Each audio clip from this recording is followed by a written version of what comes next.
Good evening, everybody, and welcome to the City Commission meeting this June 2nd, 2026. Thank you all for being here. We have quite a bit to discuss tonight, and I see we have a full house, so thank you. But before we begin, I'd like to announce that the executive closed-door session of the City Commission is now terminated, and the public meeting is now reopened.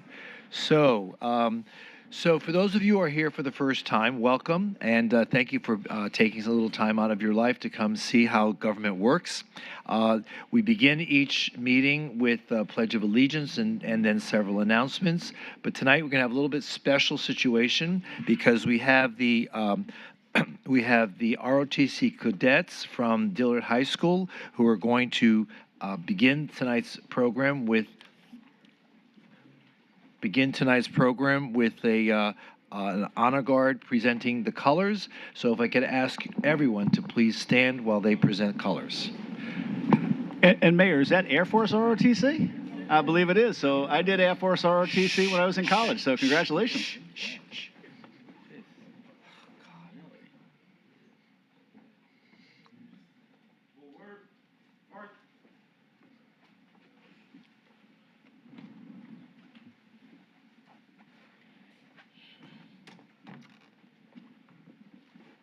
March on. March. Left turn. March. Move. Off. Freeze it. March.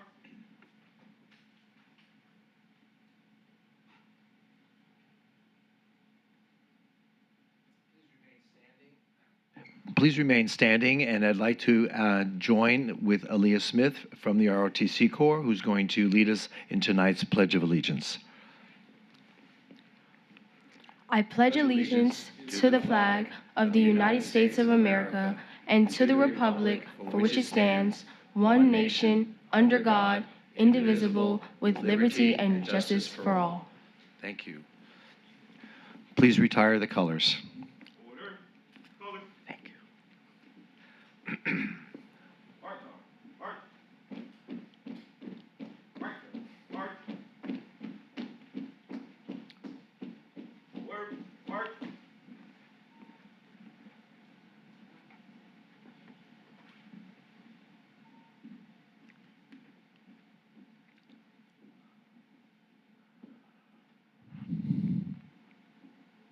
Close. Off. Thank you, everybody. Please be seated. Color. Thank you, Leah.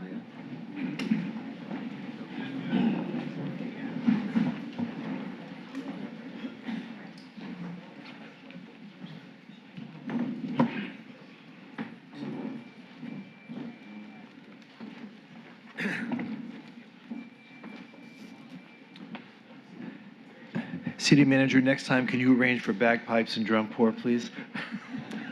Yes, Mayor. Thank you.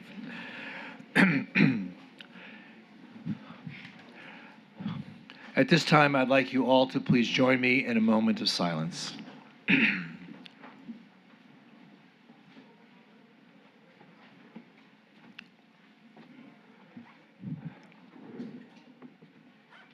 Great, thank you so much. At this time, I take the opportunity to announce any long-term retirements. We have Jacob Snowhite, who's been a fire captain with our fire department for 28 years, who will now be retiring. Thank you, Jacob. Thank you so much for your commitment to our city and for your service those 28 years. Wow, amazing. Mr. Clerk, could you please call the roll? Excuse me. Commissioner Herbst? Commissioner Glassman? Here. Commissioner Beasley Pittman? Here. Vice Mayor Sorensen? Here. Mayor Trentalis? Here. And we have a couple of agenda announcements. There will be a walk-on resolution changing the June 16th, 2026 conference meeting start time to 1 p.m. Use your time wisely, folks. Yes, sir. And there will be another walk-on ordinance amending all future conference meetings to start at 1 p.m. There will be an agenda item revision. This is R4 Exhibit 3 on the May 27, 2026 Parks, Recreation, Beach Advisory Board's meeting draft minutes were added as an additional information. So with the agenda as amended and as well as the submission of the minutes. Do we have a motion to approve them? Moved. Second. Been moved and seconded. Please call the roll. Commissioner Standing room Glassman? only. Yes. Commissioner Beasley Pittman? Yes. Vice Mayor Sorensen? Yes. Commissioner Herbst? Yes. Mayor Trentalis? Yes, and the agenda as amended and the minutes are now approved. So also as part of our meeting, before we get started with the regular business, we have presentations. What are presentations? Presentations are an opportunity for the commission and the community to recognize individuals, events, or something special that's happening in our city. And today we have 3 such things. And the first one, I would like to invite Vice Mayor Ben Sorensen to present a proclamation regarding Men's Mental Health Awareness Month here in our city. And I'd like to invite Dustin Gianelli, founder and CEO of Here'sDustin.com, Maslanovich Joseph, the office manager of the National Alliance on Mental Illness here in Broward County. Please join the Vice Mayor at the podium if you could. Come on up. Thank you, Mayor. Appreciate it. Dustin, come on up. Slovich, come on up. Glad you're here. Thank you. You got it. Great to see you again. Good to see you again. Well, thank you both for being here, and I'll share a proclamation, then would love for you both, or one, to share a few words, if that's all right. So this is in recognition of Men's Mental Health Awareness Month, whereas Men's Mental Health Awareness Month, observed every June, raises awareness about the unique challenges men face and works to break down stigmas that prevent many from seeking vital mental health support. And whereas despite growing awareness, many men remain reluctant to seek help due to stigma and societal pressures, often delaying treatment and support in times of need. Whereas organizations like NAMI work tirelessly to provide education, advocacy, resources, and support to individuals and families affected by mental health conditions, while helping to create safe spaces where men feel empowered to seek help without judgment. And whereas local advocates and mental health champions, including Dustin, are actively challenging outdated narratives around masculinity through lived experiences, public education, and community engagement, encouraging others to prioritize their mental well-being and seek support where needed. Whereas the City of Fort Lauderdale is committed to fostering a supportive and inclusive community where individuals are encouraged to prioritize their mental and emotional health, and whereas resources and support are accessible to those in need. We, therefore, the City Commissioners of the City of Fort Lauderdale, proclaim June 2026 as Men's Mental Health Awareness Month, dated this second day of June by your Mayor, Dean J. Trentalis.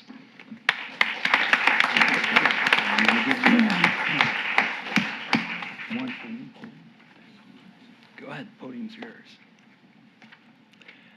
Thank you to the City of Fort Lauderdale, Mayor, Commissioners, for recognizing Men's Mental Health Awareness Month for now the 2nd year in a row. Last year, I was very new to the City of Fort Lauderdale, had moved from Boston. Anybody else from Boston? A couple of us? All right. Well, Went to I school moved here with the task of making new friends and connections with the city and our community. And it didn't take long because this city made me feel so welcome and included.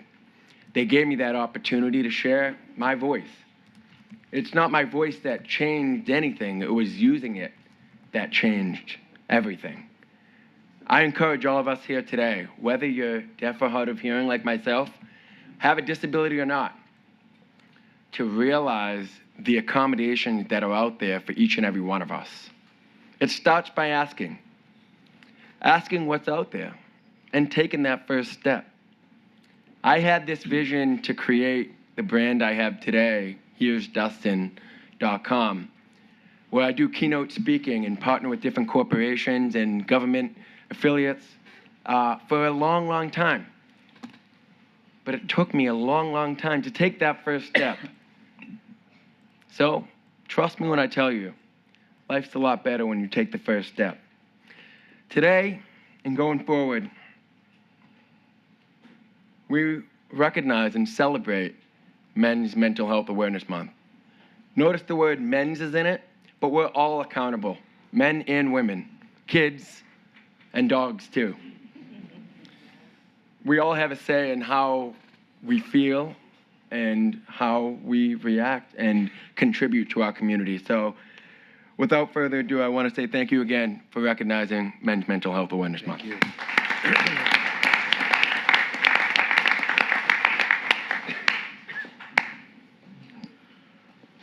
Don't want to get too close, but I do want to say on behalf of NAMI Broward County, I would like to say a sincere thank you to the city of Fort Lauderdale and its constituents for recognizing Men's Mental Health Awareness Month this month of June.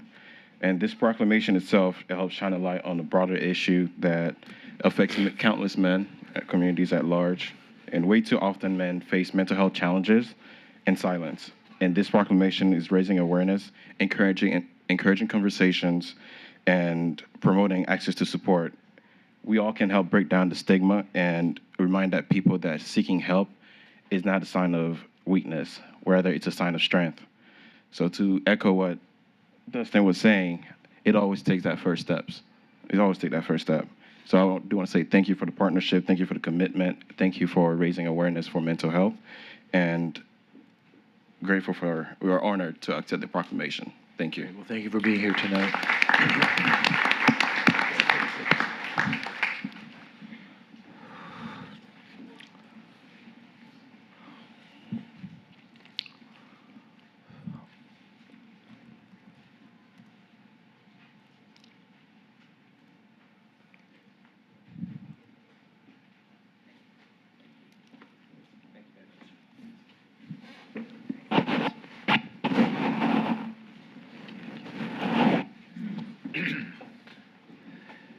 Next, I would like to invite Commissioner Pam Beasley Pittman to present a proclamation declaring June 2nd, 2026 as Dillard High School Junior Reserve Officers Training Corps Day here in the city of Fort Lauderdale. And I'd like to invite Tiffany T.J. Robinson, USAF, Senior Aerospace Science Instructor at Dillard High School, to please join the Commissioner at the podium.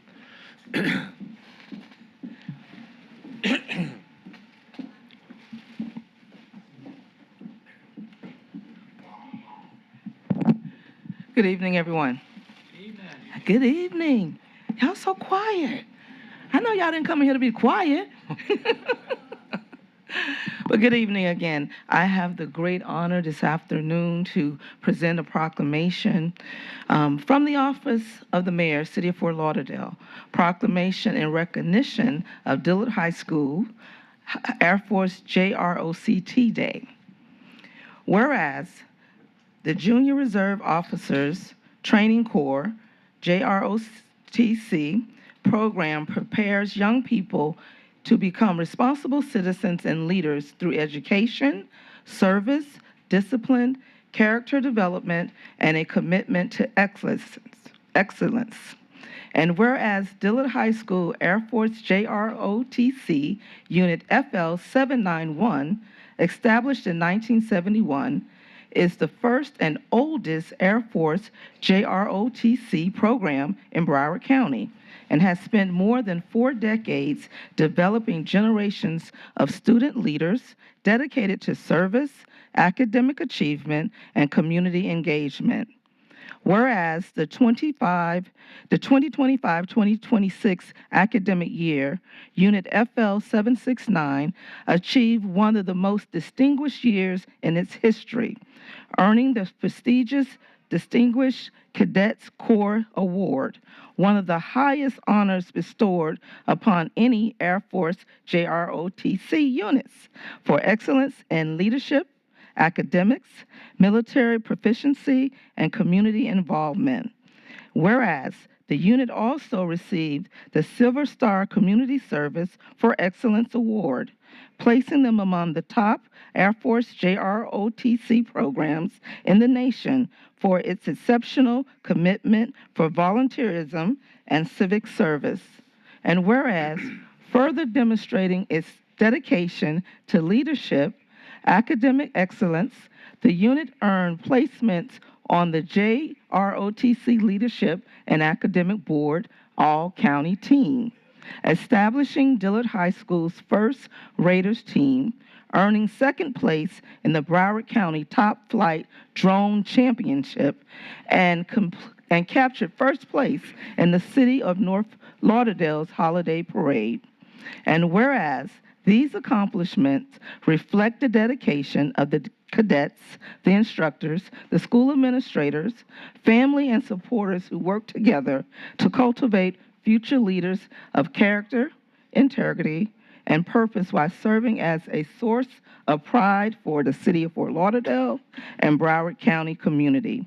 Now, therefore, we, as the City Commissioners of the City of Fort Lauderdale, Florida, do hereby proclaim June 2nd, 2026 as Dillard High School Air Force JROTC Day in the City of Fort Lauderdale. This is dated this second day of June by our Mayor, Dean Trantellis.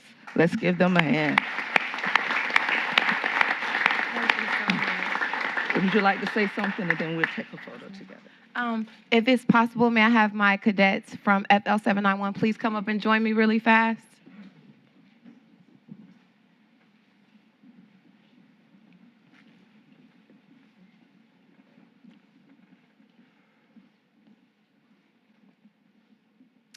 So as Ms. Beasley Pittman mentioned, I am the Senior Aerospace Science Instructor for the Dillard High School Air Force JROTC program, Unit FL 791. So these young people, it is such an honor to lead and guide them. And I think we would all agree that in this generation of young people, for them to be as motivated and dedicated and focused on serving their nation and community, I believe that they deserve a special round of applause.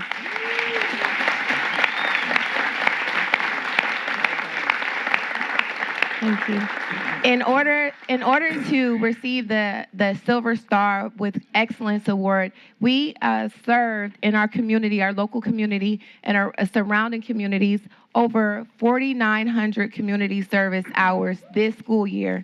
So they dedicated weekends, after school, you name it, they were there.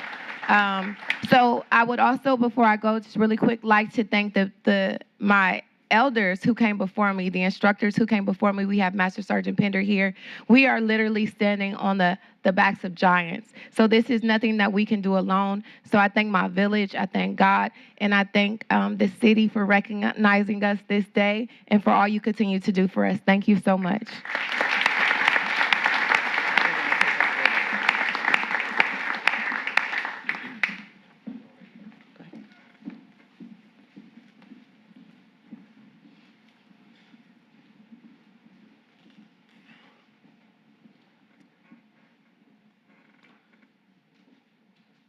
You guys want to be in this picture? Yeah.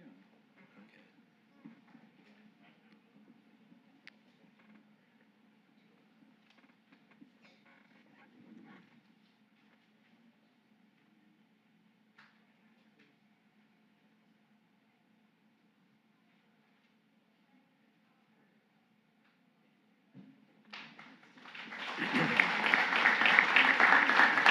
Congratulations.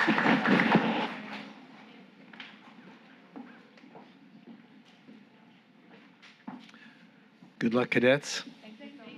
Thank you for your service to our country.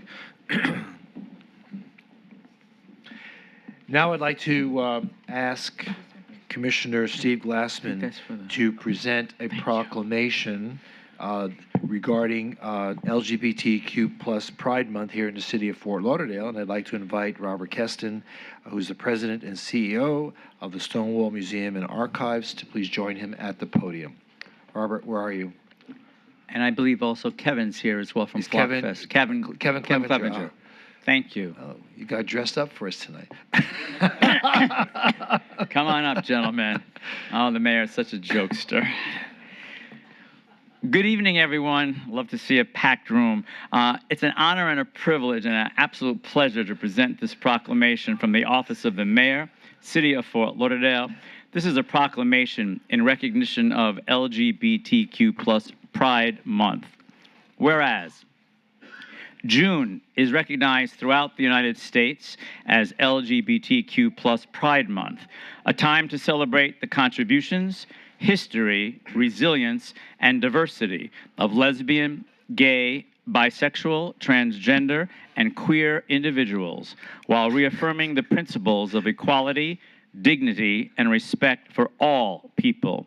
And whereas Pride Month traces its roots to the events of June 1969 at the Stonewall Inn in New York City, which became a catalyst for the modern LGBTQ plus civil rights movement and inspired generations of advocates working toward greater inclusion and equal opportunity. And whereas South Florida has played an important role in LGBTQ plus history, including the first Pride commemoration in the region in 1977, helping to advance visibility, understanding, and protections for LGBTQ plus individuals. And whereas Fort Lauderdale is home to a vibrant and diverse LGBTQ plus community and has earned an international reputation as a welcoming destination where residents and visitors can be themselves, fostering a culture of inclusion, acceptance, and belonging. And whereas LGBTQ plus owned and operated businesses, community organizations, and cultural institutions have helped shape Fort Lauderdale's character and economy, while internationally recognized organizations such as the World AIDS Museum, the Stonewall National Museum, Archives and Library, and the Sunshine Cathedral continue to educate, inspire, and serve our community. And whereas the city of Fort Lauderdale celebrates the many contributions of LGBTQ plus individuals whose leadership, service, entrepreneurship, creativity, and advocacy strengthen the social, cultural, and economic fabric of our city, and remains committed to fostering a community where all people are treated with fairness, dignity, and respect. Now, therefore, we as city commissioners of the city of Fort Lauderdale, Florida, do hereby proclaim June 2026 as LGBTQ plus Pride Month in the city of Fort Lauderdale, and dated this, the second day of June 2026, and signed by our mayor, the Honorable Dean J. Trentalis. Gentlemen, please, welcome to say a few words. Thank you, Commissioner Glassman. Thank you, Mayor. Thank you, other commissioners.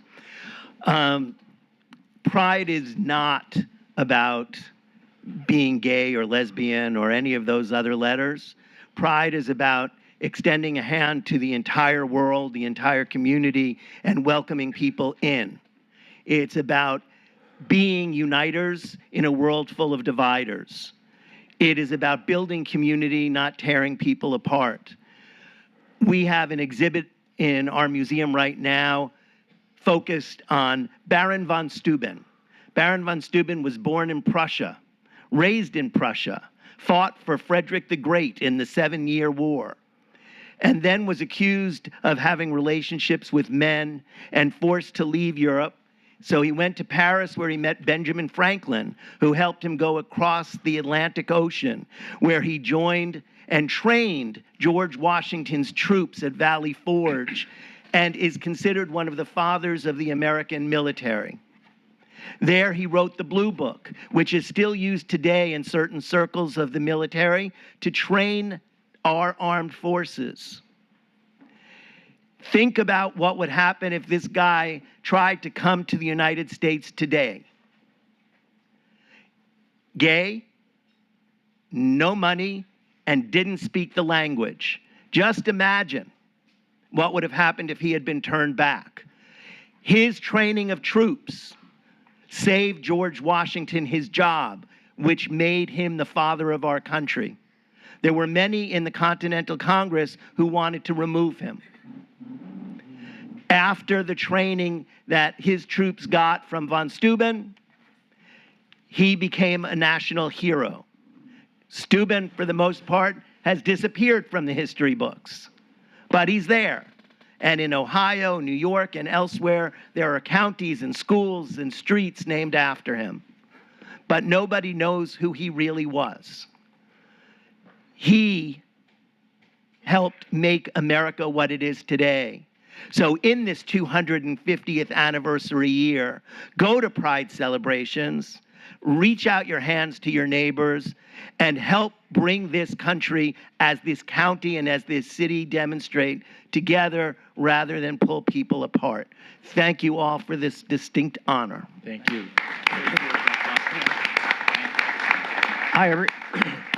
Hi, everyone. My name is Kevin. I'm the Director of Development for Flockfest Events. This is our 11th year where we put a beach party on for our community. We're so happy that the city allows us to keep this going on and not erasing the DEI initiatives that are being passed down. So thank you so much. Our beach party is July 11th, and then we also do pool parties. We'll be a part of the Stonewall celebration, and I invite you to go to the Stonewall Museum. It's an amazing exhibit.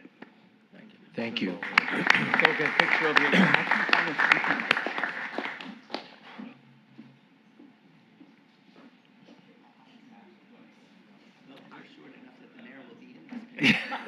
Spread apart.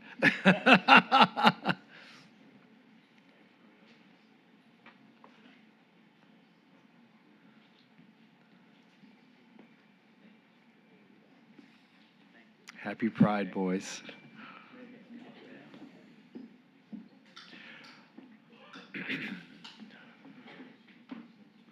Okay, at this point, we now come to what's called our consent agenda. Purpose of the consent agenda is to try to do business on a consent basis, and there are a number of items on the consent agenda tonight.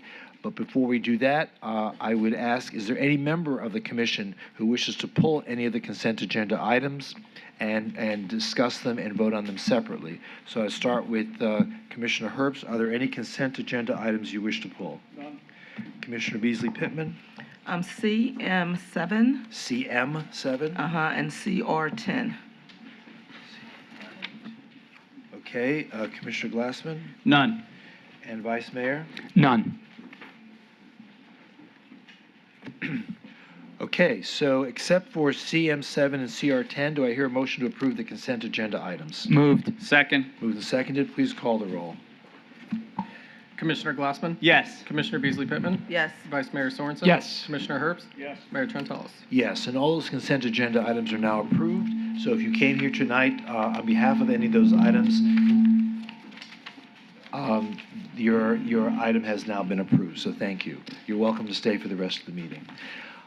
So moving on to CM7, this is regarding a motion authorizing the acceptance of grant funds from the Florida Department of Health Harm Reduction Overdose Program. Commissioner. Yes, thank you, Mayor. I asked for this to be pulled because this is one of the initiatives that I'm really excited about, and having an opportunity to receive additional funding for it is a great opportunity for our city. Also, I want to, moving forward with this program, because this is connected and housed under our fire rescue, and it's connected to the core initiative. And they deal with, of course, the overdose incidents. Also, they have opportunities where they are meeting with individuals in our communities that are in need of additional services. They deal with opportunities where we have our neighbors who are, that utilizes the emergency room for lack of insurance. So the emergency room is considered their primary care doctor. So they identify those individuals, they give them resources, and also what they do, they work with our homeless as well. So I want to just highlight to what they do, and I want to make sure that we as a city is recognizing how important this particular opportunity is. And then also, moving forward, I would like to bring this forward as a conference to really go into deep details with our fire chief to explain to us exactly how successful this is, because I believe it's kind of like under the radar, and they're doing some amazing things. Okay, all right, well, thank you. Do you want to move the item? I do move the item, thank you. Okay, motion, do I hear a second? Second. Been moved and seconded. Please call the roll on CM7. Commissioner Glassman? Yes. Commissioner Beasley Pittman? Yes. Vice Mayor Sorensen? Yes. Commissioner Herbst? Yep. Mayor Trentalis? Yes, and CM7 is now approved. CR10, this is a resolution amending Resolution 23-123, as amended by resolution number 25-38, providing for an extension of the Homeless Advisory Committee through June 20th, 2027. Commissioner. Yes, thank you, Mayor. I am in agreement for the extension of the committee, but I also would like to have a conversation about moving this into a board. I believe that what we have tasked this initiative to be, I believe that it's not allowing that to occur as a committee. So I would like to see us move this forward to become a board where they're able to, just a little longer, because right now they're at a year. We have to keep coming back to ask for an extension. And that year, I do not believe allow them to go deep with long studies for information regarding our homeless. Because we initially tasked them, I believe, well, before I say that, if we could, I can let the staff explain to us the original proclamation that we voted to put this committee into place, and we can have a discussion from there. Okay, so I know that when we first established the Homeless Advisory Committee, there was a mission statement associated with it. So would you like to talk to us a little bit about that, and so we can make a decision as to whether or not we should convert this to a board? Good afternoon, Mayor, Vice Mayor, Commissioners.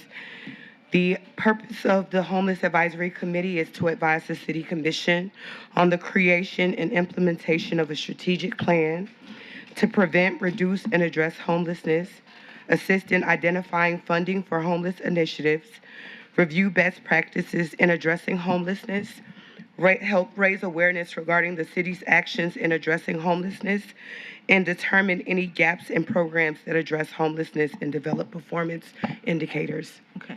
So my question is, currently, the charge that we have, is this allowing the committee to specifically include identifying long-term fundings or evaluating the programs and the outcome within a year? Some of the work that the committee was initially developed to complete has been completed. Mm-hmm. The committee is currently working with staff to create working groups to establish a strategic plan to address homelessness. Staff provided a draft of that plan to me today. Mm-hmm. Our intention is to provide it to the committee on June 11th, which is their next committee meeting. Mm-hmm. From there, we would need to create working groups. I believe we could accomplish that plan within the next year. Okay. With that, I'm still with the committees having a one-year term. I see that as a opportunity for turnover. When we have that board environment, they're committed to a longer period of time. And just believing that an appointment to a board will allow them to evaluate more deeply instead of having that institutional turnaround. What is your view on that? So, Commissioner, I do agree with you. There are several active programs that we're working on right now, such as safe parking, Mm-hmm. such as a service agreement with Rotary Connection. We're looking to identify a different space for the community court program. We're looking to develop this strategic plan. And so in saying that, I do believe that if this committee does become a board, that there is work still to be done by the board or committee as it relates to homelessness. Okay. Right now, does the committee have the authority under the code to give any budget recommendations on agendas? So that was a part of their initial purpose, and so I do believe that they could make recommendations. And to date, they have been involved in our communication with groups such as LifeNet for a potential safe parking program, such as Rotary Connection. And so they are indirectly doing things that will translate to budget requests. Okay, all right. One other question. If we were to elevate them to a board, and as they're seated currently, would we be able to maintain the connection without a lapse? How would we go about changing them from a board from a city to a committee to a board? So the process, Commissioner, would be to adopt, for the City Commission, to adopt an ordinance that transitions this committee to a board. I know that ordinances require 2 readings, and I would somewhat defer to the city clerk's office in terms of if we could do that. I know that the board expires on June 30th, so I don't know if there is time before the sunset of this board to do those 2 ordinance readings. I don't believe it is. No. Certainly. So why don't we just extend it, and during that time period, we can consider. Okay, that was my next question. Can we continue with the extension? You're right. Okay, but also, given that opportunity to have that movement to a board if we're all in agreement. But I believe that would be a better opportunity for us because we've all made, as a commission, we have made homelessness a priority. So if we're gonna make it a priority, I think we should put a board in place that would also represent our initiative. Okay, all right. Could I just ask a question though to the city attorney? Explain to me the difference between boards and committees, because we've got 40-plus boards and committees. What is the practical difference between a board and a committee? I understand, I think the issue here is that this particular one is sunsetting and we have to keep extending it. Right. But do we not have committees that have, a longer time frame that don't sunset? Well, actually, committees, by definition, are shorter, and I think that's probably the rationale for this. Is that the issue? Yeah. So committees basically have a term, and Yeah. boards don't have a term. They're- Is that what we're trying to I think that's what solve? they're trying to accomplish, yes. Okay, thank you. And just to clarify, the committee would expire on June 20th if not extended. So, Mayor, if I may? Yes. Thank you.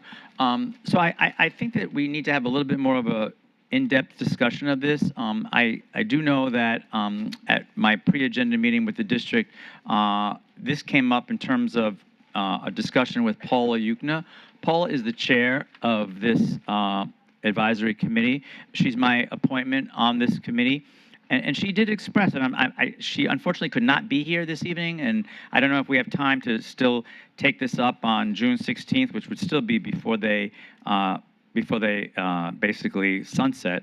But I'd like her to have a part of this conversation, because what she did express to me and what she expressed to my district agenda meeting was that she is feeling a little bit of a sense of frustration in that this committee, as it stands now, in the time that they have to meet, they really just get presentations, they get reports. They have not had the opportunity to really meet, dive in, and do the work. So I would say I'm very open to what Commissioner Beasley Pittman is saying. However, I want at least the chair of this committee to be involved in that discussion. Do we stay as a committee? Do we go as a board? Do we look at some sort of different enabling legislation for this committee or board? And I want us as a commission to listen to her sense of, I would call it a sense of frustration in accomplishing things that we would all like to see accomplished from this commission. So I'm just throwing that out there as well. Okay, Thank so you. why don't we move ahead with the resolution, and then that gives us time to bring the chair back and also to discuss further options that the advisory committee can do either as a committee or as a board. Happy to move it. Commissioner Glassman, just so I understand, do you see anything different functionally in how they operate between a board and a committee? Because I've never understood them to operate differently, other than, as the city attorney just explained, one has a sunset date and one has the other. So Right. am I missing something? I just want to understand. No, It's a question I- for clarification. I understand what you're saying. No, they all do seem to function in the same way, but I think, as the city attorney said, it's just a matter of time, and that's really it. I mean, we've had. Look at the infrastructure task force. That was not a board. That was a task force. And it won't die. Right. It And lives forever. it lives forever. And so, yeah, I think the point that Commissioner Beasley Pittman is making is that members they don't feel like they can dig in and take on initiatives that they're afraid by the time something gets going, they're going to be sunset and the committee doesn't exist anymore. Mayor, you say you always interpret for me so well. Thank you. I appreciate that. Exactly my answer. Yes, but that is my point. My point is that this gives us an opportunity to allow them to, again, dive into these areas of discussion and those initiatives and those points that we want them to look into, because as we keep saying, homelessness is a priority for this commission. And if we're not allowing the board the liberty to go deeper and to be committed, other than a year where we're turning individuals over, the turnover is such where we're losing the institutional part of it. There's no history to keep the Right. momentum going. So That's it's the not point that I'm they're trying to make. constrained into what they can look. So we haven't restricted anything that they can look at. They can look at anything they want to. It's you're saying that in practice, they run out of time. And yes, Okay. and even with my appointee, Right. I've had conversations with my appointee. It just feels as though they are not, the time isn't there for them Right. to accomplish what this charge has been given for them. Gotcha. So Okay. to better that and to correct that, I believe that we should give them that opportunity to be a board. Okay. And with that, Mayor, Okay, I okay. No, will thank you. I appreciate it. Resolution? Yes, I am introducing the resolution Okay. with the extension. Okay, Mayor, great. can I make a- Resolution's been introduced. Second. You don't need a second. We're good with just the introduction. I'll second it anyway. Okay. I want to show support for my colleague. Okay. Thank you. Mr. Clerk, please call the roll. You have. Oh, I just wanted to make one quick suggestion. I what's know. that? So to achieve what I think you're asking Commissioner Glassman and Commissioner Beasley Pittman, perhaps when you extend the board like you're about to, you could refer to the extend the board. committee. Committee, I'm sorry. You could refer to that committee for them to have the conversation about the enabling legislation for them to become a board, and then that way they can have that conversation amongst themselves, which I think achieves what you have been discussing to bring back with that ordinance in the future. And they can send it as a, as a communication to the city commission. Yes. Okay. I would like that discussion to also include how they can be much more proactive than reactive, because that's what I'm hearing as a sense of frustration from the chair. Yes. And I'd like to see that addressed as well. Okay, folks, Thank you. Folks, you know what I have in front of me? A stack. So let's try to focus our comments and we can move forward quickly tonight. All about the homeless board? Please call the roll. A resolution of the City Commission of the City of Fort Lauderdale, Florida, amending resolution number 23-123 as amended by resolution 25-38 by extending the term of the Homeless Advisory Committee through June 20th, 2027, providing for an effective date. Commissioner Glassman? Yes. Commissioner Beasley Pittman? Yes. Vice Mayor Sorensen? Yes. Commissioner Herbst? Yes. Mayor Trentalis? Yes, and that item is now approved. Moving on to motions. M1, motion approving the final ranking of firms, negotiated fee schedule, and agreement for requests for qualifications, architectural continuing services with Wolfberg, Alvarez, and Partners. Would someone like to introduce, would someone like to make the motion? So moved. Second. Moved and seconded. Any questions or comments? There being none, please call the roll. Commissioner Glassman? Yes. Commissioner Beasley Pittman? Yes. Vice Mayor Sorensen? Yes. Commissioner Herbst? Yes. Mayor Trentalis? Yes, and M1's approved. M2, motion approving a memorandum of understanding between the City of Fort Lauderdale and the Florida Airports Council for the Fort Lauderdale Executive Airport to host the Florida Airports Council 2026 Annual Conference and Exposition. Someone like to move the item? So moved. Second. It's been moved and seconded. Please call the roll. Excuse me. Commissioner Glassman? Yes. Commissioner Beasley Pittman? Yes. Vice Mayor Sorensen? Yes. Commissioner Herbst? Yes. Mayor Trentalis? Yes, and M2 is now approved. Moving on to M3. This is a motion to defer consideration of the interim agreement with FTL City Hall Partners, LLC, for the City Hall project to the July 2nd, 2026 City Commission regular meeting.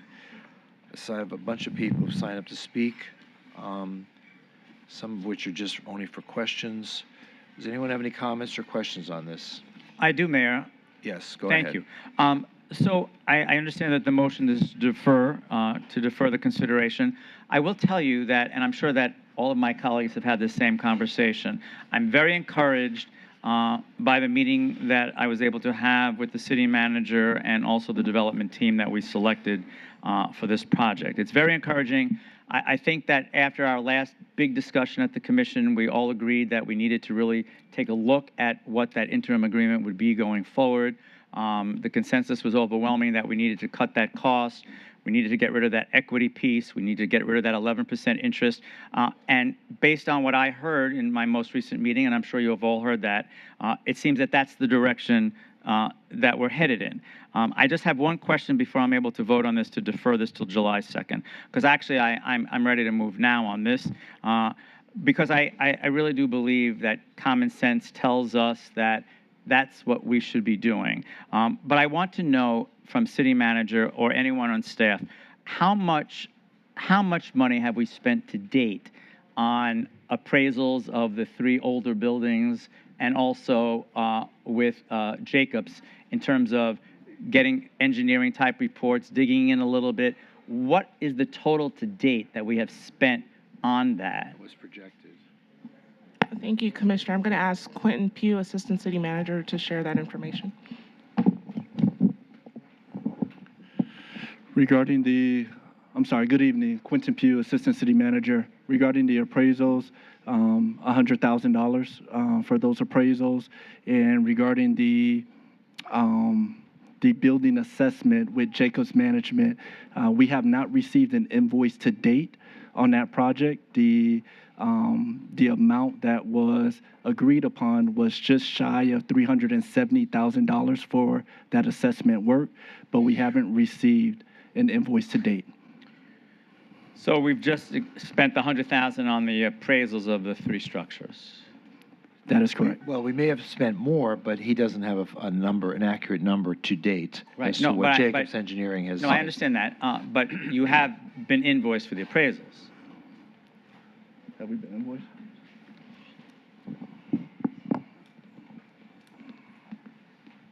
Good evening, Mayor and Commission. Ben Rogers, Assistant City Manager. We are in receipt of a draft version of the appraisal, so the work has been completed and performed, and so we will be owing the amount due of around $100,000 for those 6 appraisals. Okay, and from a letter to the commission that we did receive back in May, it looks like we are committed to maybe $375,000 for the reports on the 3 buildings, the status of those 3 buildings. I'd have to defer to Assistant Pugh, but my understanding is that task order was issued somewhere around $370,000 that authorized the work to begin, and where they are in that process, I can't speak to, but some of the funds would be expended to date. Okay, thank you. So Quentin, I have one more question for you based on what I'm reading in the CAM. So in the CAM, on the 3rd paragraph down, it says that the LTC reaffirmed that city staff are targeting the July 2nd, 2026 City Commission conference meeting to present the initial Phase 1 findings. So I need to have a definition of what those initial Phase 1 findings are that we're expecting on July 2nd. Again, my concern is July 2nd is our last meeting before our summer break.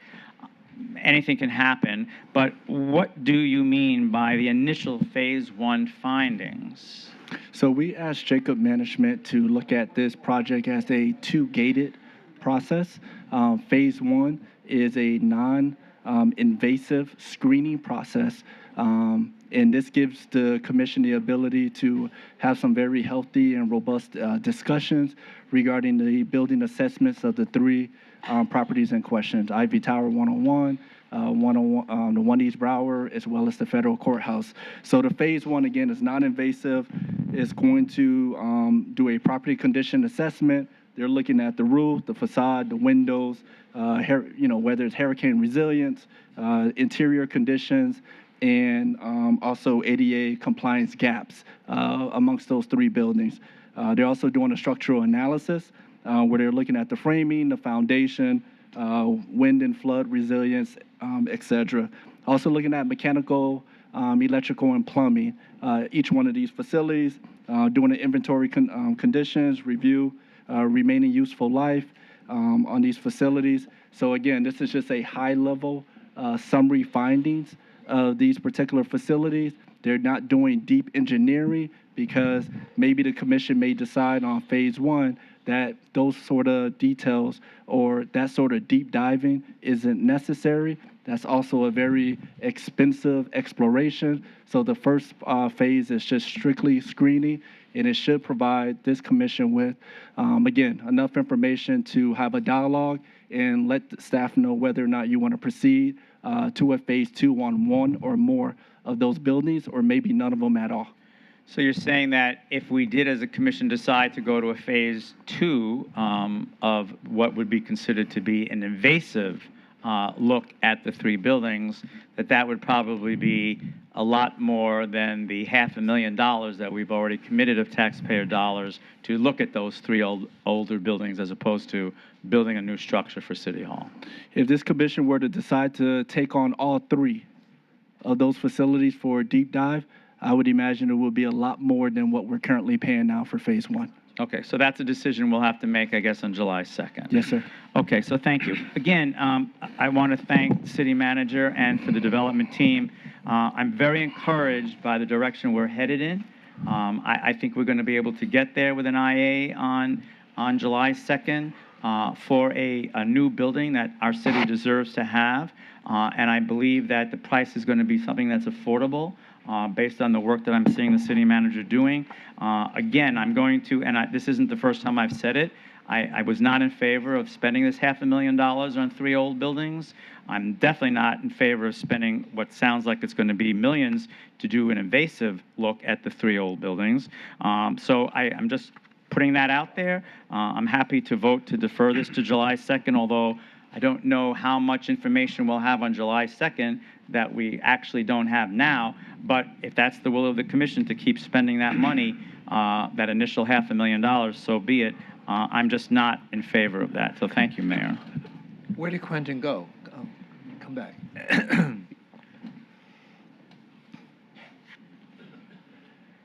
So, Quentin, thank you for your response. But let me just dig a little deeper into this. So, what the commissioner is saying is that we're going to be spending about $500,000 to do a high-level examination of these buildings, which basically, from what you said, is to determine what the current structure integrity of the building is, go through the various mechanical, plumbing, electrical systems, look at life expectancy and things like that. Now, my understanding from what you just said then is that are they going to come back with a cost analysis if any of those systems need to be upgraded or replaced? Are they going to come back with a cost analysis of the conversion costs of trying to create commission chambers and offices and the various other aspects of a city hall that would be necessary that these buildings may or may not currently be able to adapt? Is that analysis going to include any of that? It is. It's going to include a rough order of magnitude. It's going to be a range for the select, disciplines that need to be either upgraded, replaced. But yes, it's going to be an order, But how rough about order the of conversion? magnitude. How about the adaptation? Is it going Yes. to be able to do that too? Yes. So if one of these facilities, for example, can incorporate, let's say, the chambers, as an example, they're looking at that space, will provide us with high-level summary information on what will need to be done to that particular space, as well as the cost impact or the rough order of magnitude for that conversion. So it will be a range. It's not going to be a specific number, but it will be a range. And they're basing this information off the existing space programming that we did between the months of January and April of 2026. So they're looking at They understand that we are looking at a chamber size of roughly 12,500 square feet. They're looking at these buildings and seeing if that's something that can fit within these buildings, and then providing us with that rough order of magnitude on that cost. And will they also, when you say this is just a surface level examination of the structure, what would the next level, I mean, it seems pretty detailed from what you said. So what could they possibly, what would be a deeper dive? What would they look into? So a deeper dive will consist of being more thorough in detail with their pricing on certain aspects of the programming or the improvements.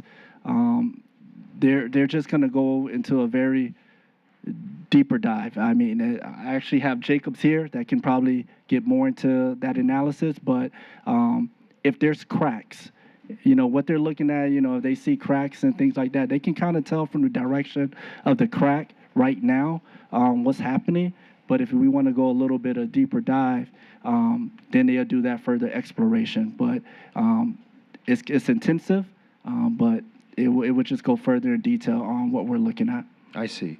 Okay, thank you. I appreciate that. I again, at the end of the day, I voted to go with a newer building. I applaud the city manager's office for bringing down the cost of that building. It was a shock. It was sticker shock when it was first presented to us, and now we see it's far more within the range of what we anticipated we were going to be able to afford. The numbers that I've been told informally by the city manager are consistent with what the previous city managers, Chris Lagerbloom, Greg Cheverria, even Susan Grant, the availability payment that we would be able to afford continues to be consistent. Even on July 2nd, I don't know what the analysis is going to teach me. I'm very hesitant to invest millions of dollars into a used product, especially since we don't know what the structural integrity of it is from a high level point of view. But I guess if the commission wants to move forward in that direction, we'll commit the money and we'll just see what happens on July 2nd. But I personally feel that it's in the best interest of the city and the taxpayers to build a building that's going to be going to have longer life expectancy, and it's going to be consistent with the expectations of the community. Quentin, we had the infrastructure task force meet with the community. I think there were 5 meetings. There were 6. Was it 6 requirements or 6 or 7 basic aspects of a city hall that the community wants to see? Will this analysis also tell us whether or not these proposed buildings will be able to accommodate those needs that the community has asked for?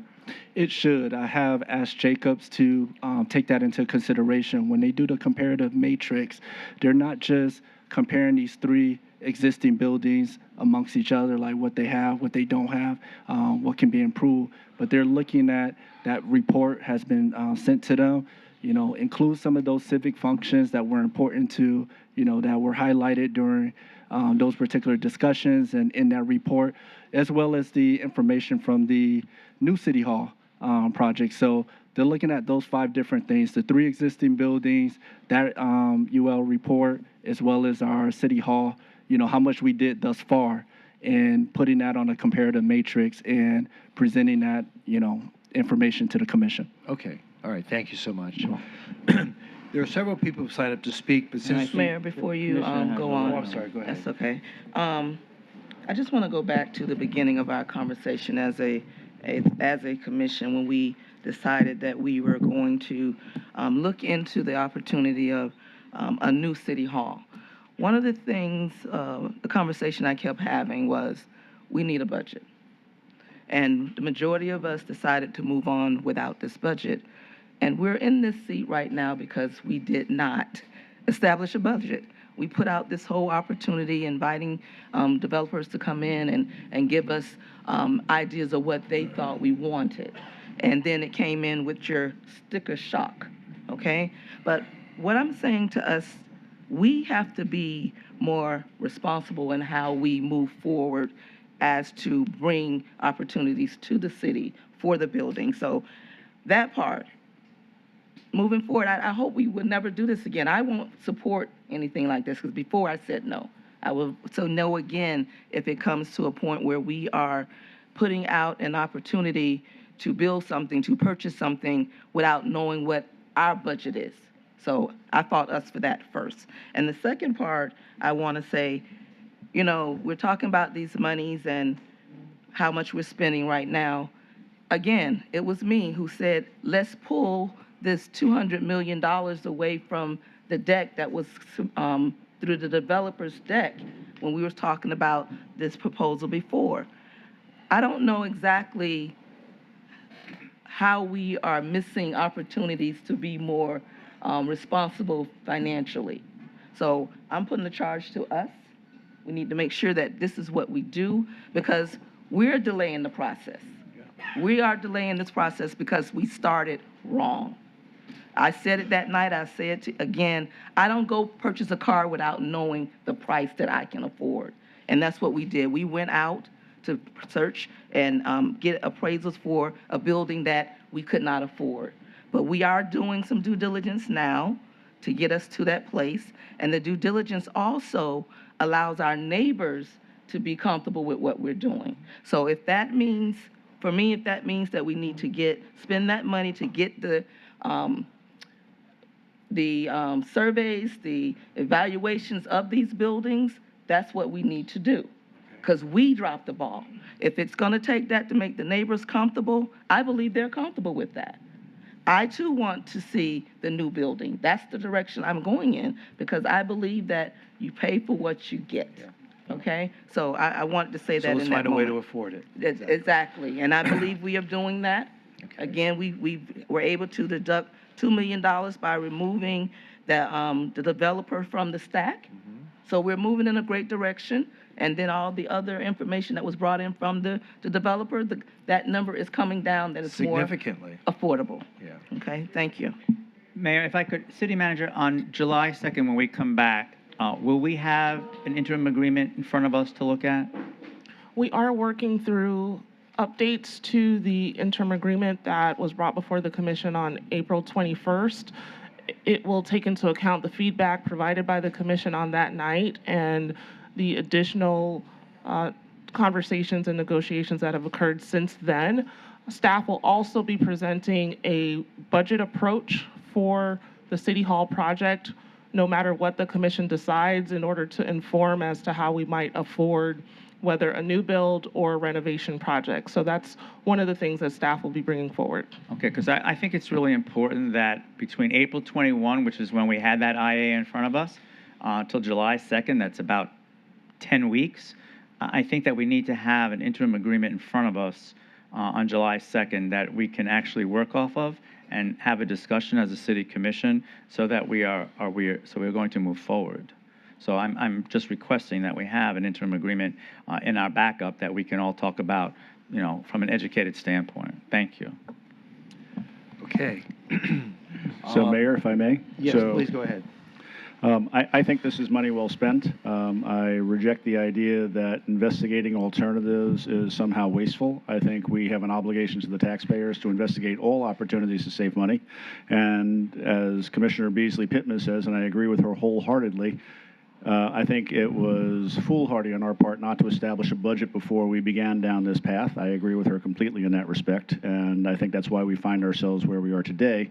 Leaving that aside, though, I will point out again, I've lost count of how many times I've brought this to the Commission's attention, we need to be considering a general obligation bond. The session just concluded today, and it confirms what I've been telling everybody for the longest time, that the legislature was going to pass tax reform and put it on the ballot for everybody to vote on. And again, I still love to find the person who's going to vote against cutting their property taxes to zero, because I know it ain't me. That being said, I will vote no. Well, I'm glad it'll be you and then 18 million other people in the state of Florida that vote the other way. Well, so thank you, Commissioner, this is Let me finish, please, if I may. Wait, So- this is not the first time that the homestead exemption effort has been presented to the electorate, and it was presented several years ago and was defeated.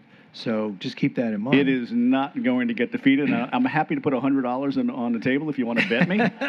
So, and anybody else in the audience that wants to take that bet, please. Hey, I got $100 no for anybody that wants to activities bet in me a on city that commission one. meeting. So Go ahead. that being said, if you look at the text that I was just reviewing, again, if we have voted debt service that's on there, it is protected from what they're going to pass. So again, I suggest one more time that we put this out as a general obligation bond so that this is not impacted by property tax reform and doesn't have to come out of what we have left over after the property tax reform is enacted and our revenues drop. What are we talking? $80 million of ad valorem revenue over time. No. It's not over 80. time, it's dropping $80 million. No, we had a report this afternoon, and the numbers are far less. 17 million the first year. In year one, or 80 million over time. We're talking a 30-year payment schedule. No. Okay, go ahead. Tell me something different that I haven't Let's not get read. into that now, but those were not the numbers. They're far less than that. But let's Again, I recommend that we do a general obligation bond. We put this project in front of the voters, let everybody have an opportunity to vote on it, and let's talk about the most tax-efficient way of financing this thing. I know you're not going to do it, but I'm telling you this is the best way to do it. It don't say that. Well, I've brought this up a dozen times, and nobody else has said let's do it. Well, So let's look at the I'll options. bring it up again. We'll bring it up in July 2nd, and we'll see what our options are. Right. Now, several people have signed up to speak on this, but since we're deferring it, do you still want to speak? Miguel Aragon and Bobby Henry. Do you still want to speak on this? Yep. Are you Miguel? Yes. Please step up. You have 2 minutes. Yeah. Only 1 minute. Good evening, Mayor, Vice Mayor, Commissioners. I'm Miguel Aragon. I'm represent construction workers, laborers, and we want to for you guys to approve it. For July 2nd to have the next meeting. We represent a lot of workers, construction workers who live here in Fort Lauderdale. Okay. People ready to work in this project. Okay, we need people are hungry to get in these big projects, to get make decent money, get benefits. We've been around here for hundreds of years, a lot of years, building Fort Lauderdale, South Miami-Dade County. We got a lot of people from Broward. They had to drive to Miami to work. So with projects like this, definitely there's going to be a lot of opportunities for young people, women to get involved and make decent money and get a career in this construction business. Thank you. Thank you. Mr. Henry. Okay, don't start the clock on me just yet now. Let me just do something here. To those who support this with me, Wait a minute. could you stand up? This is not. Yeah. This is not. Let's make a deal. I'm not trying to make a deal. You're given 2 minutes to speak. Let's do 2 minutes. Mr. Henry, please. Please go ahead. Let's do it. Okay, go ahead. Okay, those who agree with me, stand up, Please. Let me All do right. this. Well, I'm going to have to ask You to start sit with down. minutes. I'm This doing is it. not a circus where you go out and you field opinions. Yes. You have 2 minutes, sir. Yes. Good evening, Mayor, Vice Mayor, Commissioners, and to Madam City Manager. My name is Bobby Henry.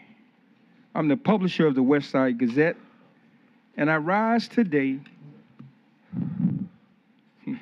boy, I tell you, in support of moving forward with the new City Hall project and in appreciation of the thoughtful process that brought us to this point. Several months ago, Commissioner Pam Beasley Pittman made a motion to defer consideration on this project. At the time, that decision was not about stopping progress, it was about ensuring that we get it right. That motion to defer gave the city manager and staff the opportunity to go back and negotiate terms, explore alternate deal structures, and identify ways to make the project more financially feasible for the city and its taxpayers. Because of that decision, and through the hard work of the city manager and the staff, the city was able to secure a proposal that significantly improved the financial outlook of this project and has the potential to save the city approximately $250 million over the next 30 years. The motion to defer also created space for the community concerns to be heard and addressed. The development team responded by reducing costs while maintaining the overall vision and integrity of the project. Just as importantly, they demonstrated a willingness to engage residents, seek public input regarding what features and amenities should be included in the new city hall. Now that's how government should work. Sometimes taking a little more time allows us to make a better decision. In this case, the motion to defer resulted in a stronger project, a more affordable financial structure, and greater opportunities for community participation.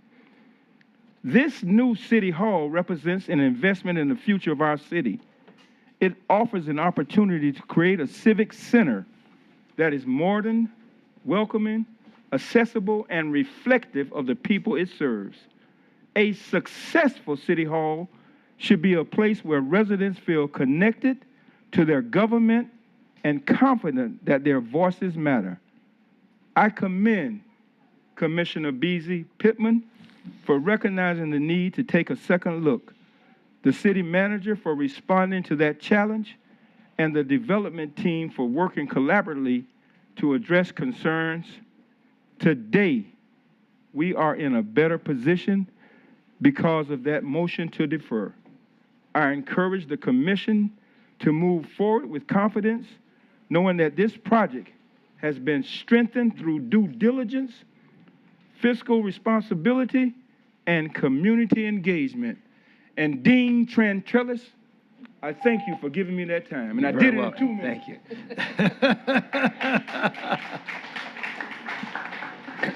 Thank you. Does anyone else wish to speak on this item? Do I hear a motion to defer? Mayor, I'd like to Okay, speak. go ahead. Oh, let's just put the motion on the table. Someone move the item? Do I hear a Second. second? Okay. Any other further discussion? Yep. Thanks, Mayor. Well, Yes. just want to appreciate the commission supporting evaluating all options. I think that's the right thing to do, as I've been advocating for 6 months. So appreciate us looking for the taxpayers' benefit to evaluate how we can save possibly hundreds of millions of dollars. And not only has that led to more robust communications with the developer, but also exploring the purchase options, which I look forward to evaluating on July 2nd. And as we as a city regularly support and honor and engage and work in buildings that are not brand new, I look forward to exploring all options to renovate as well as build new. So I think the opportunity, look at apples to apples cost analysis with the city manager's budget analysis is hugely helpful, and I think is very positive for the taxpayers before we spend, significant amounts of money. And as we know, just because a building is a few years old doesn't mean it can't operate well into decades and decades in ahead. So look forward to that conversation. Thank you, City Manager, for your work on that, and look forward to further analysis and evaluation on July 2nd. Okay. Thank you, Mayor. Very good. Thank you. Would you like to call the roll? Commissioner Glassman? Yes. Commissioner Beasley Pittman? Yes. Vice Mayor Sorensen? Yes. Commissioner Herbst? Yes. Mayor Trentalis? Yes, and M3 is now approved. The item will be deferred to July 2nd, 2026. R1, appointment of board and committee members. Mr. Clerk, would you please read the names into the record? Thank you, Mayor. For the June 16th resolution, Central City Redevelopment Advisory Board, Nicola Stan, nominated by Commissioner Glassman. And for tonight's resolution, Civil Service Board, Felicia Armstrong, that's the mayor's recommendation. Education Advisory Board, Maxence Doitier, nominated by Commissioner Glassman. Neil Rye, nominated by Vice Mayor Sorensen. Marine Advisory Board, Brett Rabotsky, nominated by Mayor Trentalis. Jason Dunbar, nominated by Mayor Trentalis. Jesse Adams, nominated by Commissioner Glassman. Performing Arts Center Authority, John Millage, nominated by Mayor Trentalis. And yesterday I did send an email with regards to one individual that they'd be able to participate in the next Public Art and Placement Advisory Board. It's a nomination for Yana Kermaz, and that's from nominated by Vice Mayor Sorensen. If we could add that to the resolution. Does that complete the list? Yes. Okay. Would someone please introduce the resolution approving the names that have been admitted, including the additional modification? Introduced. It's been introduced. Any questions or comments? There being none, please call the roll. A resolution of the City Commission of the City of Fort Lauderdale, Florida, appointing or nominating, if applicable, board and committee members as set forth in the exhibit attached here to and made a part hereof. Commissioner Glassman? Yes. Commissioner Beasley Pittman? Yes. Vice Mayor Sorensen? Yes. Commissioner Herbst? Yes. Mayor Trentalis? Yes, and those folks are now been appointed to the board and committees, and I really appreciate your commitment to our community, and thank you for your sacrifice of your time on behalf of your community. R2, resolution approving economic development incentives for Project Orange Blossom in a total amount not to exceed $290,000, consisting of a strategic job creation incentive of $90,000 and a direct cash job growth incentive. Mike's off. Who keeps turning off my mic? Is there a conspiracy here? Okay. No. We gave Bobby Henry over 3 minutes. You can give me at least 2. Authorizing the city manager to negotiate and execute the economic development incentive agreement. Someone like to introduce the resolution? Introduced. Introduced. No one has signed up to speak. Any questions? I want to thank the participation of the Alliance on making this happen. Hopefully, we'll be successful at it, and this would be exciting if we can get this company to come to Fort Lauderdale. District 2. Well, hopefully. Anyway, please call the roll, Mr. Clerk. A resolution of the City Commission of the City of Fort Lauderdale, Florida, approving an economic development incentive award in the amount of $290,000 for Project Orange Blossom, inclusive of a strategic job creation incentive in the amount of $90,000 payable over a 4-year period, and a direct cash job growth incentive in the amount of $200,000 payable over a 6-year period, and authorizing the city manager to negotiate and execute economic development incentive agreement, providing for conflicts, providing for severability, and providing for an effective date. Commissioner Glassman? Yes. Commissioner Beasley Pittman? Yes, with the commitment that it's coming to District 3. The answer is yes, I approve. I'm so sorry, Commissioner. We'll redraw the district. Vice Mayor Sorensen? Yes, and David, thank you for your work, and thank you, city staff and city manager. This was some good lifting that we got done, and collectively, it's a great win for the city to bring amazing new employers to the city of Fort Lauderdale to keep the amazing progress we've been making. So, doesn't happen without work, and thank you for your work. Mayor, could I just add? We haven't finished voting yet. Is that a yes or a It no? was a yes. Okay. Yes, Mayor. Commissioner Herbst? Yes. And Mayor Trentalis? Yes. Yes, City Manager. Sorry, I just wanted to highlight our Economic Development Division and our Community Services Department under the leadership of Director Garcia, working with David Coddington on this. It was quite the heavy lift, and we haven't done one of these incentive programs in several years. So I'm just really proud of the team, and hopefully we can see more projects like this come to Fort Lauderdale. So thank you, Mayor, for the Thank time. you. Great job. Thank you. Okay, that item's been approved. Moving on to R3, resolution. Good night, David. R3, this is a resolution providing notice of the decision to proceed with the unsolicited proposal submitted by IKE Smart City of the design, installation, financing, operation, and maintenance of a citywide interactive digital kiosk program, and authorizing negotiations of a proposed interim and/or comprehensive agreement in accordance with Section 255.065 of the Florida statutes. Would someone like to introduce the resolution? Introduced. It's been introduced. A couple people have signed up to speak. Andrew Stearns and Gibran Shermahamis. Is Gibran here? Nope. Is Andrew Stearns here? Gibran is here. Oh, Gibran is there. Don't be shy.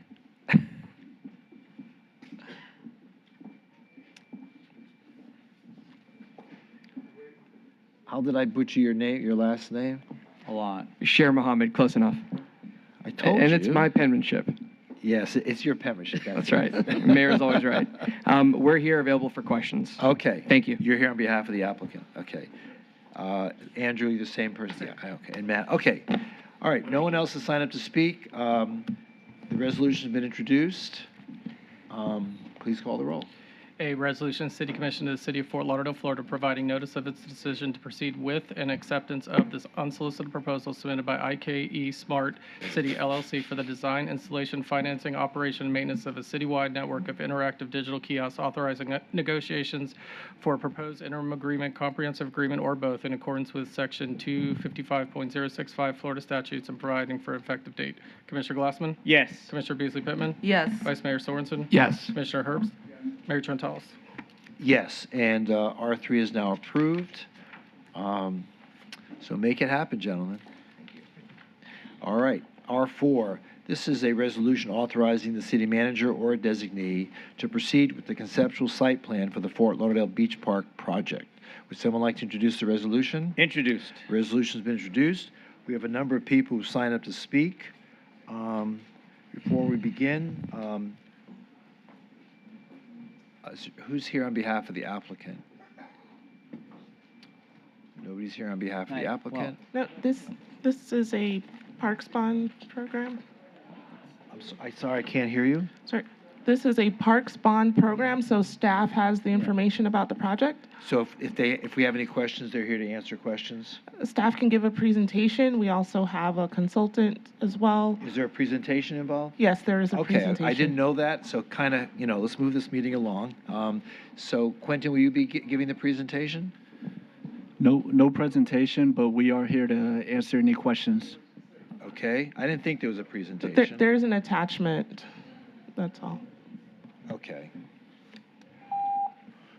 Time's up, Quentin. Time's up. All right. So there's an attachment. Conceptual design is behind is Exhibit 1. A number of people have signed up to speak, so we might as well get started with that. And and if we have any questions, Quentin, thank you for being here for that. Okay, we start out. I'm going to call your name by threes, and so just be prepared to come up to speak. And I'll ask you, please, to keep your comments to 2 minutes. We'll start out with Barbara Stern, followed by Sally Allshouse, and followed by Ted and Sarah.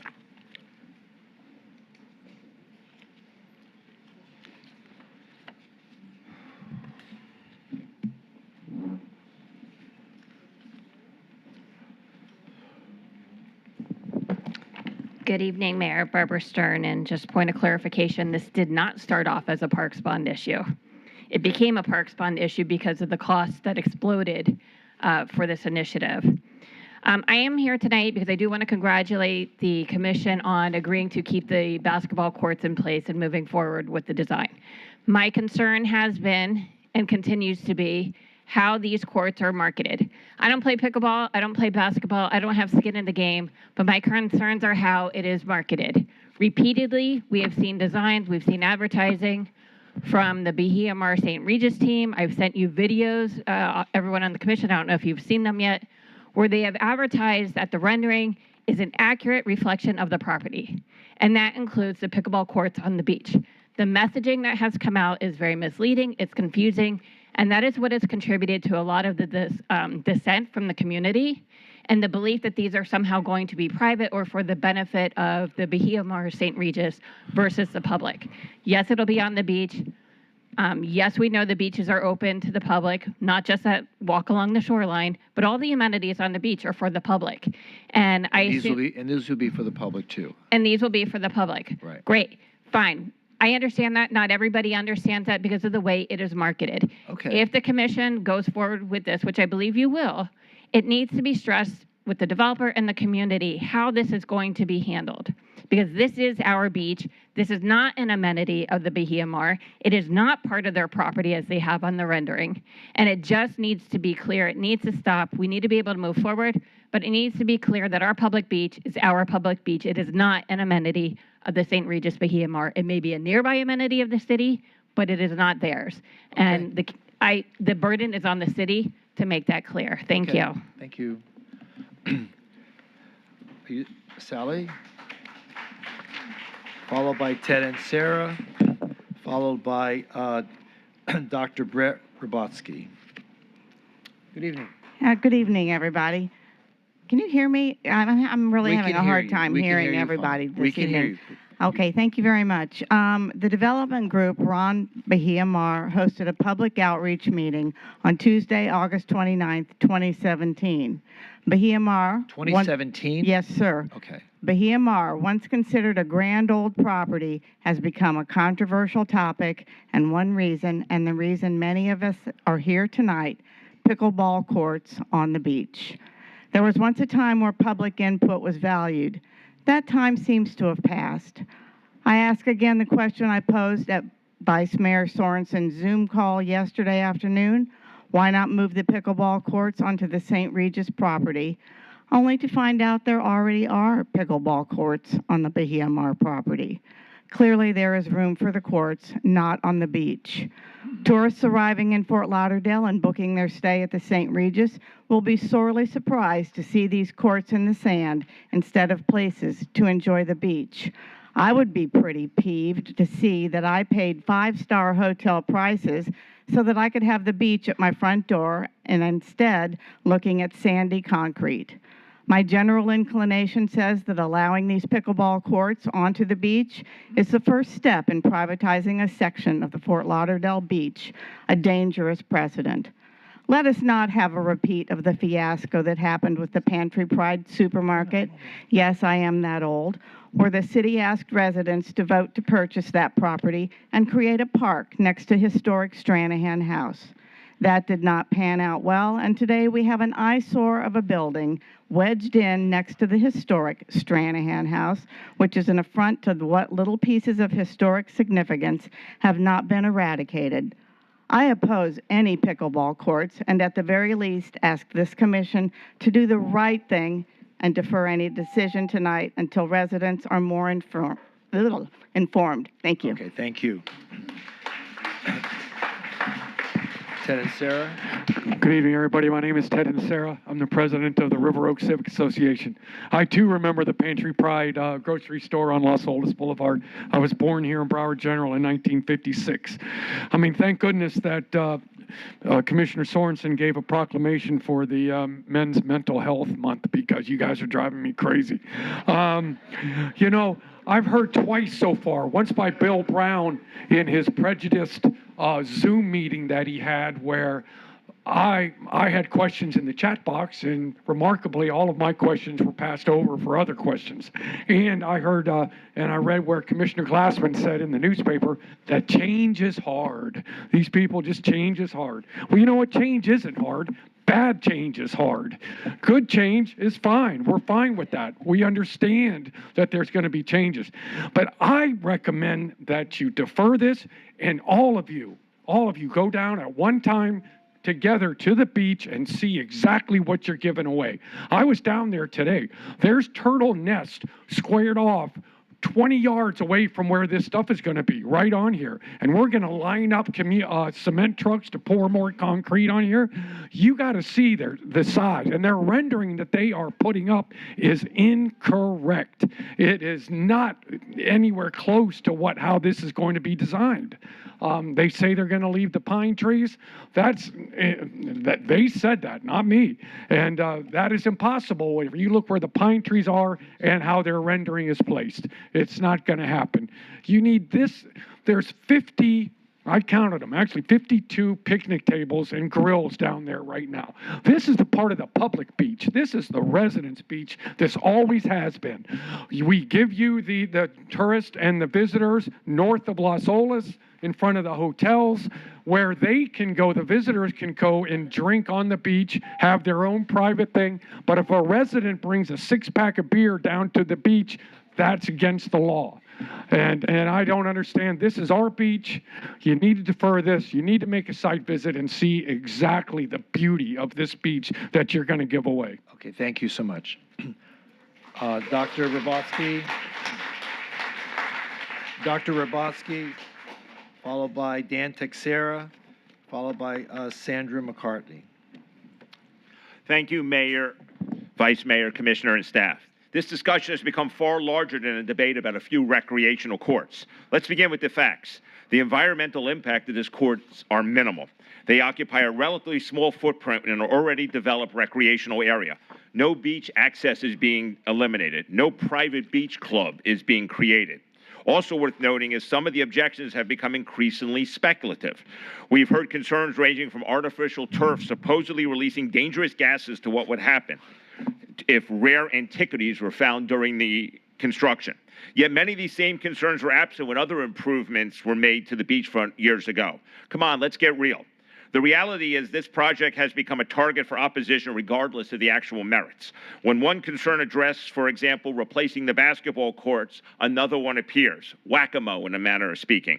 When one claim is disproven, a new one emerges. That's often the sign that the debate is no longer about the facts of this project, but rather the opposition to the project itself. What's next? Maybe one day we'll be told that these courts can create an unacceptable glare to the International Space Station. We have to be cognizant. As commissioners, I simply ask that you evaluate this proposal based on the objective facts, measurable impacts, and demonstrated public benefits, not on hypothetical fears and constantly shifting objections. At the same time, the potential public benefit is enormous. Pickleball is now America's fastest growing sport with more than 24 million participants. Its growth has been extraordinary from young to old. Fort Lauderdale has an opportunity to create something unique, an iconic beachfront pickleball courts that can instantaneously become recognizable throughout the country. Think about the social media value alone. Every day, visitors will post photographs and videos of people playing pickleball next to our beach. Cities spend millions of dollars trying to create these kind of memorable images that attract visitors. This project could become one of those images. That type of exposure cannot be purchased easily. Visitors will bring in not who just come to play. They'll experience locations, stay in our hotels, eat at our restaurants. I also believe it's important to recognize that public meetings often attract those who are most dissatisfied. That's the nature of public hearings. The individuals who take time to attend meetings are not always representative of the thousands of residents and visitors who support the recreational improvements. But never, I was told, please. I was told 3 minutes when I wrote this. No, 2 minutes. I know, you changed Please it. conclude your remarks. Okay. So the question is, to make room for progress, we say yes to activity, yes to community, yes to tourism, yes to economic opportunity, and yes to recreational amenity that serves thousands. When a city moves forward, everybody wins. When a city creates opportunity, everybody wins. Okay, thank I you. respect the commission to stay the course and keep the project. Okay, thank you. Dan Teixeira, followed by Sandra McCartney, He defamed me. followed by Susan Peterson. Good evening, Mayor, Commissioners, City Attorney, Dan Teixeira. I'm the president of a condominium on Birch Road, Harbor House East. I own a place at the Four Seasons, and I also have my business in the lobby at the Ritz-Carlton.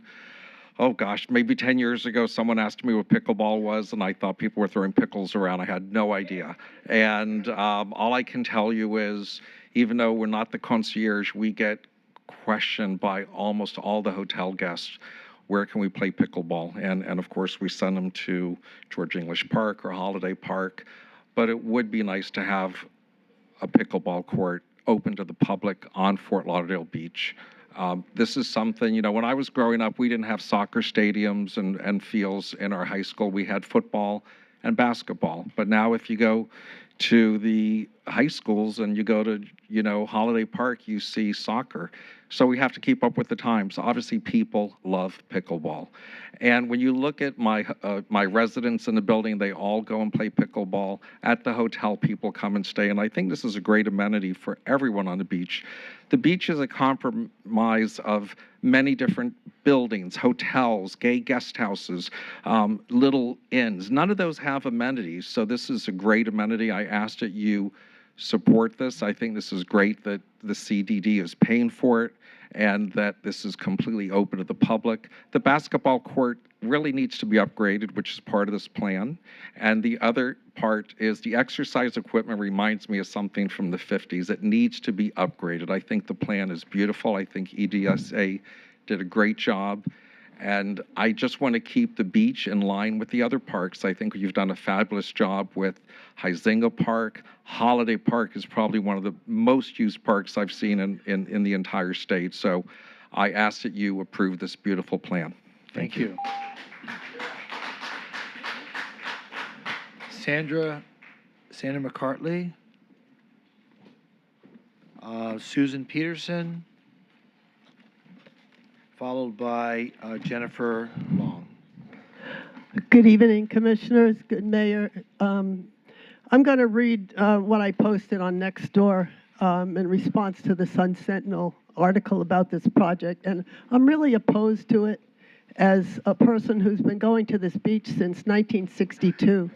It's a place of tranquility. You can hear the sound of the waves, a turtle nesting area. So I'm going to write what I posted.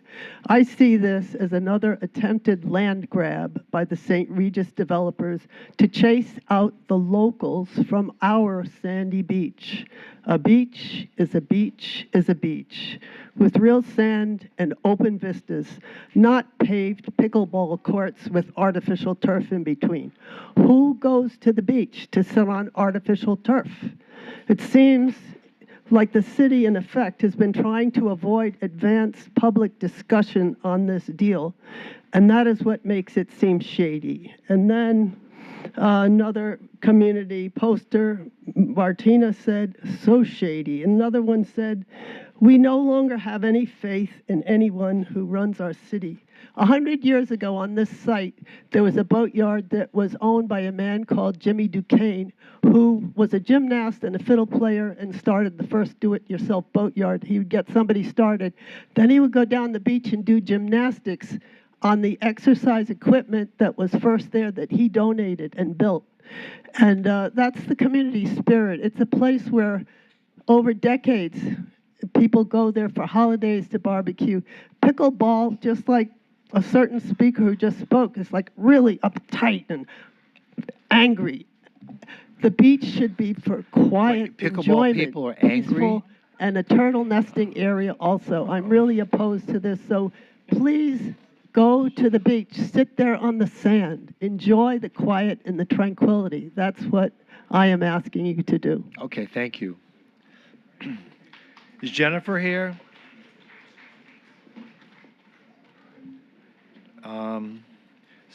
Did she just put these on my desk?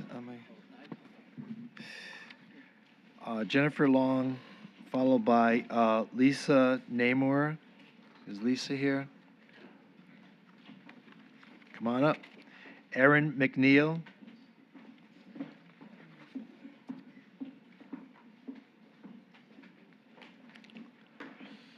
Good evening. Good evening, Mayor, Vice Mayor, Commissioners.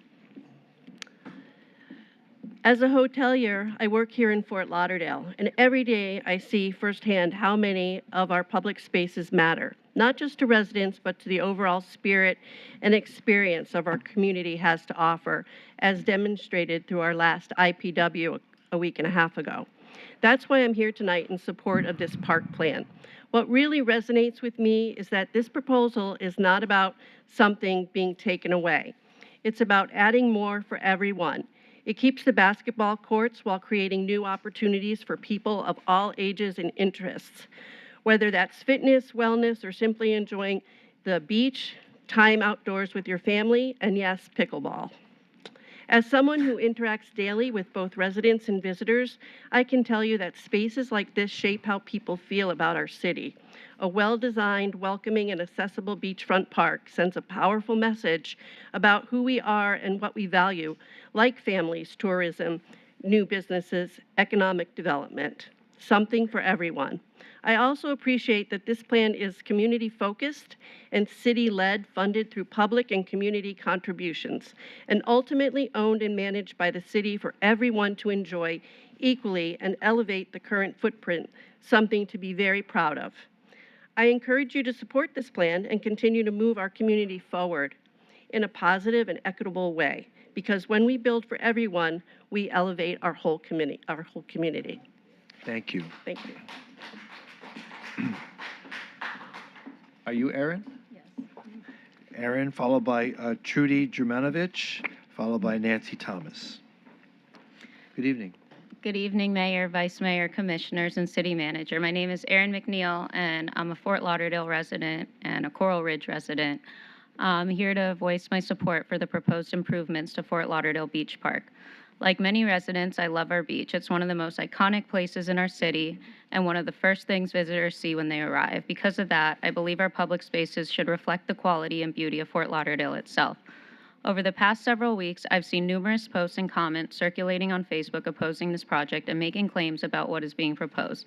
After reviewing the actual plans, I do not see those claims reflected in this design. What I see is a thoughtful improvement that preserves recreation while creating a more welcoming and attractive public space for the broader community. Today, this area consists primarily of aging recreational facilities and underutilized space. While those amenities serve an important purpose, the proposed redesign does not eliminate recreation. It enhances it and expands it for more people to enjoy. The plan includes upgraded basketball courts, new pickleball courts, an outdoor fitness area, open green spaces, landscaped walking paths, additional seating, improved beach access, and gathering spaces for residents and visitors alike. Rather than taking something away, it creates a destination that can be enjoyed by families, athletes, beachgoers, and residents of all ages. What I appreciate most is that this proposal embraces what makes Fort Lauderdale special. It enhances the natural beauty of our beachfront while creating a park that feels inviting, vibrant, and worthy of one of the most prominent locations in our city. Cities either invest in their public spaces or they allow them to stagnate. This proposal is an investment in Fort Lauderdale's future. It's an opportunity to transform a dated area into a world-class public space that residents can be proud of and that future generations will enjoy. No project will satisfy everyone, and a healthy debate is important. However, I believe discussions should be based on the actual plans and the long-term benefit to our community, not misinformation or assumptions about what the project may become. When I look at these renderings, I see a park that's more beautiful, more functioning, more welcoming, and more inclusive than what exists today. I respectfully encourage the Commission to support this project and continue investing in public spaces that improve the quality of life for everyone who lives in and visits Fort Lauderdale. Okay, thank you. Trudy? My name is Dr. Trudy Germanovich, and as usual, I try to bring, this time I brought Ted and Sarah's picture of the turtle nests that are right here and the pickleball courts that are supposed to go right up above them. So I want to make sure that everybody looks at those. And also, I put on the back many of the things that people have talked about, how this is being advertised as a private beach. That's what they're saying. It's a private beach. I am opposed to the plan for pickleball courts and surrounding artificial turf area, which is proposed in this item. I suggest the city sets up a free shuttle and send beachgoers to the pickleball courts, which the city destroyed part of Snyder Park to approve. This could include, that is supposed to be a world-class pickleball. That's why it was put in there. So use it. This was not sufficient time for the zoning board and the public to express their opinions and provide the city commission with information to make the right decision. As the photograph shows you, the area of the beach is an active nesting site for turtles. Is that illegal for you to be building so close to this? I believe this is only one of several reasons why the pickleball courts should not be included in this project. I also sent you an extensive email which outlined why the city should not be using artificial turf anywhere on beach sand. Not only does it shed microfibers, none of which is completely biodegradable, and in our South Florida sun, it can reach a temperature of 150 degrees, which can cause injury and off-gassing, which is a real thing. The plan should include a reasonable walkway to the beach, and there's no need for artificial anything. Put a wooden walkway so everybody can get to the beach with nice, real plants in the sand. Okay, Keep thank it you. as it is with no artificial anything. Thank you. Nancy Thomas, followed by Mary Fertig, followed by Bob Kemble. Excuse me. Good evening. I'm really disappointed that, excuse me, anybody who is against this particular plan is characterized as some kind of grouch, because I'm sorry, I have a cold. Okay. The public is not against beach improvements, which is why the Parks bond was passed 7 years ago. But agreeing to accept $1 million from a private developer to make their desired changes to a public beach without adequate public input is both wrong and unnecessary. The rendering funded by the Bahia Mart was presented to the Commission 1 month ago. Virtually all other city park changes in the past have included robust public outreach to citizens for their input, and not just within 1 month. Other city park changes have languished for years, while this one is scheduled for a commission vote only 1 month after the public got to see it. The Parks and Rec Advisory Board only saw the rendering 1 week ago, at which time they expressed some concerns and recommended more time for public input. Yesterday, Jimmy Tate, Bahia Mar, wrote an email to the commission stating that they're just being good neighbors by donating $1 million for beach renovations. If it's a good faith donation, then why is the $1 million dependent upon the EDSA rendering being approved, quote, without alteration, unquote, as per his letter? Only 1 month ago, some of the public got a look at this rendering. Their concerns about having 4 pickleball courts beachfront, artificial turf, placement of shaded picnic tables and grills, etc., are fair and should be continued. The city has the funds from the park bond to make beach improvements that are reviewed and accepted by the public without the $1 million mandatory EDSA design from Bahia Mar. We're asking the city to take adequate time to conduct fair and robust public outreach and not be bound to the EDSA rendering in return for $1 million from a private developer. Thank you so much. Mary Fertig, followed by Bob Kimball, followed by Michaela Conca. Good evening. Mary Fertig on behalf of Lauderdale Tomorrow. This project has taken on a life of its own. It was 2.5 years ago, January 9th, 2024, that some of us spoke in opposition to R4. I went back to the minutes, and yes, we did speak in opposition, and no, it was not a unanimous vote. The issue was air rights, and any conversation about a $1 million donation was definitely not the focus of the 141 pages of backup on this item that was distributed the Thursday before the meeting. But does that really matter tonight? One takeaway from recent issues before the city is the different ways in which the public is included. On some park projects, there are community meetings as well as neighborhood association meetings, in-person meetings with an option to join virtually. Same thing for some of the other projects that you're doing that are coming before you, while others are not treated in the same manner. On some projects, there's an insistence to follow the contract, while in others, such as Lockhart Stadium, years pass with no park. And just as an aside, I just want to say this. Our local high schools pay $5,000 for each game they play in the small stadium. Okay. So it came as a shock to many of us that this was not even presented to the Parks and Rec Board until less than a week before the second hearing. We could sit and argue about this forever, but at some point, it's time for everyone to try to meet in the middle so that we can move ahead with something on this most special of beaches. On behalf of Lauderdale Tomorrow, I'm here to support the recommendations of the Park and Recreation Board. I'll start reading them to you in case you don't see them. Following discussion, the board reached consensus to prepare a letter to the commission requesting modifications to the conceptual design, including removal of the artificial turf in favor of natural landscaping materials, reducing the number of pickleball courts from 4 to 2, allowing additional time for public input and outreach, and reaffirming that no exclusive access be granted to Bahia Mar guests for use of the recreational facilities. Thank you. I did, Dean, I just passed that little, I cut that from the minutes that they circulated, their draft. Is that okay? I just want to make one correction. You say there was no consultation with the neighborhood association. We received an email this morning from the president of the Central Beach Alliance, in which Bill Brown said that you're going to let me finish talking? Of course, I want to hear what you're going to say.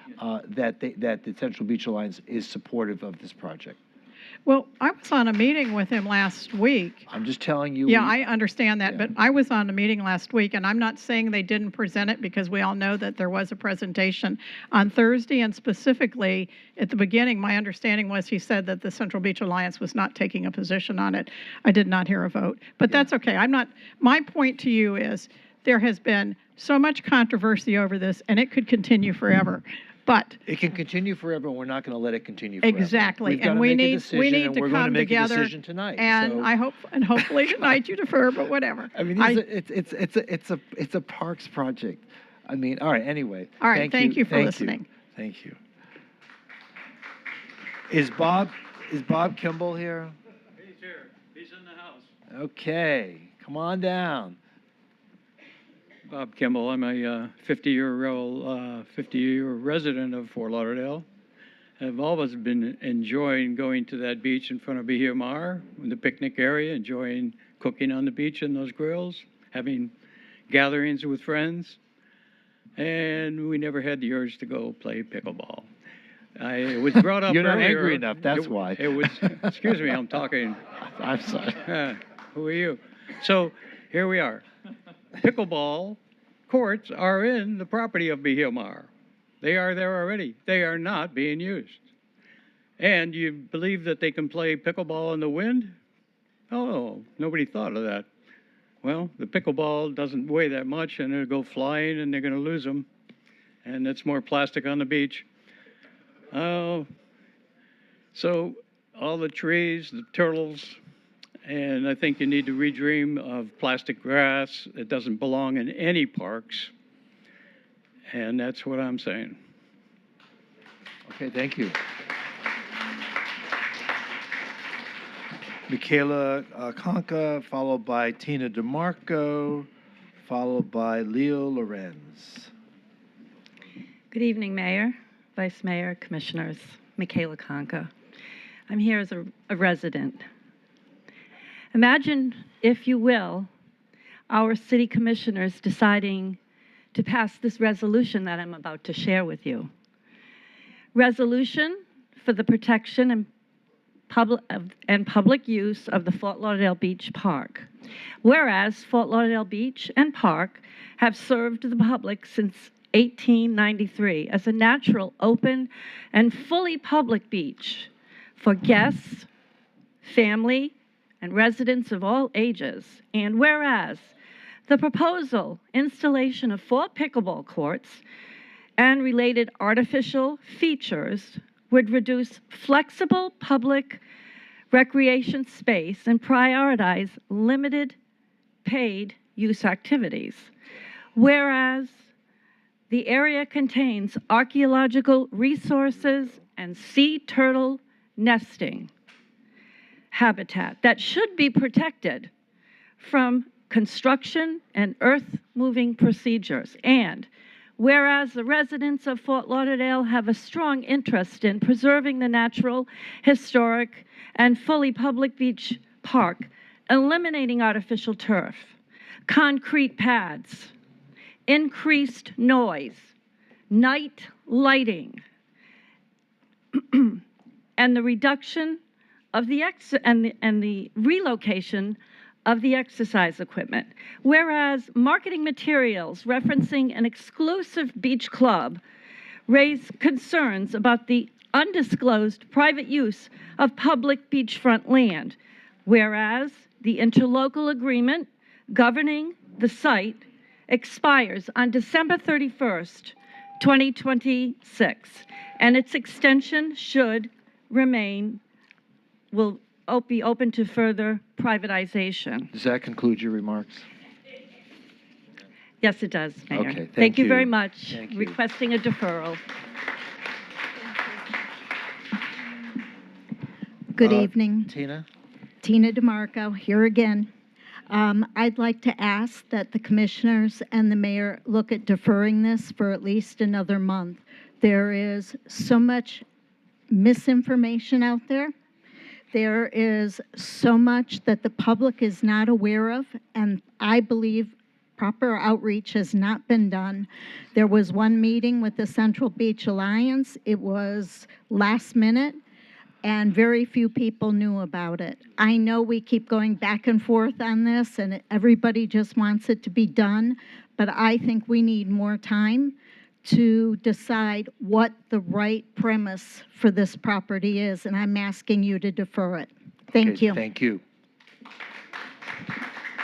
Leo? Leo Lorenz, followed by Chris Chakowski. Good evening, Mayor and Commissioners. I'm speaking in opposition to the plan. Is he kidding? As one of the daily users out there at the beach, we're out there every day. And I could say every single day there's somebody out there on the courts or at the exercise areas utilizing the spaces. A lot of the people who seem to like this rendering that the EDSA had done, those people are never out there. They don't understand what it's like to be out there in those kind of conditions.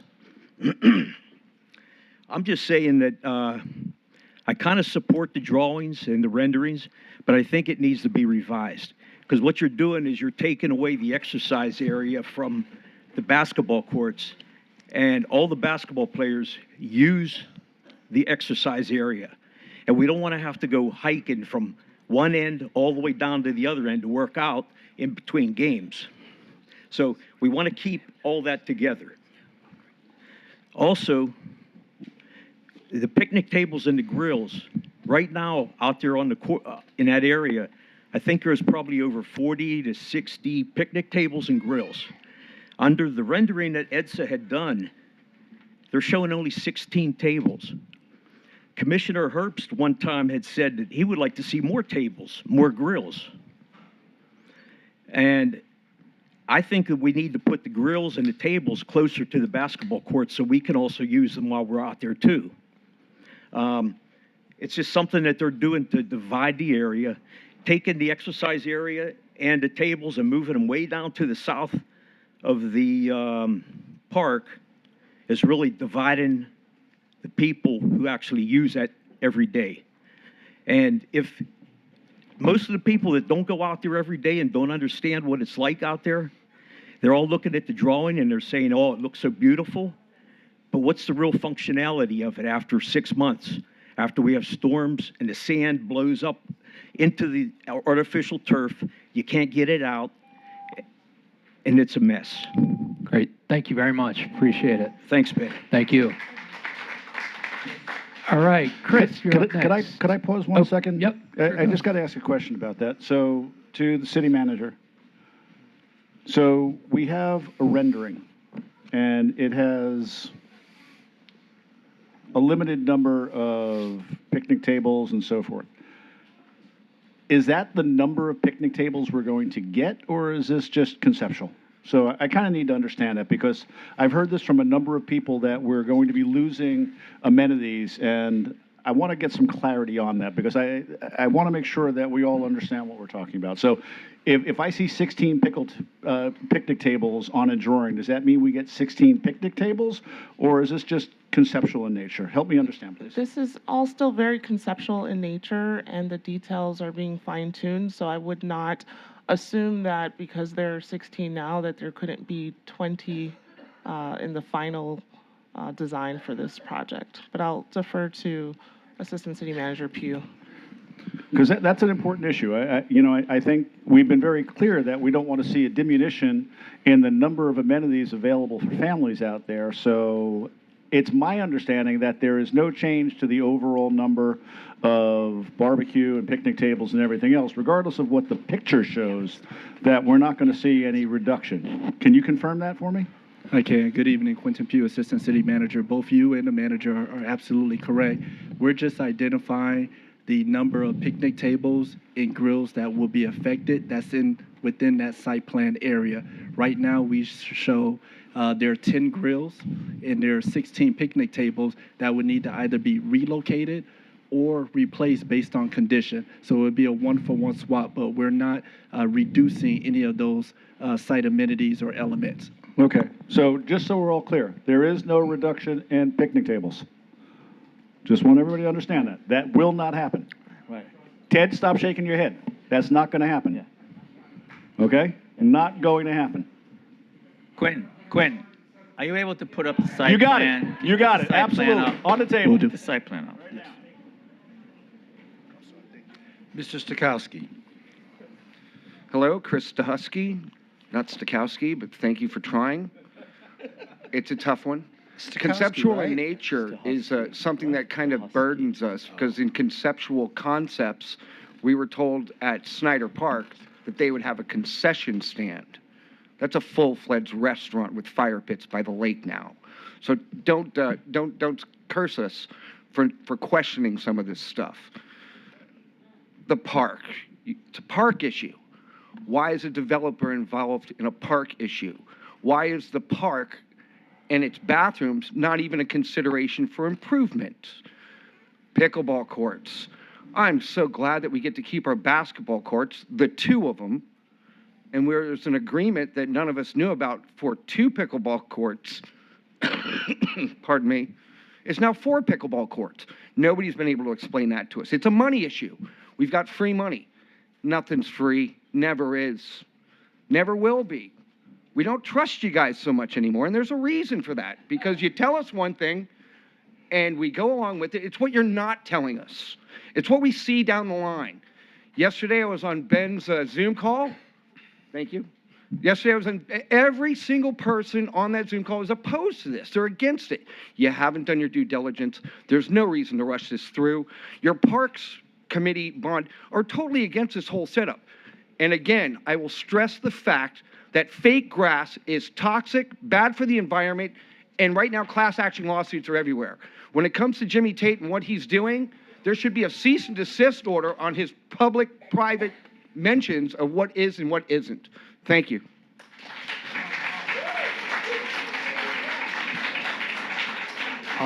But City Manager, do we have someone here from EDSA? Because later, when we get a chance to discuss this, I want to have a conversation about the turf and some of the misinformation that I'm hearing. So I want to make sure that, is there someone here from EDSA? Yes, Commissioner, there is. Okay, thank you.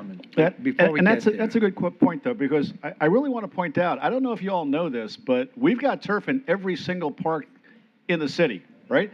Holiday Park, Carter Park, Mills Pond Park, every park that we play on in the city where we've got fields is turf. I don't know if you know that. Artificial turf. Artificial turf. Artificial turf. Artificial turf. Come to Holiday Park. Have you ever played soccer in Holiday Park? Come on up sometime. It's turf. Have you ever played at Mills Pond Park? Have you played at Carter Park? You know what it is? It's turf. You know what we're going to do at Lockhart Park? Turf. Guys, this is not the only place in the city where we have turf. He wants to let it out. This is Okay. Thank you. I reserve my time because I do want to make a couple of points about the turf, and the turf of today is not the turf of 20 years ago. Okay, all right. We have to get real. All right, let us continue with the public. There's a gentleman named Oz, but I can't. Your penmanship is, I can't read your last name. Followed by Sean Hall. What is your last name, sir? McCrae. Okay. MCRA, McCrae, yeah. Okay. How you doing, Mayor? How you doing, Commissioners?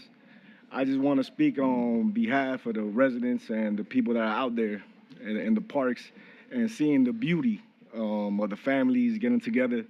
I see the renderings and I see a separation, you know what I'm saying, of communities, and I really don't like it. I see the youth with the family out there barbecuing in the grills, and that structure that I see right there, it looks beautiful, but in actuality, it takes what the beauty of the beach really is about. It's about the community, and it's about the families getting together, the friends, you know what I'm saying? So I'm not for that, and I guarantee you I speak for a lot of the residents that are out here, so that's all I want to say. Okay, thank you. Sean Hall. Hello, how you doing? I'm Sean. So I just was at the beach today, and literally it's rainy, so you can't play pickleball at all because I think the ball is light, and with the winds blowing, you really have zero way of playing the game. Can you play basketball? You could. I can. Really? You did today. I did today. Okay. I catch sarcasm, but it's all right. Second, meaning that if you can't play pickleball when it's windy, you need a wall or some kind of facade to play the game like in a good way, because any pickleball gym, stadium, they're always inland. They're not on the beach. And there's no place in the United States where people can play pickleball on the beach because it's windy and the ball is light, it has holes. It is true because it's light. It's like wiffle ball. Okay, anyway, I do think that the rendering, like, it looks good right now conceptually, it's okay. But when you look at like what it is today, it doesn't need like a new like, the beach doesn't need to be redone like this. I think fixing what we have right there, like just changing what's already there, like making things better for what we have today. I think today we see in the country around Florida, United States, there's like lots of like building with developers and people who live in these areas. Wildlife are being destroyed, new developments, more concrete everywhere, and we just don't need that. And I think this would be a travesty if this was to happen, I think, in this area. My son's here, he's 11, his first basketball game was at this court, and I think that, you know, when he was like 2 years old. So I think these things are places, are memories for people. We are actually losing that in the United States these days, given all the construction and development, et cetera. Thank you. So Thank you. And I got to speak to this as well. So everybody that's saying you can't play pickleball at the beach, apparently you've never heard of Sandy Pickle, okay? Sandy again. Pickle is pickleball at the beach on the sand. People play pickleball Okay, but on like, the if sand. it's windy, sir, They, if it's they- windy. they play pickleball at the beach all around the country. In Bradenton, we have pickleball at the beach. In Cocoa Beach, we've got pickleball at the beach. Key They've West. got pickleball Key West. in Key West. Key West. They have pickleball. There is a thing called Sandy Pickle where Okay, you literally play is on that the what sand. we're doing here? On the sand. You play on the sand. No, I'm saying, It's is that what called we're doing Sandy here? Pickle. That's not Sandy Pickle. All right. Stop.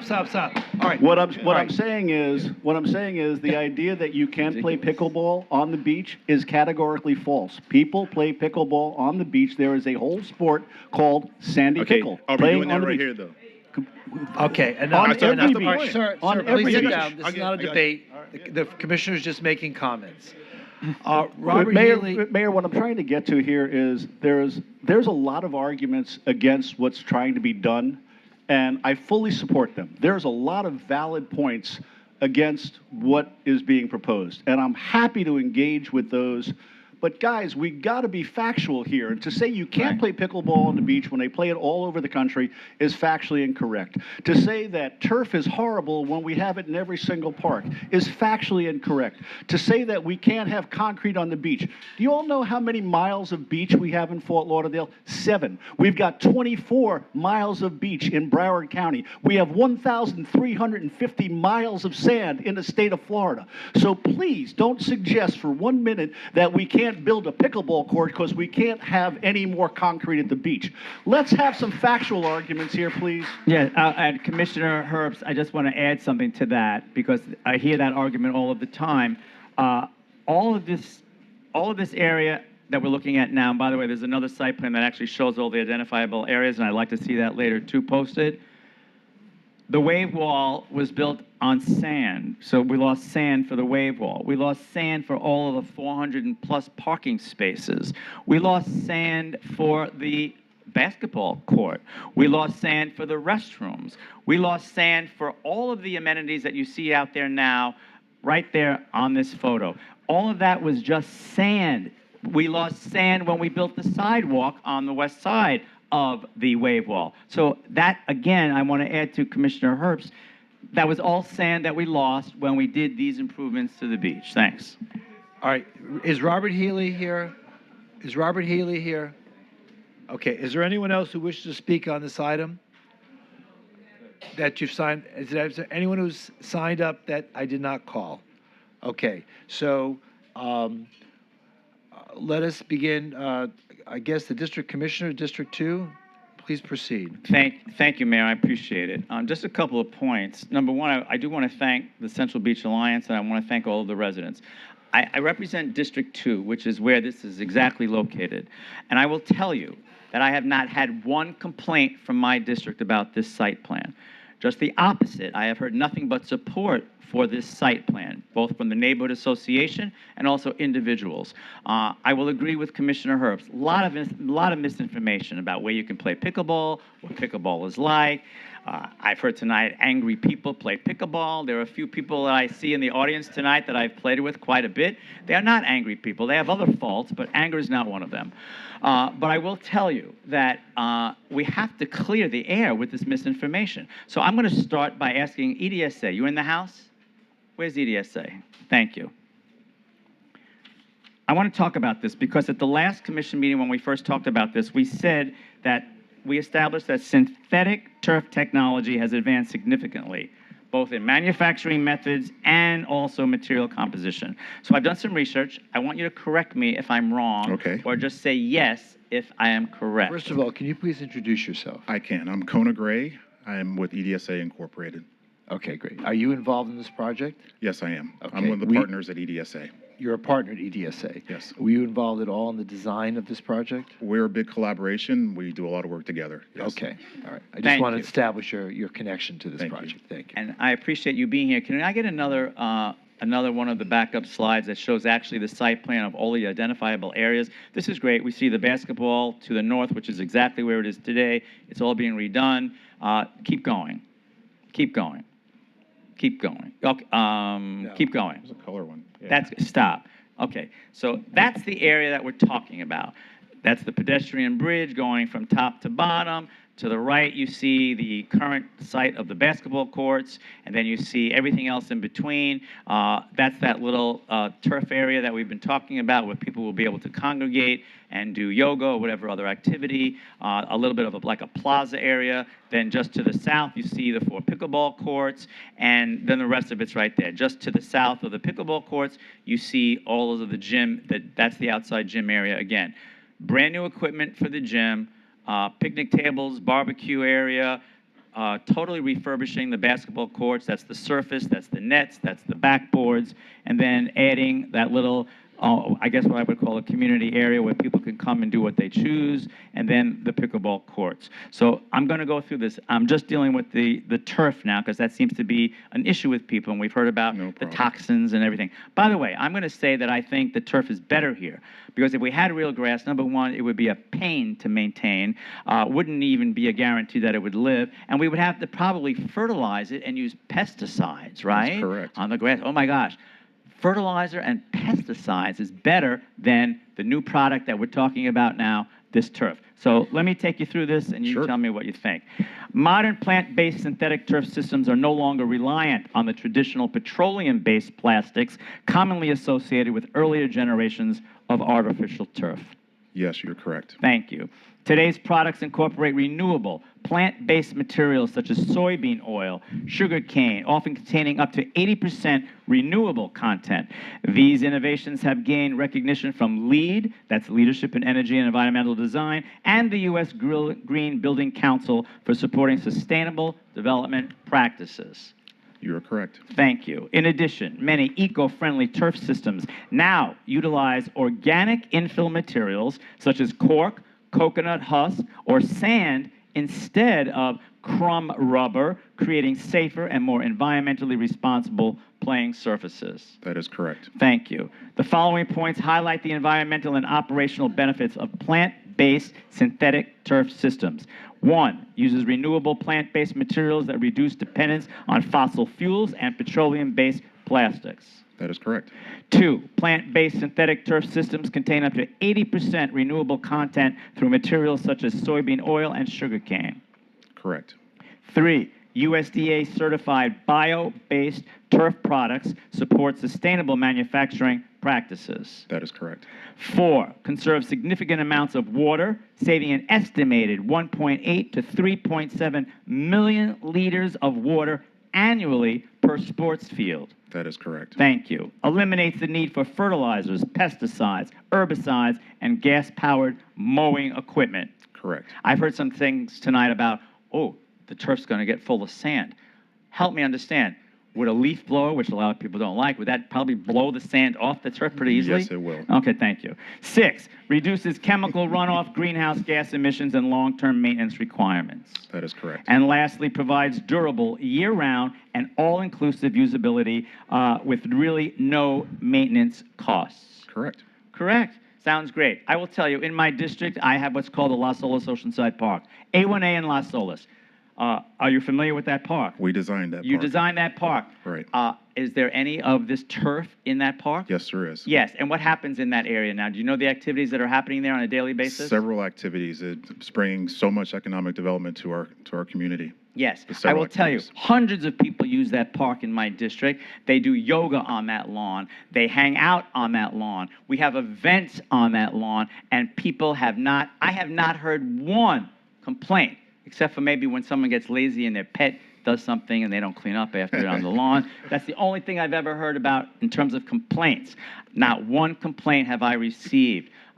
Thank you very much. I appreciate your expertise on this. I just wanted to make that point because I'm hearing and reading so much misinformation about what people are saying about this area with the turf, which you see right there at the foot of the pedestrian bridge.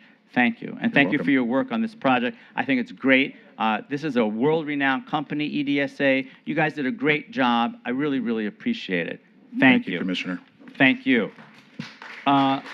City Clerk. Okay, City Clerk, I want everyone to take a look at this little area that we're talking about. It's just a little bit of area to the north and to the south of the pedestrian bridge that connects Bahia Mar to the beach. Would you please just put some drone shots up that I sent you today that I would like to see people have context.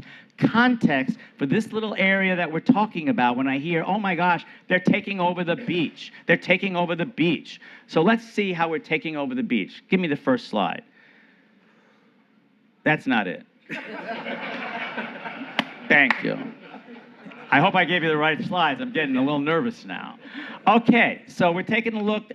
Closest to the bottom of the screen is the north, and we're heading south towards Port Everglades to the top of the screen.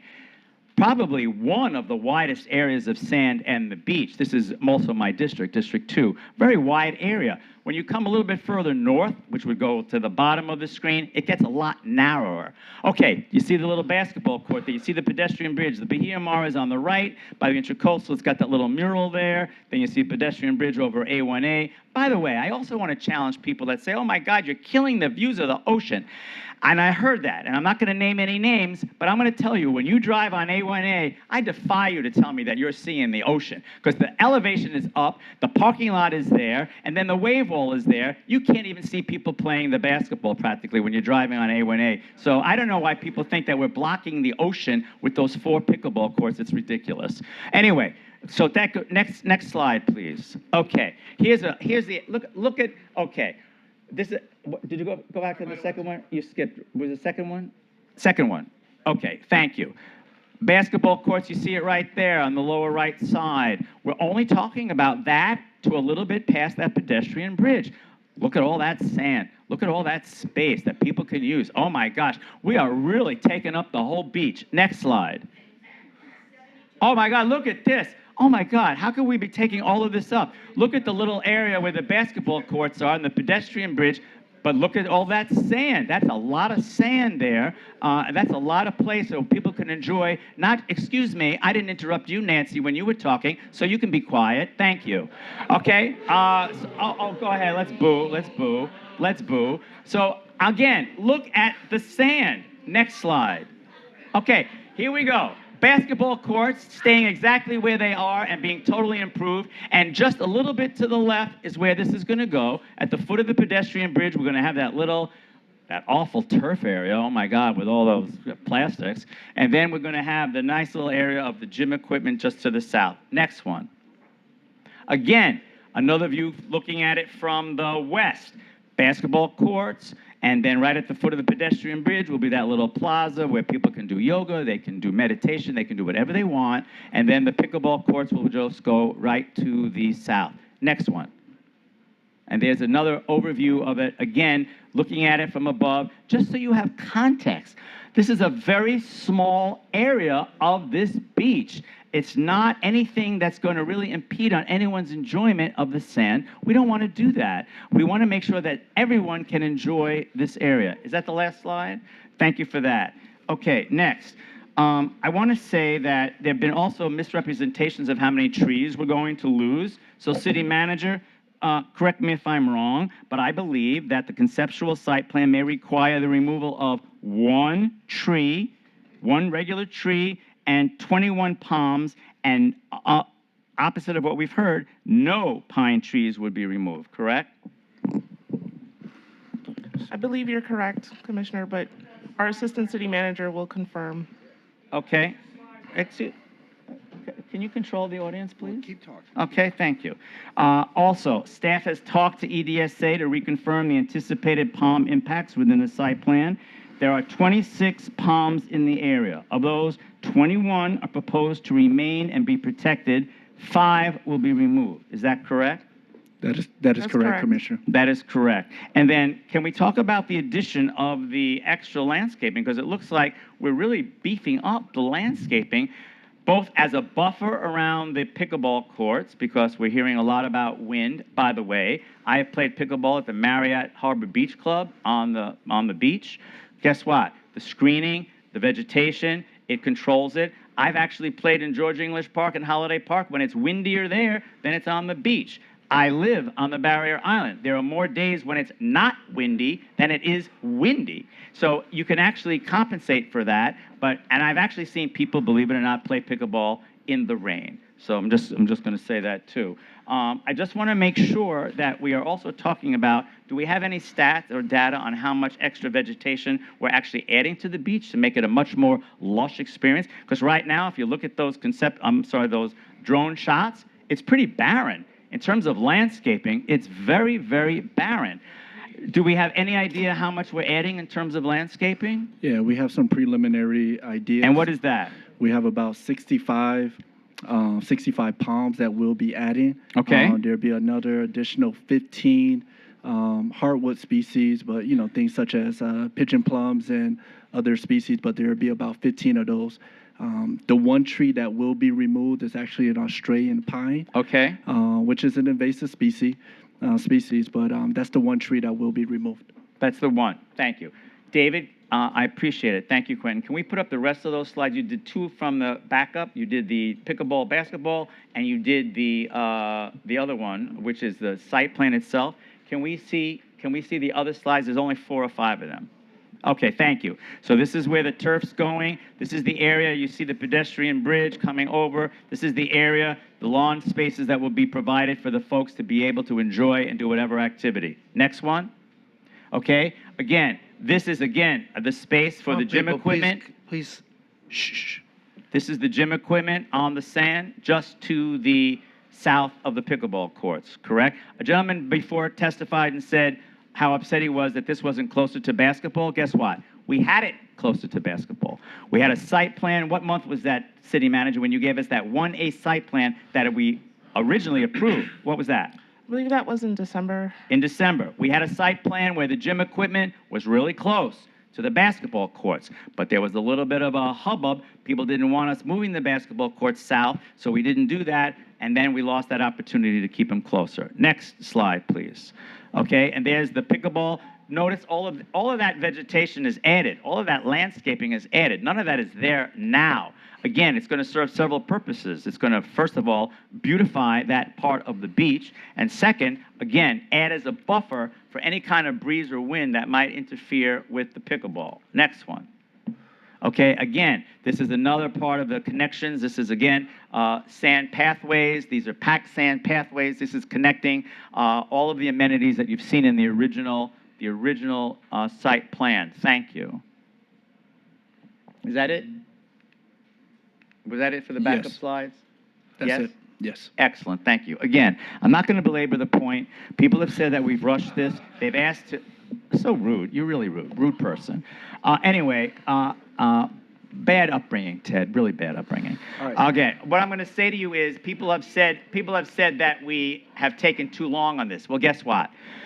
This plan to remove the basketball courts was actually done in January of 2024, and we've had discussions about it since then, since January 2024. So I don't think that we've actually rushed this because sometimes you just have to make a decision and you have to move forward and then go on to the next topic. I think that we've really hit that point tonight. I would ask my colleagues to agree with that because I think that we've looked at every single aspect of this. Again, I represent this particular district. I have had no complaints about this. And trust me, my district is not shy.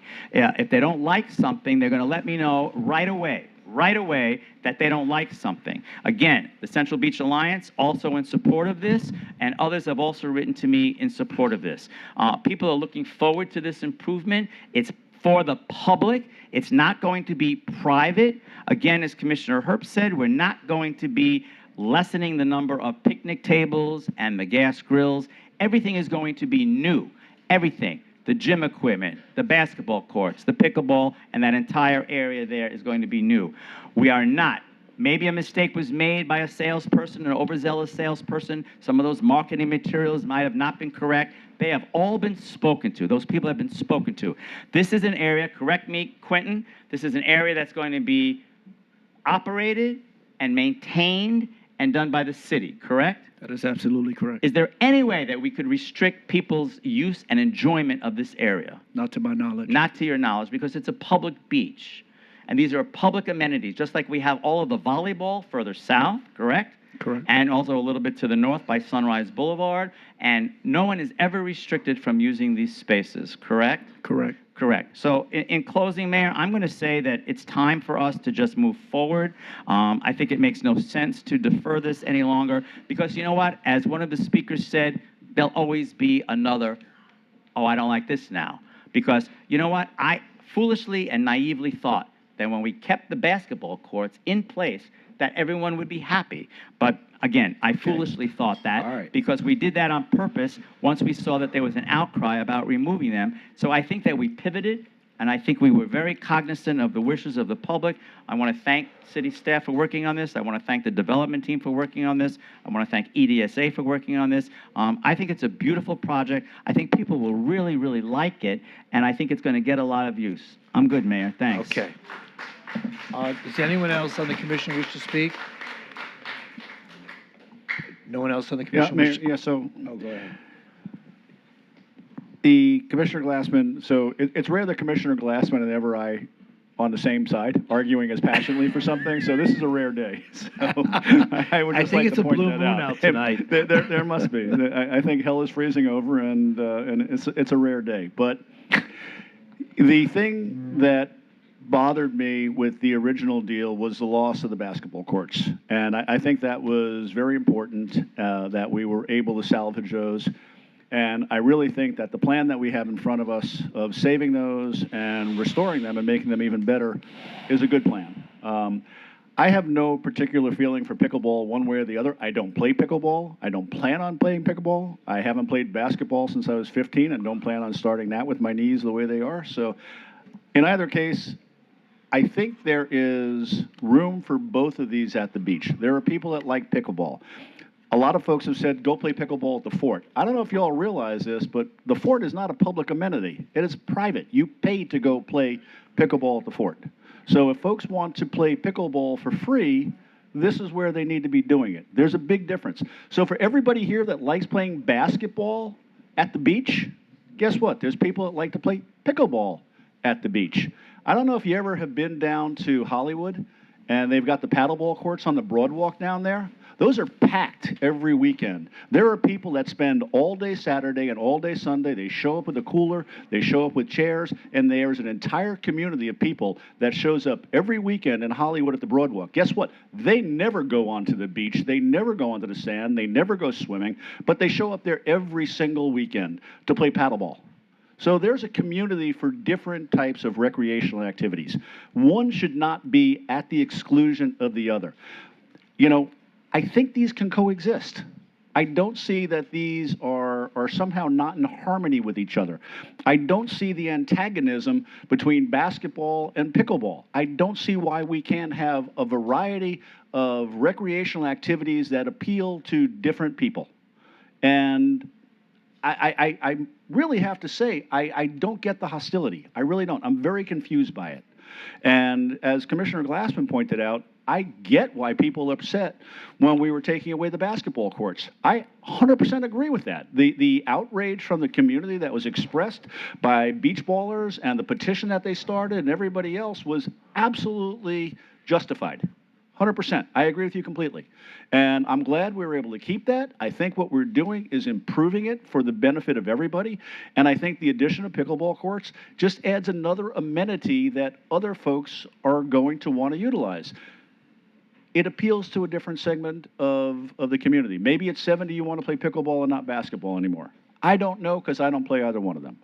Regardless, though, I think we should all be focused on trying to create more opportunities for people to come together, get out of your house, get off your phone, get out to the beach, enjoy being outside, enjoy being part of a community, engaging with other people in a social activity, spend time there, enjoy what makes Fort Lauderdale a special place that all of us love, and come together. And I don't see how that's a problem.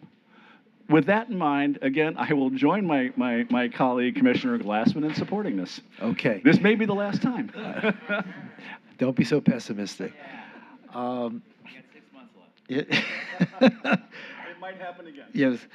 Anyone else on the commission wish to comment? Yes, Mayor, thank you.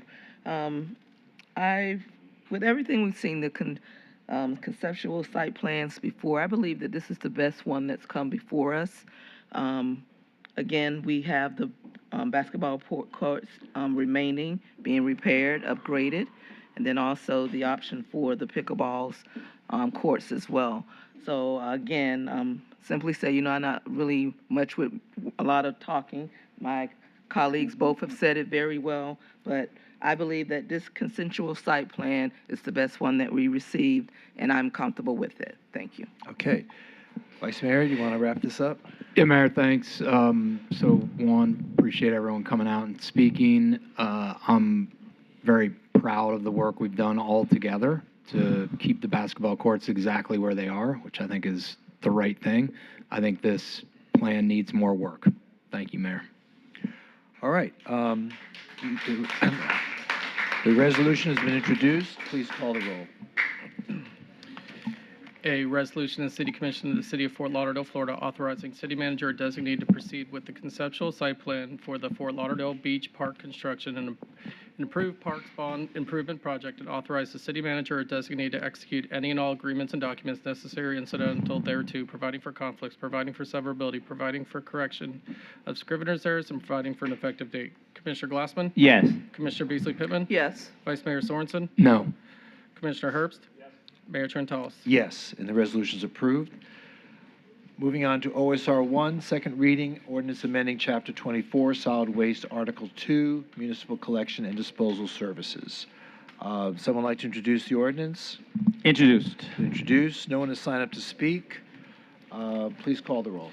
In ordinance of the City of Fort Lauderdale, Florida, amending Chapter 24, Solid Waste, Section 24-27B, Containers of the Code of Ordinances of the City of Fort Lauderdale, Florida, by establishing a civil citation for improper solid waste container placement as set forth in Chapter 11, repeal of conflicting ordinance provisions, and providing for an effective date. Commissioner Glassman? Yes. Commissioner Beasley Pittman? Yes. Vice Mayor Sorensen? Yes. Commissioner Herbst? Yes. Mayor Trentalis? Yes, excuse me. Can you please, if you're exiting the room, please do it quietly because we're still conducting the meeting. Thank you. Yes. Got it. OSR 2, second reading, ordinance amending Chapter 11 of the Code Enforcement, Chart of Civil Penalties to establish civil penalties for improper solid waste container placement. Would someone like to introduce the ordinance? Introduced. The ordinance has been introduced. Any questions? No one signed up to speak. Please call the roll. In ordinance of the City of Fort Lauderdale, Florida, amending Chapter 11, Code Enforcement, Section 11-25, Civil Penalties of the Code of Ordinances of the City of Fort Lauderdale, Florida, to establish civil penalties for improper solid waste container placement as defined in Section 24-27B of the Code of Ordinances of the City of Fort Lauderdale, repeal of conflicting ordinance provisions, and providing for an effective date. Commissioner Glassman? Yes. Commissioner Beasley Pittman? Yes. Vice Mayor Sorensen? Yes. Commissioner Herbst? Yes. Mayor Trentalis? Yes, and OSR 2 is now approved. OSR 3. This is a second reading, a quasi-judicial ordinance approving a rezoning located at 221 Southeast 12th Avenue from residential multifamily low-rise medium-density district to community business district with allocation of 0.14 acres of commercial flex and approval of an associated site plan level 4 development permit for waterway use with landscape yard reduction. Anyone wishing to speak must be sworn in, and the commission will announce any site visits, communications, or expert opinions received and make them a part of the record. Commissioner Herbst, do you have any additional disclosures? I've spoken with the applicant subsequent to our last vote. Commissioner Beasley Pittman? No new communications. Okay. I've had additional communications with the applicant and their attorney. Commissioner Glassman? Nothing additional. Vice Mayor? Applicant and site visits. Thank you, Mayor. All right, so this is the thing. We've got like 50 people who've signed up to speak. And I just don't think we need to go through this whole exercise all over again. I see there are people for, there are people against. I see the applicant is here to answer any questions. I know you're not here to make any further presentation, correct? Mayor, Vice Mayor, Commissioner Stephanie Toothaker, Dykes, we're here. No, we are not planning on making a presentation. We made a full presentation on first reading. We're happy. We've been working with the city attorney's office and our neighbors, and we're happy to to discuss that, or we're happy to just answer questions. Okay. And I would ask, Mayor, I do think it's important. We have so many people here that are here for us. I'm just going to ask them very quickly to stand up, and I'll ask them not to speak, if that's okay. The ones that support you mean? The ones that support, I'm going to ask them to stand up, and then we'll ask them not to speak with the Okay, comment all cards. right. Can I For ask those- everybody here on behalf of Weston Jewelers and the Dykes family to stand up? Yes, don't Okay. speak. We'll save you lots of time.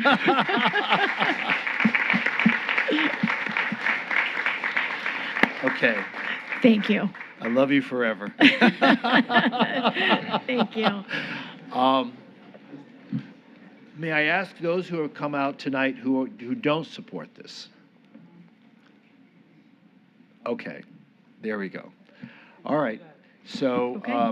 all right, so for those that have signed up, I'm just going to move to close public hearing. Someone move to close public Moved. hearing? Do I hear a Second. second? Been moved and seconded. Please call the roll. Commissioner Glassman? Yes. Commissioner Beasley Pittman? Yes. Vice Mayor Sorensen? Yes. Commissioner Herbst? Yes. Mayor Trentalles? Yes, and public hearing is now closed.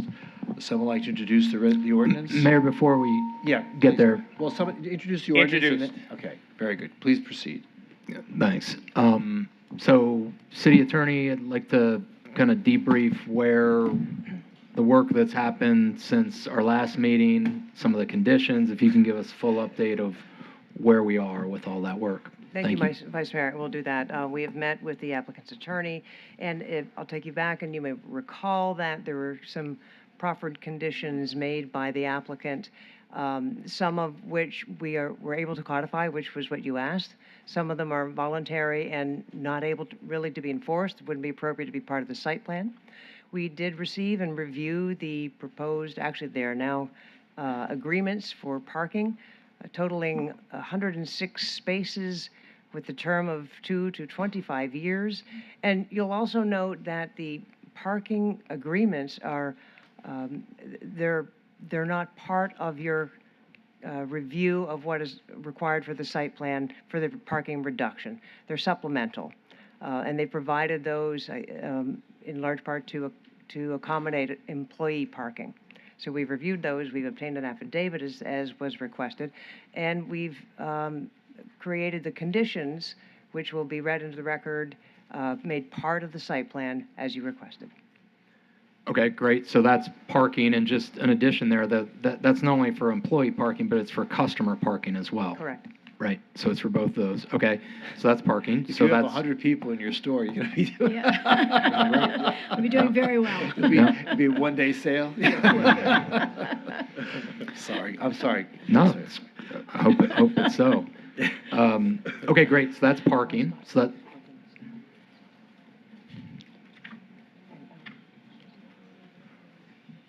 Would you like me to just address them?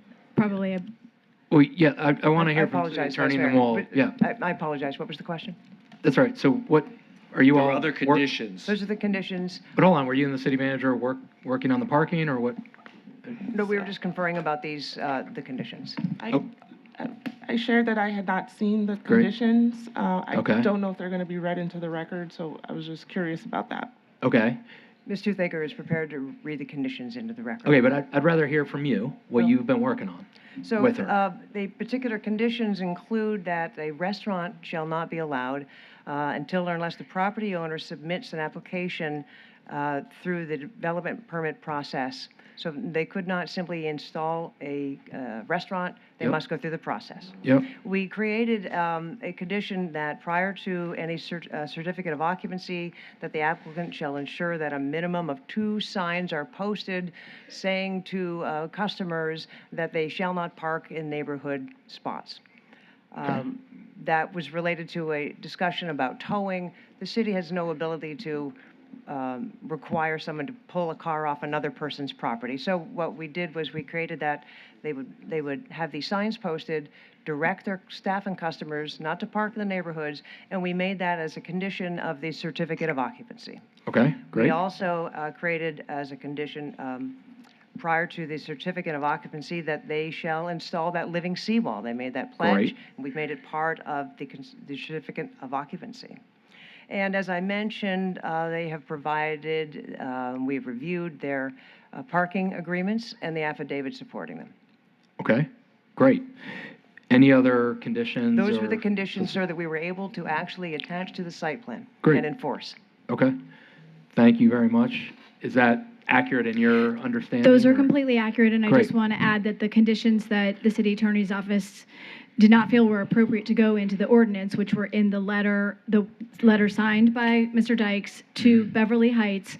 Those have already been submitted. Those are voluntary conditions. Those are private commitments from Weston Jewelers to Beverly Heights. We stand by all of those. Great. We've also added, intend to add a condition, Cooley, in discussions with Cooley Hammock, they'd like Mr. Dykes to purchase some Cooley Hammock signs. We committed to purchasing 2 signs for them to install, and we stand by all of those conditions. They've all been submitted. They were all in conjunction with discussions with the city attorney's office, so the city has those, and we agree to all of them. Okay, great. That sounds excellent. Is that city attorney, all that? Yes, sir. Tracking from your side? Okay, fantastic. So that's great. I appreciate the work with the neighborhoods to really, attach these conditions and Definitely. make this a win-win for everyone, which is what I'm convinced it will be. So We agree completely. really appreciate that work, that time, that effort. I know it's a lot, but it's really worthwhile. Yeah, we So agree. Thank you for that. Mayor, that's all I have. Okay. Anyone else wish to question or comment? I would if I could. So could you talk a little bit about the parking spaces? So you said you've got a variety of agreements, some ranging from 2 years, the other to 25 years. Can you give me a breakdown between how many parking spaces are attached to how many years? Do we have that? I don't have that particular information related to each of them. Can you ballpark it? I mean, so do we have 100 for 2 years and 4 for 25 years? Do we have 25 for 25 years? What's the? They're all varying, Well, for Commissioner, example, the they're 25-year contract, how many spaces are associated with that? 6. 6, Mhm. okay. And what are the other ones? The other ones, they all have rights to renew, but 5 years was the maximum. So there are 40 spaces completely off-site, then there are 40 spaces in the Moss building, and there are 40 spaces, I'm sorry, did I say that wrong? It's 40 spaces in the church parking lot, 40 spaces in the Moss building directly across the street, churches, and 20 in the Moss, I'm sorry, and 40 completely off-site. And they're all varying. That's why the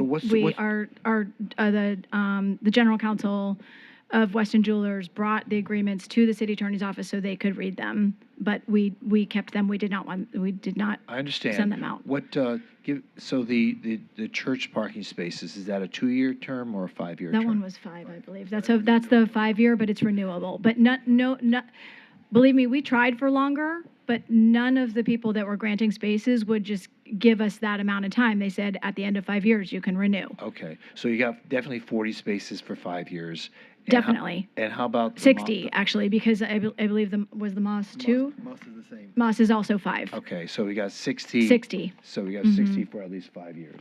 Okay, so I guess my next question then is, if at the end of 5 years, one of these particular locations chooses not to renew, is there an obligation to replace those lost spaces in another lot? So are we required to have 104 spaces in total going forward, irrespective of where they are? I don't care what the lots are. Do we have to have 104 spaces? Well, no, Commissioner, we do not have to have it. That was over and above the requirements that allowed for the parking reduction. This is purely supplemental. So what are they required to have? They are required to have, in order to obtain the parking reduction, they're required to have within an area of the building sufficient parking to pursuant to the requirement of the site plan, that the parking was available in the area immediately adjacent and around the building, and they met that criteria. This relates to off-site parking for employees and customers, which is supplemental to the requirement. They met the requirement for the site plan related to the parking reduction. This is entirely supplemental to that. So, again, I guess my question is, help me understand. If these go away in 5 years, what happens? Well, they would. If they're not renewed in 5 years? There is no obligation that they have these, other than that they have pledged that they would maintain these, and each of them has a term.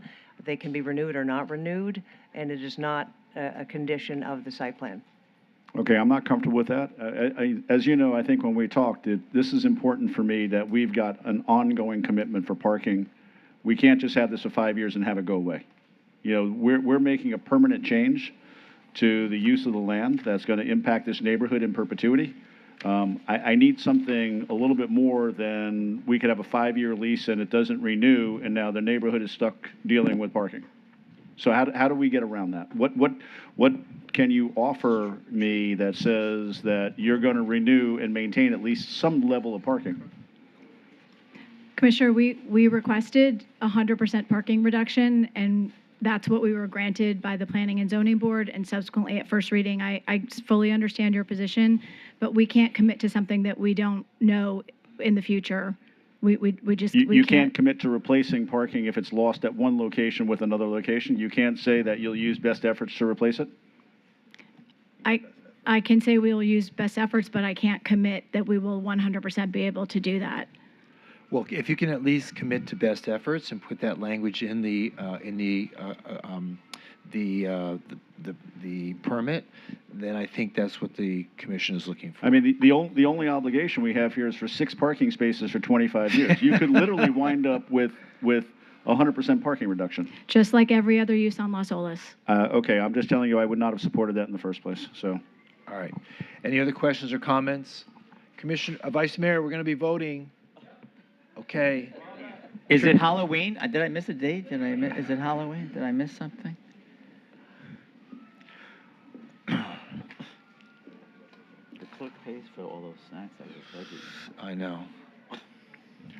Okay, so we've closed public hearing. The ordinance has been introduced, so please call the roll on OSR 3.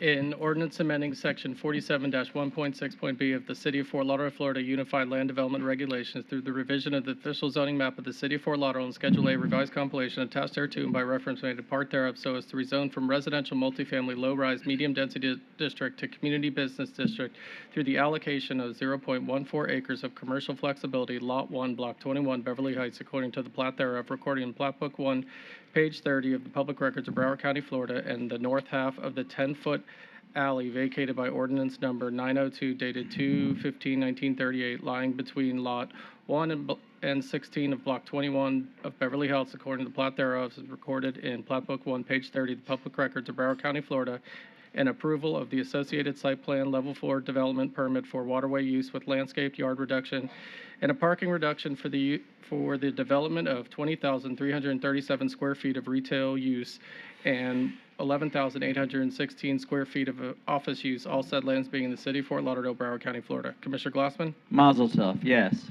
Commissioner Beasley Pittman? Yes. Vice Mayor Sorensen? Yes. Commissioner Herbst? Again, with the understanding that you'll use commercially reasonable best efforts to ensure that parking remains at the level at which you're at today. Yes. Mayor Trentalis? Is that a yes from you? Yes, we will That's a use yes. best efforts, Okay. yes. That is a yes on the Yes. record. I just confirmed with our city attorney. Okay, all right. Yes. Okay, thank you. And OSR 3 is now.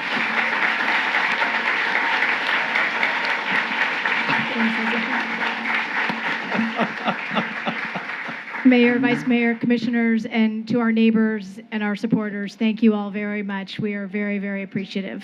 Thank you. Thank you. And we appreciate, Thank you, your everyone. families. I appreciate it so much. And we appreciate your family's investment in our community. Thank you. Thank you. Thank you. Try to leave quietly if you can. You're certainly welcome to stay for the rest of the meeting. We know how enjoyable the meeting has been for you, so we know. I guess you're leaving. Okay.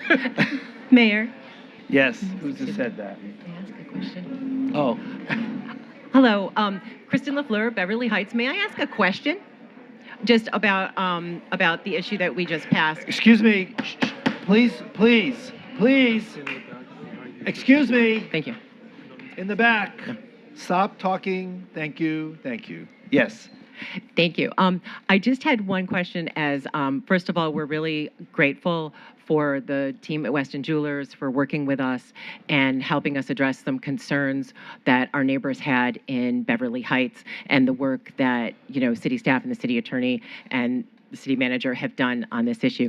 We did have one question just regarding that the changing zoning did not set a precedent. I know I had a conversation with the city attorney, and if she could just clarify for the folks at home that how this change in zoning will not be setting a precedent for other similar changes in our neighborhood. Mayor, I'm happy to answer that if you'd like. Please go ahead. There was a discussion of precedents, and I think it was suggested or believed that it worked like case law, and it does not in an instance like this. There's no precedent in that each site plan is taken on its four corners alone, each and every time based on the criteria for that specific site plan. So what a commission might approve on certain criteria for one site plan does not mean that the precise thing would happen in another occasion. So there is not precedence in the way that you were suggesting. Thank you so much for clarifying that and for our folks. Thank you. Okay, thank you. Good night. Mr. Katz, don't go too far. You're up on the next one. You're done? No, I don't want. No, it's okay. You signed up for OSR 4. That's all. No, that's no. OSR 3 was what we just discussed. Is that okay? I'm sorry. I didn't mean to exclude you. All right. OSR 4, second reading, quasi-judicial ordinance approving a rezoning from heavy commercial light industrial business district to uptown urban village southeast district. 500 Northwest 62nd Street. Anyone wishing to speak must be sworn in, and the commission will announce any site visits, communications, or expert opinions received and make them a part of the record. Commissioner Herbst, do you have any additional disclosures? No additional disclosures. Commissioner Beasley Pittman? None. I have none. Commissioner Glassman? None. And Vice Mayor? None. Okay. No one has signed up to speak. Would someone please move to close public hearing? Moved. Second. Moved and seconded. Please call the roll. Commissioner Glassman? Yes. Commissioner Beasley Pittman? Yes. Vice Mayor Sorensen? Yes. Commissioner Herbst? Yes. Mayor Trentalles? Yes, and public hearing on OSR 4 is now closed. Would someone like to introduce the ordinance? Introduced. The ordinance has been introduced. Any questions or comments? There being none, please call the roll. In ordinance amending section 47-1.6.b of the City of Fort Lauderdale, Florida Unified Land Development Regulations through the revision of the official zoning map of the City of Fort Lauderdale and Schedule A revised compilation attached thereto, and by reference made a part thereof, so as to rezone from heavy commercial light industrial business district to urban uptown village southeast district, a portion of parcel A 16-6 properties according to the plat thereof as recorded in plat book 114, page 3 of the public records of Broward County, Florida, together with a portion of parcel A 1662 according to the plat thereof as recorded in plat book 148, page 47 of the public records of Broward County, Florida, located north of Northwest 59th Court, east of Power Line Road, west of North Andrews Avenue, and south of West Cypress Creek Road, all said lands being the City of Fort Lauderdale, Broward County, Florida, providing for conflicts, providing for severability, and providing for defective date. Commissioner Glassman? Yes. Commissioner Beasley Pittman? Yes. Vice Mayor Sorensen? Yes. Commissioner Herbst? Yes. Mayor Trentalles? Yes, and OSR 4 is now approved on second reading. OSR 5 on second reading, an ordinance amending the charter of the City of Fort Lauderdale, Florida, Article 3, Government of City and Form of Government, Sections 3.03, qualification of members, designation of vice mayor, organizational meeting, et cetera, et cetera. Mayor, if I may set this up for you for your review. Yes. These are, the charter team is back, and I've prepared for you a book that has each proposed resolution and the backup ordinance as it will be written. You had asked for 10 different charter amendment questions, and they are, that's what each of these ordinances are, and they're included, as I say, in your backup. Where are you guys? So the balance of these ordinances relate to charter changes, correct? Correct. That's why I jumped in, sir, because the remaining ones are all the various charters and they're each discrete ordinances. Okay. And so you see the varying topics, and we have Paul and Gabby again to answer questions at your pleasure. Got it. We all clear on that? Yes. Okay. So would someone like to introduce the ordinance? So we're introducing OSR OSR 5, just Correct. 5. Yep. Yes, introduced. The ordinance has been introduced. No one signed up to speak. Any questions?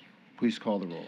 An ordinance of the City of Fort Lauderdale, Florida, amending the charter of the City of Fort Lauderdale, Florida, conditioned on the approval of a ballot measure by updating the qualifications for the offices of mayor and city commissioner, providing for the assumption of office at the first regular city commission meeting following certification of an election, providing for the designation of a vice mayor at the city commission's first meeting after all elected officials assume office following a regular municipal election and annually thereafter, and providing for severability, repeal of conflicting ordinance provisions, correction of scrivener's errors, and an effective date. Commissioner Glassman? Yes. Commissioner Beasley Pittman? Yes. Vice Mayor Sorensen? Yes. Commissioner Herbst? Yes. Mayor Trentalis? Yes, and that was OSR 5. 5. So on to so that's now approved.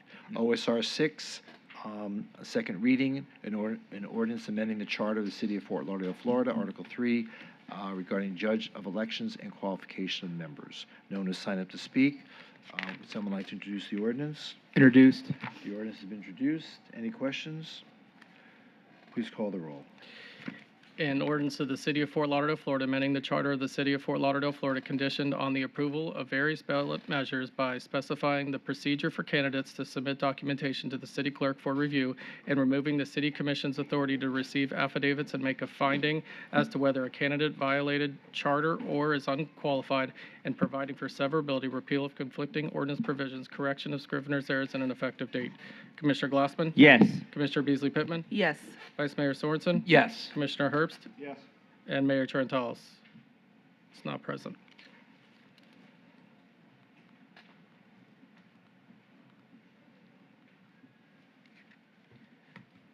Great.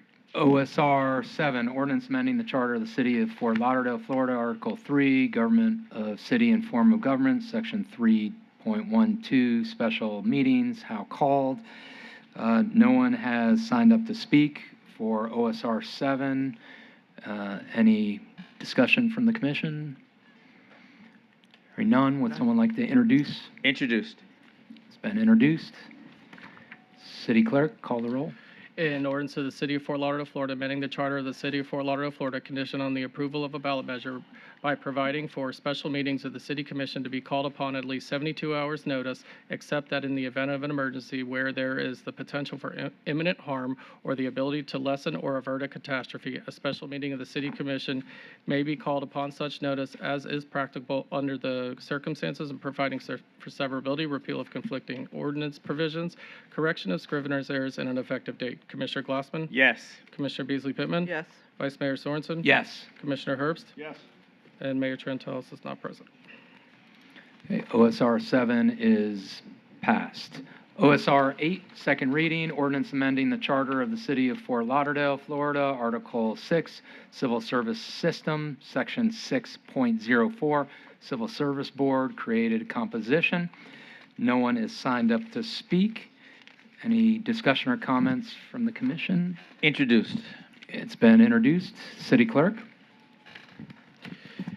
An ordinance of the City of Fort Lauderdale, Florida, amending the charter of the City of Fort Lauderdale, Florida, conditioned on the approval of a ballot measure by prescribing a method for resolving a tie in nominations to the Civil Service Board Nominating Committee, modifying the composition of the election board that certifies the results of elections for the classified employees, recommendation for appointment to the Civil Service Board, removing the Civil Service Board's duty to review, consider, and advise the city manager concerning job class specifications, and providing for severability, repeal of conflicting ordinance provisions, correction of scrivener's errors, and an effective date.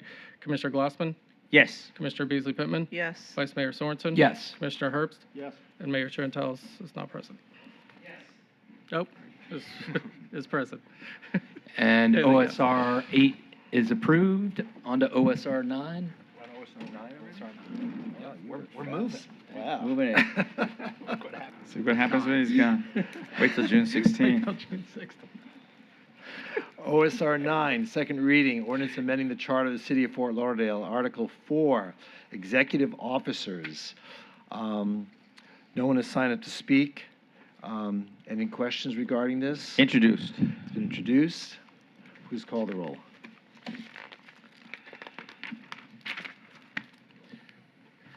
An ordinance of the City of Fort Lauderdale, Florida, amending the charter of the City of Fort Lauderdale, Florida, conditioned on the approval of a ballot measure by deleting references to primary elections, removing the requirement of 2 newspaper publications for public hearings and other types of notice, and distinguishing an interim city manager in the event of the city manager's resignation or termination from an acting city manager during temporary absences of the city manager, and providing for severability, repeal of conflicting ordinance provisions, correction of scrivener's errors, and effective date.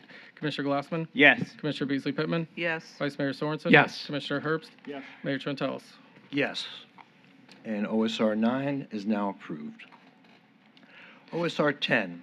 This is a second reading and ordinance amending the charter of the City of Fort Lauderdale, Florida, Article 8, public property.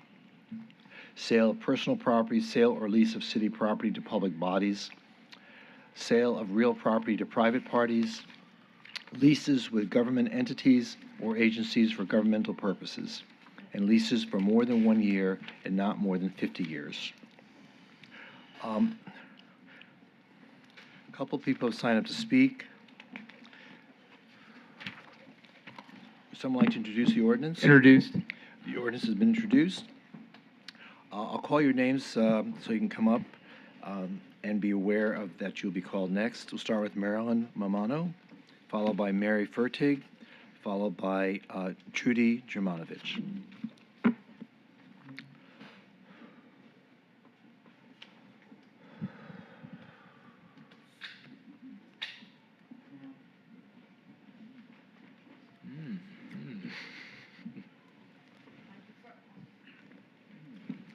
I would like to speak after Mary, if you don't mind.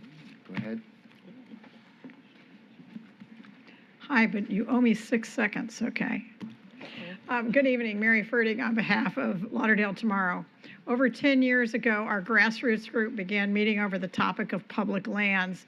And while since then we have often come before you on other topics such as infrastructure, traffic, and water quality, we have continued our efforts to protect and enhance public lands. One of our first efforts was a petition initiative which sought to ensure support for the concept that public land should be used for a public purpose. It was a great beginning to our long journey here tonight. Along the way, we learned that the topic of protecting and enhancing public lands was a little more complicated than our initial effort. And so we began to study Section 8 of the city charter to advocate for changes throughout. Last meeting, you supported the concept of unanimous votes on parklands that the citizens fought for so diligently in 2004. You included a definition of public purpose. You adopted a tiered approach in Section 8.09. There's just one more thing, just add a third tier to Section 8.09 that reads 3C. Any agreement, including extensions that exceeds 50 years, shall be pursuant to a resolution adopted by the affirmative vote of the entire commission. This offers you the flexibility to incorporate extensions while setting a slightly higher threshold for longer leases. With this last sentence in place, we are ready to work with you to advocate for our public lands. As I said, it's been a long journey, and as I hand you the letter tonight from Lauderdale Tomorrow, I'm pleased to have signatures from those who began our journey together in 2016, as well as those who have joined our mission along the way. And I'm just going to hand these letters to David. Thank you. Thank you. Marilyn Mamano. Good evening, Commissioners. I have no prepared statement tonight. I believe that the letter from Lauderdale Tomorrow was illustrative of what we're asking you for and self-explanatory, actually. And I want to just say that I hope that you will put out of your mind the discussion that we had on the park just previous to this. Commissioner Herbst said you could not understand the angst and the passion on that particular subject. And it's historical angst that goes back a long way. And it's not relevant to what we need to do in the future. In the future, we need to change. We need to make improvements. And we believe that these charter changes give you the options and the opportunity to make changes and be flexible and to add amenities to our public parks, and also to enter into agreements with private parties to do things that, in your opinion, are appropriate. Even up to 100 years, if you wanted to do that. If you felt that a project was so beneficial to the city of Fort Lauderdale that you will commit the residents to a 100-year partnership with a private party, that's your decision to make. And if you want to do that and you think it's important, I think it's important that you would be able to convince 5 reasonable people that it's such a good deal that you should do it, which is why we're asking you to just raise the threshold of this last piece of the proposal when you're dealing with property, private properties over 50 years. Just give it that extra level of concern that it has to be reached by a consensus of 5 reasonable people. So my statement tonight is really about your legacy. This is a legacy moment, ladies and gentlemen, because if you approve this final amendment, this one amendment to up the requirement to a unanimous vote on leases above 50 years, up to 100, 200, I don't care, whatever it is, whatever you think is right. But if you take this opportunity to make this change, you will be able to say to your constituents and any other constituents you might want to influence, and even to the Lord above, that you did the most you could do to protect parks and public land. I urge you to make this one last change on second reading, and then I will give it my entire summer to go around and support these charter amendments that get them passed. Thank you very much. Well, before you go away, Yes, ma'am. Sir. you know, we've had this conversation regarding parks, and I think we're good on that, We're perfect. right?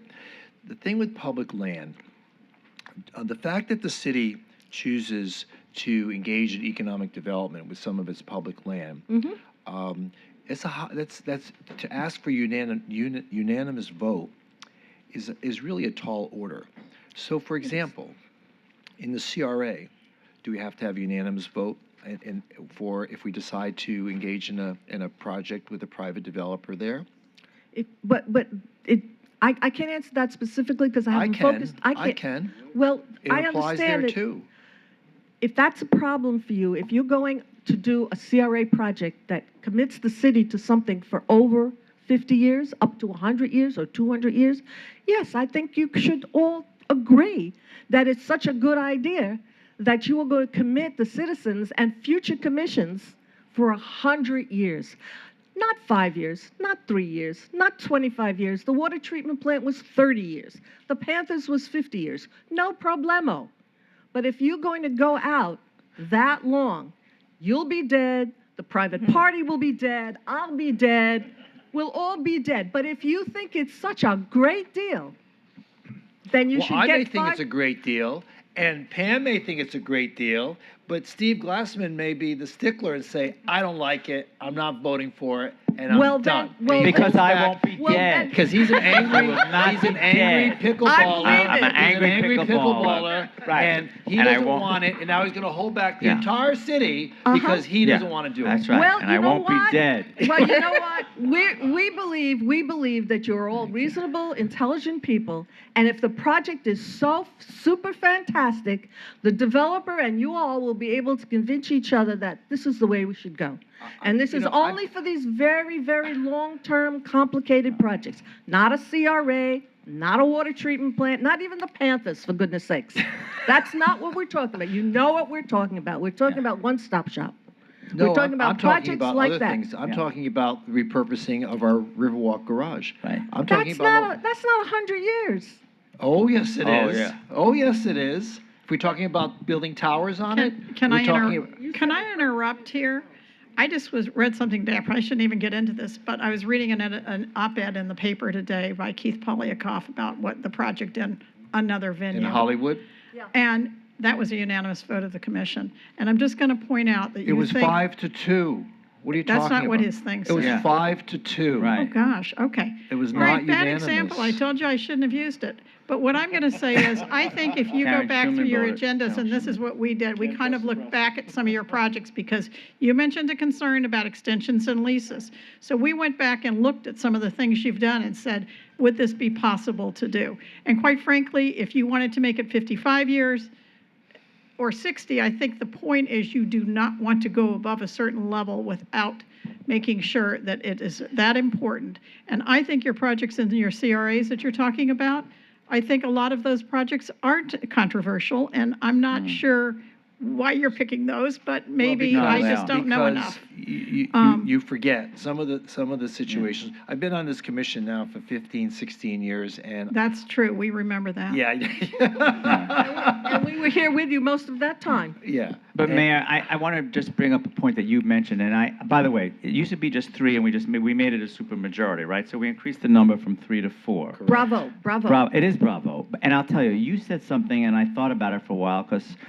it made me think. You said at one of these discussions that you didn't think that one person should have veto power on these kinds of projects. I do. And I think that makes a lot of sense.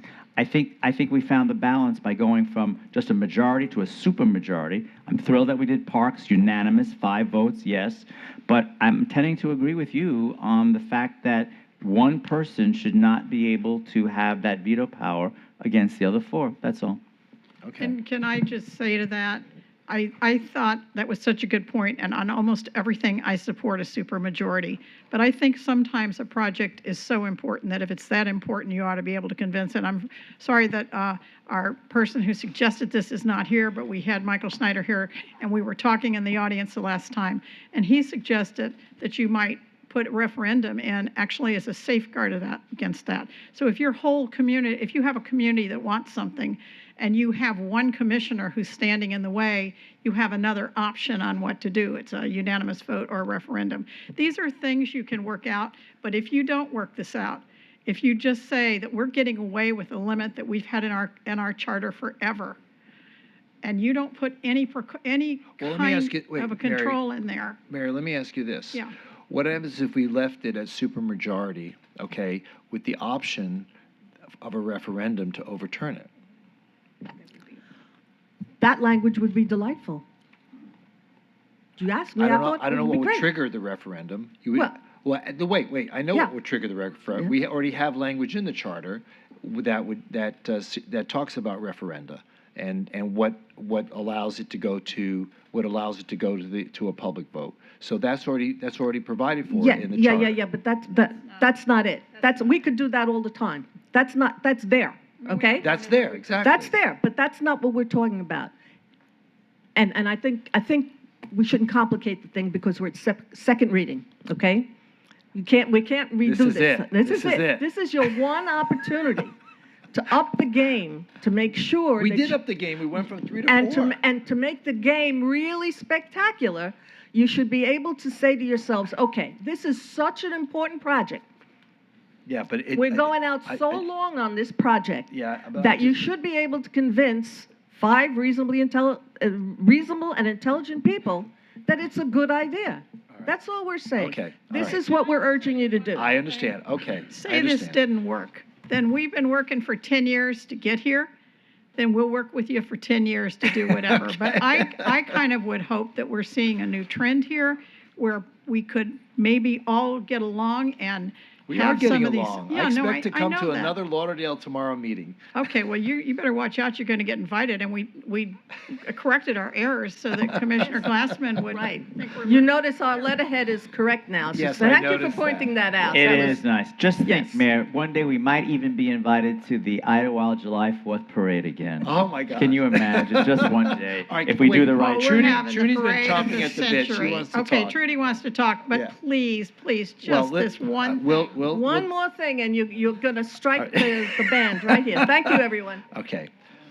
Trudy. Yeah, Trudy Drumanovich wasn't going to say anything until you decided to. Trudy, followed by Barbara Stern. You're next. I really think that I'm looking at what's happening at the school board because I go to every school board meeting, and I know that the whole public is not very trustful of people, and unfortunately, that bleeds off into other areas. And I think by saying a unanimous vote, you will get the trust. Remember, this has to pass the voters. And I, like I said with the parks thing, I think these are the two items that should be at the top so people read those and vote yes on them. Because what happens is a lot of times people don't read everything on the ballot and they just start putting no, no, no. And I want the referendum to be passed for the teachers to get money. And I want everything that you want in your charter to be there.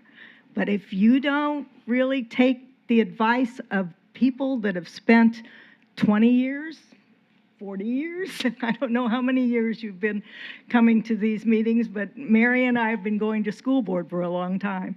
So I know that you really need to think about what the public's like right now, what they're looking at, what the problems they see, and the problems they're having. And we're worried about people voting no on a lot of things because they're hurting. So you've got to make this spectacular, and I think that would make it so it might pass. All right, thank you. Thank you. Thank you.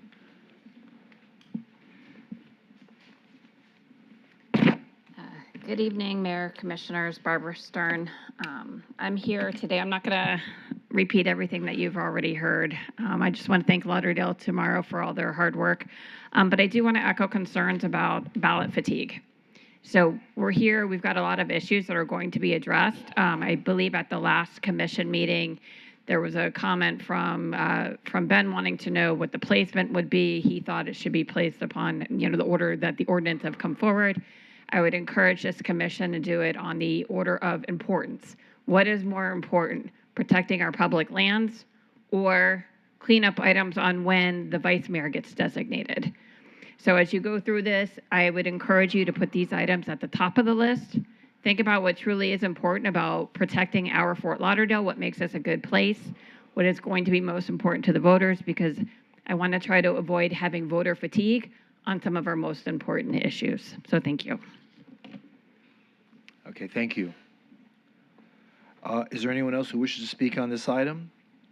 Okay. I don't have to close public hearing, no. Okay. So, okay, who would like to, has the ordinance been introduced? Yeah. It has, okay. Any comments or questions? Yeah, Mayor, Yes, sir. City Attorney, can you, maybe this is all, but remind us where we are with, including OSR 11, what is proposed and or currently required to have a unanimous vote? You're talking about the property ones, Vice Mayor, specifically? Yes. Yes. So, Property and parks, so if you just for the sale refresh of, us. for the sale of personal property and land that is not park to public bodies, supermajority. Okay. The sale of real property to private entities, supermajority. The lease agreements to private property, supermajorities. The sale, lease, license of parkland, unanimous. Okay. The parkland is unanimous. Right. So the parkland's the only items that unanimous. And again, as a reminder, the suggestion that they're making is for what type of property? Just walk us through that again so everyone's clear. Well, my understanding is they would have that, any lease for the private, to a private entity that exceeds 50 years would also require a unanimous vote. So currently we have it. Sale or lease. Yeah, Sale, correct. lease, license. So, Sale yes, or and lease. currently it is 10 years and beyond, and it would require the supermajority. Yeah, So beyond, including beyond 50. 50, Yeah. right, of city-owned land. Beyond 50 land, public land, not, exactly. not park, but public land, Right. is supermajority. They're wanting it to be. They're wanting, right, right. The parkland is restricted. Parkland is as restricted, so being- it's non-parkland, city-owned, public property, yeah, okay. Yep. I'm sorry. For clarity, you said sell, lease, license? Yes. Okay. Thank you. Thanks. Okay, any other questions or comments? There being none? No, Mayor, I just. Go ahead. Yeah, I'd like to indicate, I think it's probably a good idea if we're going to be thinking about doing 100-year sale, not sales, if we're going to be thinking about doing a 100-year lease or license, it's effectively equivalent to a sale. I think I'm comfortable with the idea that that needs to be a unanimous decision. And the reason I say that is I think it gives us a lot more leverage when we're dealing with a developer to say, you have to get 100% of the commission on board with this. I think it gives us the ability to strike the best deal possible, knowing that they have to get every single commissioner on board with whatever that business proposal is. I think supermajority up to 50 years is more than fine. As an alternative, I think the idea of putting it out for referendum also works. But I really do think if we're going to go for 100 years, the business case has to be overwhelmingly in favor of the city. And whoever we're dealing with needs to be able to make that case to us. And presumably, they will be able to. Otherwise, I don't think we should be considering it. Well, Commissioner, let me just say this. Sometimes the city is the proponent of the project, not the developer, and that the city is looking to create an economic development opportunity, and we are looking to the private side to be able to participate with us. Correct. So it's not like we should expect them to come up with, a proposal that's going to convince 5 people up here that we should support their proposal, because it's not their proposal, it's our proposal that they are fulfilling. Well, I think it's our concept. So let's use an example. I wanted to finish. I wanted it to be an interactive sort of a conversation, but go ahead. Go ahead. No, what I was going to say. So for example, if we were to take City Hall. The City Hall site, right? We got a 4-acre site. The dirt's worth somewhere between $75 and $100 million. And we said, you know what? We would like to do a solicited P3. We'd like somebody to come along and do 2 50-story towers. We put it out there to the developer community, and we say, bring us your best proposals. And they do that. But they know if we're going to do it for 100 years because they want to build condos, that they have to put together an amazingly good deal. Even though we've solicited it, to your point, right? We put it out there. We're the ones who are inviting the developer community to come and bring us their submittals. They still have to put together an overwhelmingly good business plan to get us to do the 100 years. And if it's not, I don't want a mediocre plan just because we put it out there. That's what I'm saying. I still think if we're going for 100 years, it's effectively a sale of city property, and I think the idea of having something that is a compelling business plan makes sense, and it should be able to convince all 5 of us that this is in the best interest of the city. And if they can't convince 5 of us, then it's probably not a good plan. So my thoughts on it. Thank you. Okay. Mayor, I just want to make one comment. We have these opportunities where it's brought before us and it's more than 50 years. For me, that's a very uncomfortable position. I've experienced in District 3 where we've 100-year land deeds were pulled back. So my question was, this is before I was in this position, who sat at a table and projected 100 years in the future about the property and how it would be beneficial for a future generation when we haven't even given them an opportunity to have a voice about it in the future? I believe that it's a disservice to our neighbors. I understand what's being presented about the 50 years, we do that. But anything beyond that, I believe it's out of our scope. Well, the thing is, there are certain laws that are beyond our control. For example, condominium development cannot be built on property unless there's 100 years. So you cannot build condominium property. So if we wanted to go out and solicit a developer to build, say, workforce housing or some kind of housing that makes sense for the city, let's take, for example, the Bahia Mar site. We get a percentage of all sales. And so to that extent, it's 100 years worth of lease time. But the point is that we get a return on investment. It's not like we gave it away. It's not like we sold it. We're actually investing in our own community. So my concern is always, one person on this commission should not hold back the city. And I'm very concerned about that. And I've seen it happen time and again in the years that I've been on here. And I think it's been a disservice to the city from time to time when one person can hold back the whole city. So I do think that we could add language to allow for a referendum to overturn a 4-1 decision. And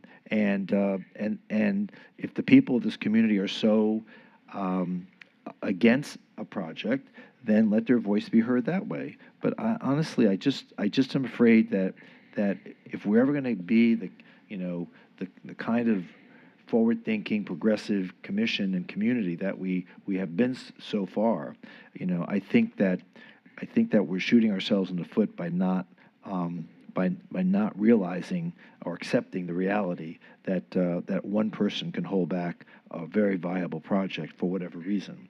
So, like I said, I can see adding a referendum provision to this, and maybe and that's the compromise we could achieve. What do you think about that, City Attorney? You're suggesting that is included in the language in the ordinance? Right.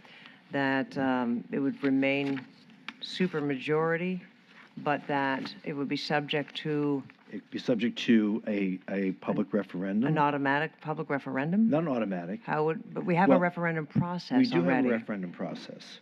So the referendum process would be available. It could be triggered if the referendum process is complied with to overturn the 4-1 decision. Right, but what I'm asking is, if we already have that as a process available, what would we be doing differently by inserting it? To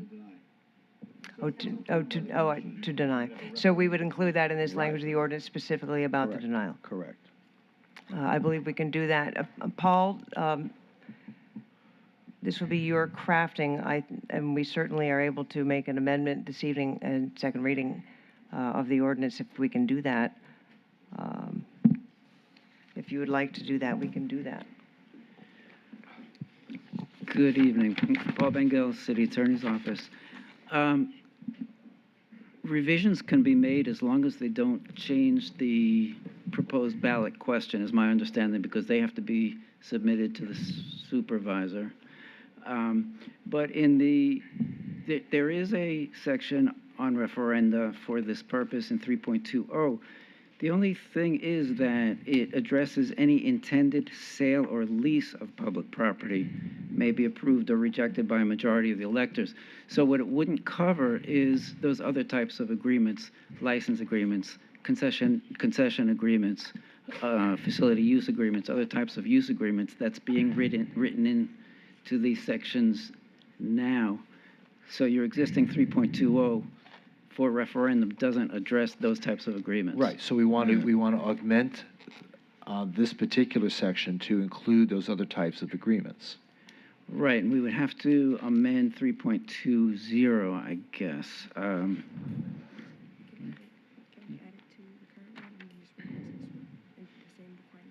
Or add it, yeah, as Gabby says, add it to the section that we can add it to the section, the 8.9 section, and it wouldn't change the title. So that's not a problem.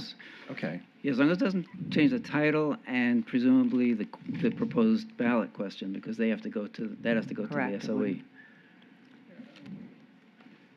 If it's amended, then tonight, even if the question amended, if we have it rewritten, I can have that translated. So can we do that? Yes, we can do that.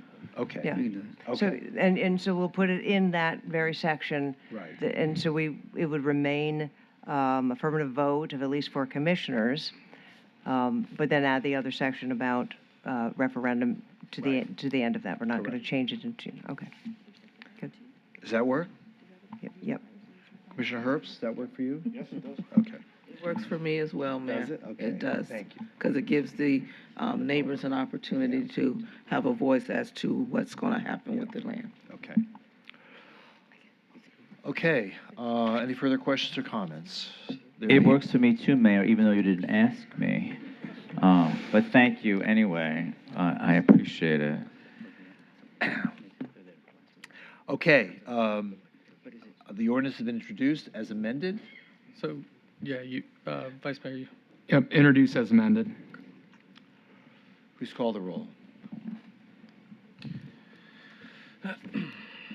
An ordinance of the City of Fort Lauderdale, Florida, amending the charter of the City of Fort Lauderdale, Florida, conditioned on the approval of a ballot measure, simplifying the sale of city-owned personal property such as vehicles, furniture, and equipment, and city-owned land other than parks, adding limitations on agreements with private parties for the use of city-owned land, and adding limitations on the sale or lease of city-owned land to other governments, and providing for severability, repeal of conflicting ordinance provisions, correction of scrivener's errors, and an effective date. Commissioner Glassman? Yes. Commissioner Beasley Pittman? Yes. Vice Mayor Sorensen? Yes. Commissioner Herbst? Yes. Mayor Trentalis? Yes, and OSR 10 is approved as amended on second reading. OSR 11, second reading, ordinance amending the charter regarding disposing of park property. Barbara, Marilyn, you both signed up to speak. Is there anything in addition you want to? Okay, you're good. Okay. I'm sorry? Okay. Okay. Okay. Someone like to introduce OSR 11? Introduced. It's been introduced. And Any further questions? There being none, please And- call the roll. I'm sorry. that one's going to be as amended as well? No. No, okay, that's this one's good. Okay, thank you. We'll live with that one. All right. An ordinance of the City of Fort Lauderdale, Florida, amending the Unless you charter wanna of the have a City of Fort Lauderdale, Florida, conditioned on approval of a ballot measure by adding a requirement of a unanimous vote of the City Commission for any license agreement, concession agreement, facility use agreement, or other type of use agreement for more than 1 year for the use of city-owned parkland, and providing for severability, repeal of conflicting ordinance provisions, correction of scrivener's errors, and an effective date. Commissioner Glassman? Yes. Commissioner Beasley Pittman? Yes. Vice Mayor Sorensen? Yes. Commissioner Herbst? Yes. Mayor Trentalis? Yes, and OSR 11 is now approved on second reading. OSR 12, this is an ordinance amending the charter of the City of Fort Lauderdale, Florida. Articles 4, executive officers, by establishing a charter position of the police chief. We have several people signed up to speak. Barbara Stern, followed by Carlos Lang, followed by Bernadette Norris Weeks, and then Bertha Henry.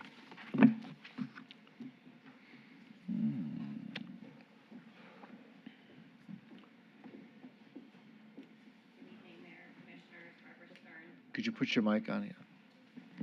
Good evening, Mayor, Commissioners. Barbara Stern. I'm here tonight to speak in favor of this transition to charter officers for our police and fire chief. When we put out a search for a city manager, we looked for someone who had experience in a comparable sized city. The population for Miami Beach is about 81,000. And Ms. Williams, when she sent into her letter, explained it as a city with your daily population of over 200,000. So that includes your tourists, your visitors, the people who are actually working in the city. If we applied that to Fort Lauderdale, our population goes from 189,000 to probably 350,000, depending on what time of the year, maybe 500,000. Public safety serves all of them. This is not like an IT department. This is not like our public works. It serves an entire community much larger than the residential population. We have seen politics play out over the years with our public safety. Public safety is not politics. We need to be able to have voices that can be heard, voices that can come to the commission, tell you what the true needs are of the department, not something that is going to be skewed because we have to worry about an overall budget or other various issues. We have seen that over the years where information is molded, it's modified, it's manipulated to give us whatever needs to be presented to make it seem like it's all perfect, when maybe it's not, because we're not hearing from the voices of the people who run the departments. We are growing so much. We are not that small town city anymore. We are a big city on the move. We need to make sure that we have appropriate people leading those departments, the people with the professional background and experience to be able to come to the commission, be able to speak freely, raise the concerns, and do what's in the best interest for the city. And I believe moving towards charter officers is the first step in doing that. Thank you. Okay, great, thank you. Carlos Lang.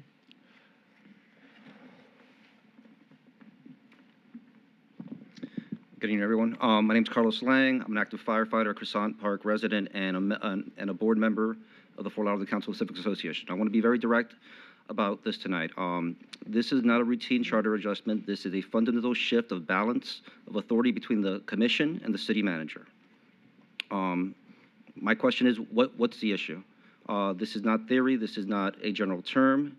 This is a specific problem, or has there been a documented failure? This is a demonstration breakdown of city operations that requires a reduction of authority of our sitting city manager. I just want to get to the point that, you know, this was brought to the charter review. It was dropped. There was no public input on this. There was no proposal. This was brought 2 weeks ago. This never went in front of the council. You had items that were from the charter review that were brought up. This was not one of them. This, like I said, this was put in 2 weeks ago. And this does not reflect the process that was clearly put out there. This is a late stage change that was not given to us. So it's a little concerning why you would put this. So I just want to say real quick too, the council management system exists for a reason. It separates policy making, administration, so that professional management is not subject to shifting political pressure.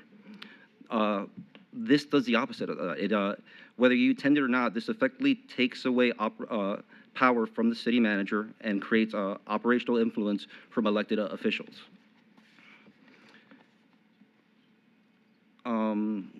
So again, my last thing is, what is this problem solving? I don't understand. What it seems to me that this leads more towards a strong mayor, and you hired someone to do their job, and you're taking their authority to do it. Thank you. Okay, thank you. Bernadette? No response. Okay. Bernadette, followed by Bertha Henry. Good evening, Commissioners. Thank you for appointing me to the Charter Review Board. It was a pleasure, mostly, and I enjoyed debating the issues, and it's nice to see many of those issues come before you tonight and be approved. But I must say that I'm surprised to see this issue that I am opposed to. There are two issues on your agenda tonight, this one and the very next one dealing with the fire chief. And not only is it an unusual measure, and I say this from the standpoint of being a city attorney for multiple cities, but it weakens the council manager form of government. The city manager is supposed to manage daily operations. Removing the police chief from the manager's authority creates a major exception for one of the city's largest and most sensitive departments. And not only that, but this position, in addition to the fire chief, it's about 60% of your city budget. It's a huge part of the city budget, and it takes away a lot of responsibility. And the question is, why now? It politicizes the police leadership. A police chief who reports directly to elected officials will face pressure from multiple commissioners with differing political priorities instead of operating through one professional administrator, which is what your government and your form of government is set to do. This would take away the city manager's ability to control cost as well. And we know what's happened with the Florida legislature today, with the property tax proposal moving forward to the voters in November. I will tell you that the police departments often involve major expenses, as you all know, including salaries, overtime. Please continue. Thank you. Take-home pay, vehicles, staffing levels, equipment, command structure, and special assignments. And all of these things, the police chief would report directly to the commission, and it just loses. It's not really practical. It fragments accountability, and I'm going to go through and skip over a lot of parts, but it fragments accountability. Residents need to know who is responsible when something goes wrong. This ordinance creates divided authority. The city manager is still responsible for the budget, but yet the commission would be in control of the police chief. And I think that's going to create a lot of problems for you. It will undermine the professional management that you have here with the city manager being hired to operate your government.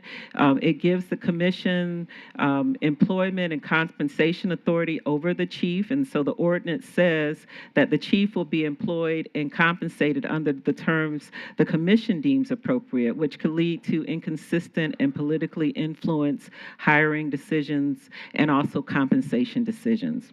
It will make labor and budget negotiations more difficult. If the police chief is outside the manager's control, the city may struggle to present a unified position on staffing, overtime wages, benefits, and operational cost.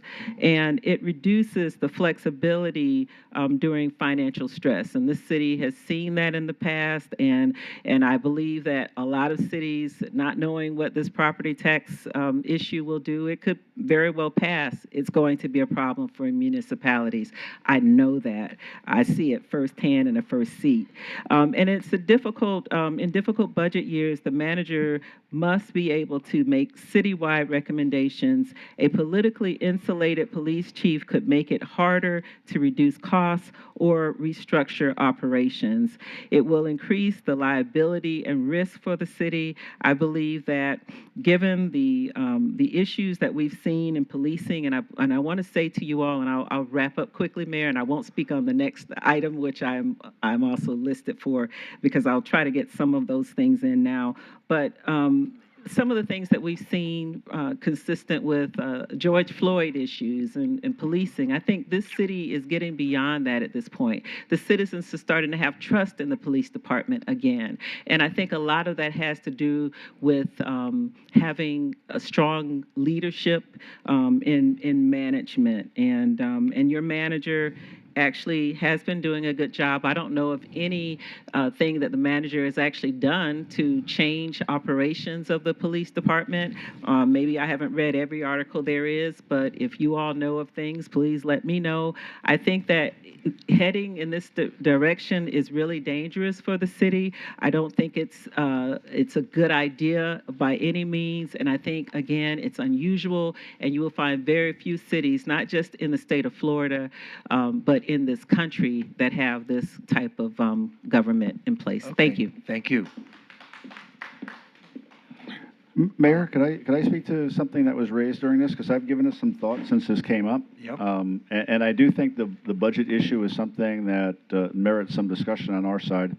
And my thinking with this is that the initial budget should be done by the chiefs in coordination with the city manager.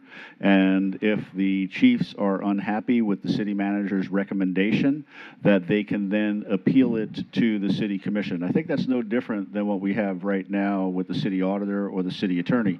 So I know when I was a city auditor, I worked with the city manager in terms of proposing my budget. And I did not have absolute control over my budget, so it's not that that the city manager and I didn't work together on developing my budget in a collaborative manner. So I think it would probably mirror to some extent what you see, at the county level, where the county sheriff puts together their budget, they submit it to the county commission. The county commission is the one that has the budget authority over that, and then there's an appeal provision to the governor's cabinet. So I think it could work in that same context, that the city manager is responsible for the overall budget. I think all of the charter officers, whether it's the clerk's office, the attorney's office, the auditor's office, or these two new public safety positions, if they become charter officers, have to work with the city manager in coordination to develop the budget. It is the city manager that is charged under the charter with presenting a balanced budget. If at any point they're unhappy with what the city manager proposes for their department, then they could appeal that to us, just like any charter officer can. So I don't think there's an impediment there as it relates to budgetary concerns. And because I've been giving this a lot of thought since our last meeting, and I just wanted to kind of bring that up and just get that out there for discussion purposes. Okay. I have other thoughts which I'll bring up later that have to do with residency, but I just wanted to address that in the context of what we just heard. Thank you. Very good. Thank you. Hello, good evening. Good evening, Mayor, Vice Mayor, Commissioners, City Manager, City Attorney. Thank you. My name is Bertha Henry, and I speak to you today as a 44-year public servant and a 50-year student of public policy. OSR 12 and 13 are major changes to your charter. Major changes to your charter. And if you're going to have a change in your charter of this significance, I really do believe that your charter review committee really needs to go through and vet this thoroughly. I've heard the gentleman that spoke. I've seen these issues many, many times, and I will tell you that there are just as many things that you do, that I can sit here and have a long conversation about the good and the bad. But at the end of the day, you need to have your charter review committee do its job and vet this issue. They have not really done that. That you don't have, in my opinion, everything that you need to be able to make this decision for the long term. You're changing your charter, and that should never be done lightly. This says that this item is a second reading. Well, technically it's not. Well, maybe technically it is, but the public, this is the first time the public really has an opportunity to speak. Because when the item came before, it wasn't something that the public knew you were going to even discuss. That would give everybody an opportunity to really talk through the pros and the cons and what this ultimately means for our city. And I say our city. I live in the city of Plantation, but I spent most of my working life in the city of Fort Lauderdale. Fort Lauderdale is the center city of our county. And so many people are here in and day out and feel like they have a vested interest in seeing this city continue to move forward and succeed. So I wanted to offer my thoughts on it. I don't think this is a good idea. You might be able to work through something that maybe works better, but it was rushed. And when you rush through something like this and you change your charter, that means having the voters actually vote on something that hasn't been fully vetted is never really a good idea. Thank you. Okay, thank you. Is there anyone else who wishes to speak on this item? Okay, there being none, so we'll start with District 1, Commissioner Herbst. Thank you, Mayor. So again, like I said, I've had a lot of time to think about this and explore this conceptually since it was brought up at the last meeting. I continue to think it is worth moving forward. Somebody made mention that this is moving in the direction of a strong mayor, and candidly, that's exactly how I see it. The mayor has brought up the idea of having a strong mayor. In the past, there hasn't been full support for that. But quite frankly, Fort Lauderdale is at that level where a strong mayor is starting to look reasonable. We're a very big city. We're a complex city. We have a large budget, large number of staff. We're sort of on the cusp of that. We're not quite there yet, but we're approaching it. Maybe another couple of years, that might be the direction we go in. I see this as sort of a hybrid between the council manager form of government and the strong mayor form of government.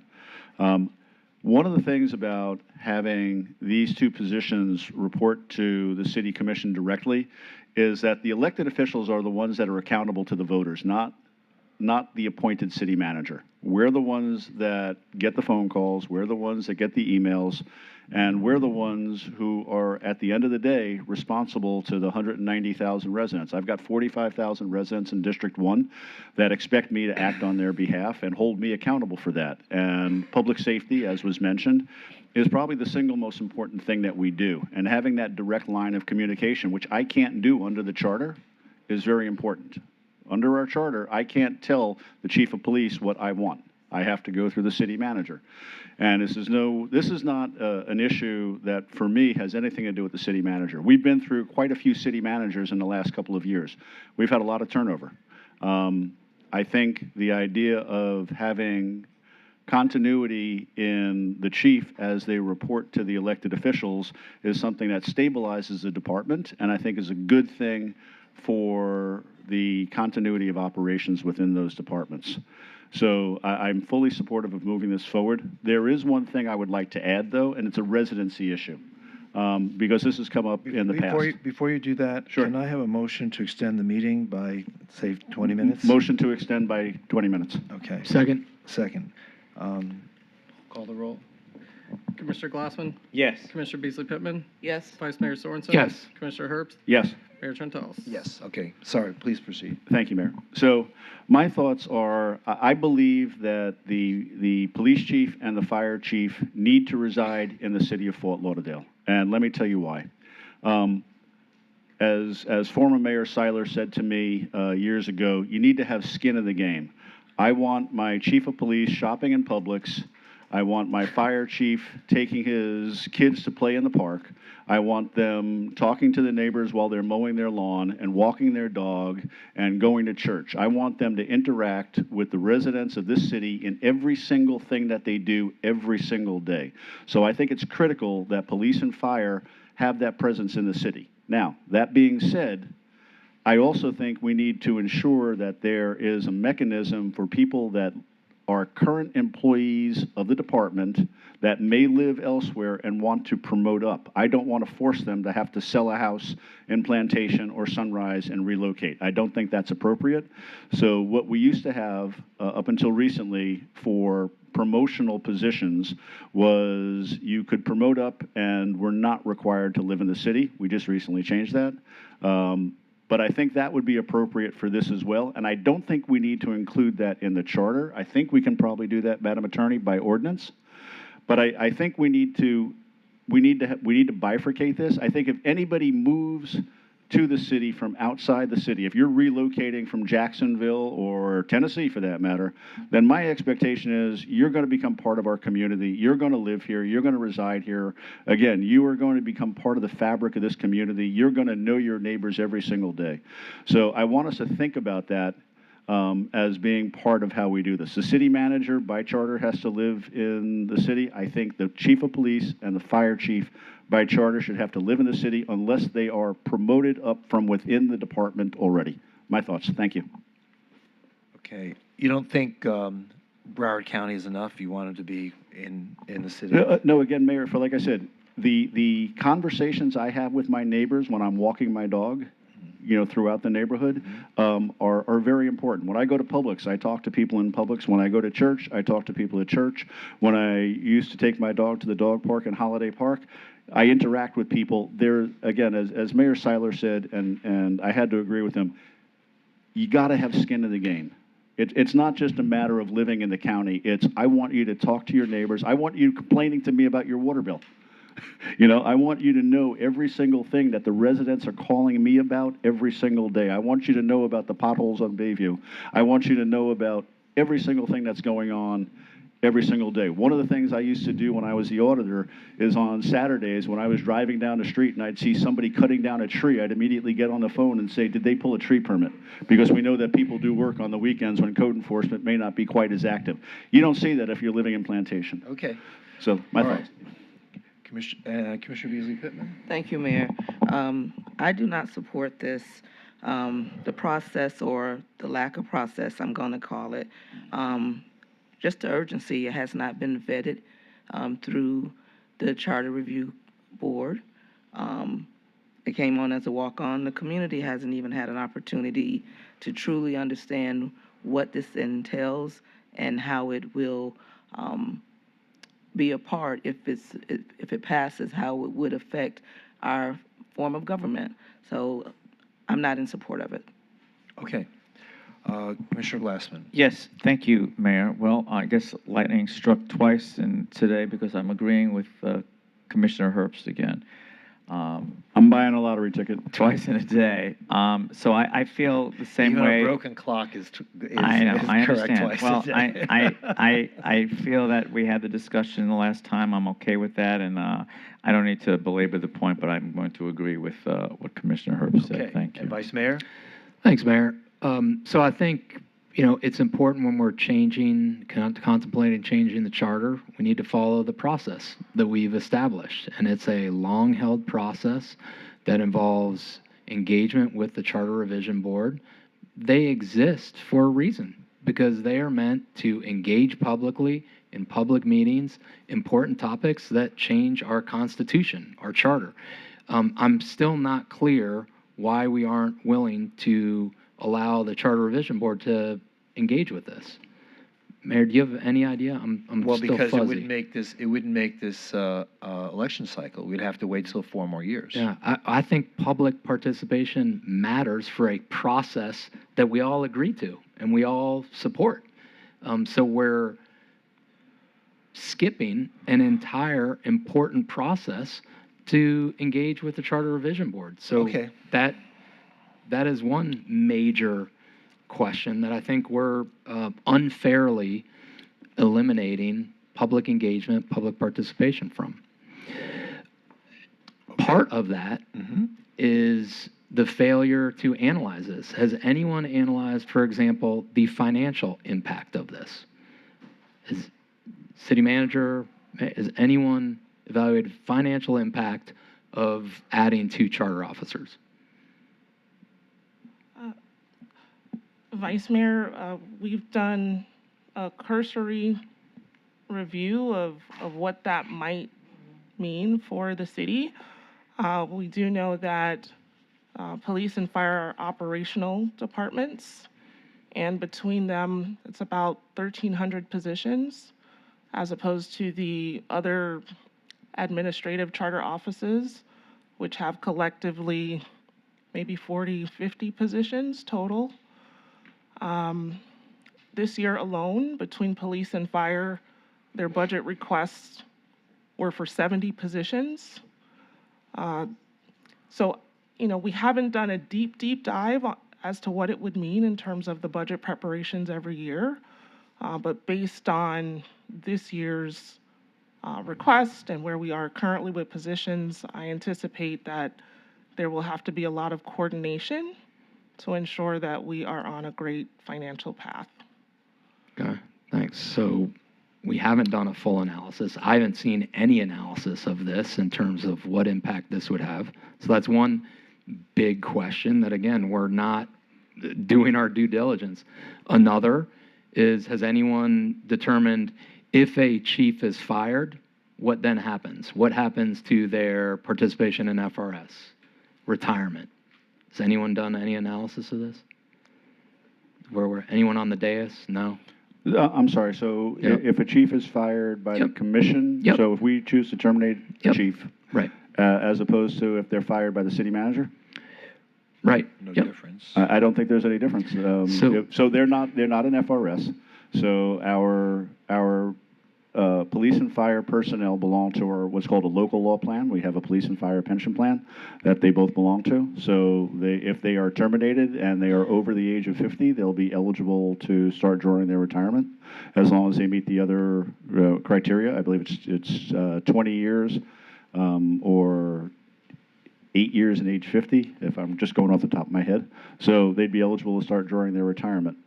I'm not sure. I think what we would probably wind up doing, they don't have one currently, but once they become charter officers, my expectation is that we would then do a contract for them. Typically, our department heads don't have contracts, so we would put a contract in place which would spell out what severance they may be eligible for should they be terminated. And just while we're talking about it, I'll give you my thought, and you all can weigh in on where you think.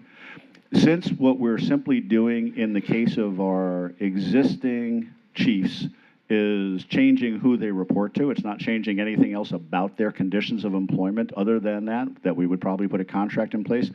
I don't see any other financial changes. I see this as simply a change in who they report to and nothing more. That's just my feeling on this.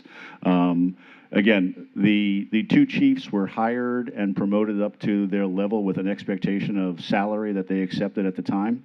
I don't know if they're expecting a salary bump. I'm not suggesting that I would be in favor of giving them one, simply because we change who they report to at this point in time. Certainly at a future date, if we're recruiting somebody else, if these folks retire and or otherwise seek to leave their positions or we terminate them, then that's something that we'll have to address at that time, what the competitive marketplace is for a chief. But, you know, all of our charter officers are at different pricing levels based on what they do, how many people they have to manage, their scope of responsibility, their qualifications, for example, an attorney, and what you have to have in order to qualify for that position. So I think we would take all of that into consideration when we're setting a salary level to recruit for that position. We would probably look at what is comparative for, say, the county sheriff, and all of those things. But other than that, like I said, I would expect that we would put a contract in place which would spell out the terms and conditions of employment. Okay, great. So all good ideas and all worthy of discussion. Again, last minute adjustments just seem very short-sighted. Another question is, right now, if a fire police chief is terminated, city manager, what's there's an allowance for them to remain in the department, right? Is it, forget what that. There is a provision that would allow them to go back to their most recent rank. Right. So for this if a charter officer is terminated, would that provision exist? Has anyone thought about that on the commission? Or have thoughts on that? Again, another major question. It sounds like no one has any ideas of. Mayor, have we thought about that, or what's? I would think we just follow the practice that's already in place. So allowing a charter officer, if they're terminated, to stay in the city employment in that same department. Let me back up on that, because that's an interesting question. Because Yeah. we put that provision in place for Rick Maglione when we promoted him up from the assistant chief to the chief position, because he was actually reluctant to take that step up. So I'd have to ask the chiefs, is that in both of that is that a standard agreement, or is that happens to be in your particular contracts? Because I don't think that's a requirement. I think that was, I know we put that in place specifically for Chief Maglione back in 2018, 2019, or thereabouts. That did not exist. There was no reversionary rights for a chief up until we specifically put that in place in a contract. I think it was just for him. It was just for him, right? I So know. to answer your question, if we fire a police chief or a fire chief, they're done. That's it. Okay. All right. I think Human Resources wants to clarify. Right. Yeah. So what are the reversionary rights for a chief? Yeah. Good evening. Kristen Milligan, Deputy Human Resources Director. There is something called retreat rights that's in the ordinances, and it does state that if a non-classified employee were to be terminated, that they have the right to retreat to their last classified position. So in this case, whatever the last classified position held, whether it be a major, I don't think assistant chiefs are classified. I would have to check. They would be able to retreat to that position. I would have to defer to the city attorney's office as to whether we would consider a charter officer non-classified for the retreat right purposes. Yeah, I would think not, but to the point that's being made, there are some things that we should look at. Right. Mayor, on this. I would suspect, though, when you move from, as I recall, going back to my days of looking at this, that all of these positions, charter officers included, are part of the non-classified service under the charter, so they are. However, I think when we have a contract, the contract supersedes some of that language. If we have a contractual arrangement, then I would believe that would otherwise supersede that. When they're a charter officer. Right. They would work in that same Or fashion anybody, with or an anybody employment agreement. Right, because in a contract, you can waive certain other provisions that might otherwise be available to you voluntarily by contract. By contract, but, well, correct, that is correct. Okay. So another question to dig into. Another question, I'm a military guy, been in the military now almost 19 years. Command and control matters in the military. Command and control matters in emergency situations. So what would be the command and control in when you have public safety or charter officers? City manager, what's the process there?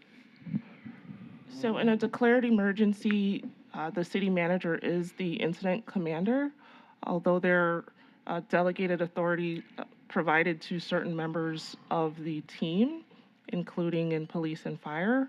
Emergency management definitely has a major role, but the overall direction and authority is with the city manager during a declared emergency. So I believe that Doesn't the mayor have authority Yeah, if under it's a declared declared emergency? emergency, it reverts to the mayor. Right, under the charter.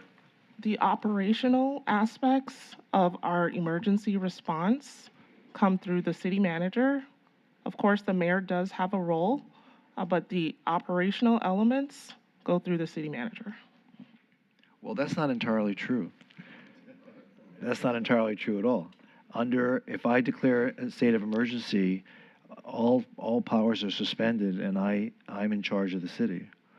That's how we still have work through the city manager, but I think by the way the charter reads, so to answer your question, under a state of emergency, a declared state of emergency, it all reverts to whoever the mayor is. Okay. How about emergencies that are not declared? We have emergencies. Well, they're independent. They make their own decisions. Okay. The fire chief makes the decision. The police chief makes the decision, as they do now. No, I think right now there's a chain of command where they make the decisions in collaboration with the city manager through the chain of command. Well, that would change.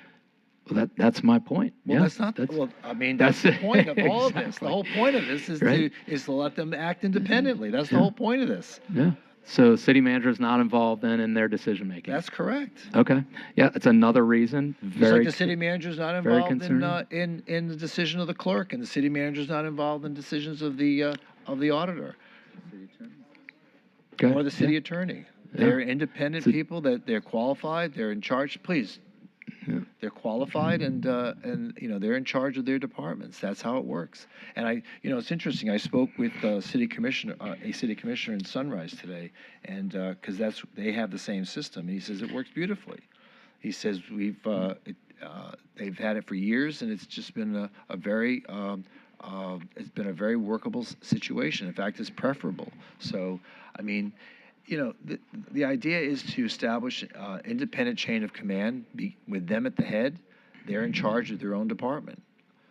I would imagine, and I know over the years, the city managers always deferred to the chiefs no matter what. So, I don't think that would change anything. If anything, please stop mumbling because it's not fair. Please stop mumbling. Anyway, I think that the other issue is the level of accountability. As Commissioner Herb said, oftentimes, people come to us regarding police issues or fire issues, and we have nothing to do with it. But now we will. Now they report to us, and we have direct accountability to the chief and to the chief of police and to the fire chief. Whereas before, right now, we don't really have anything to do with it. We go through the city manager and hope that the city manager follows through with what we've expected.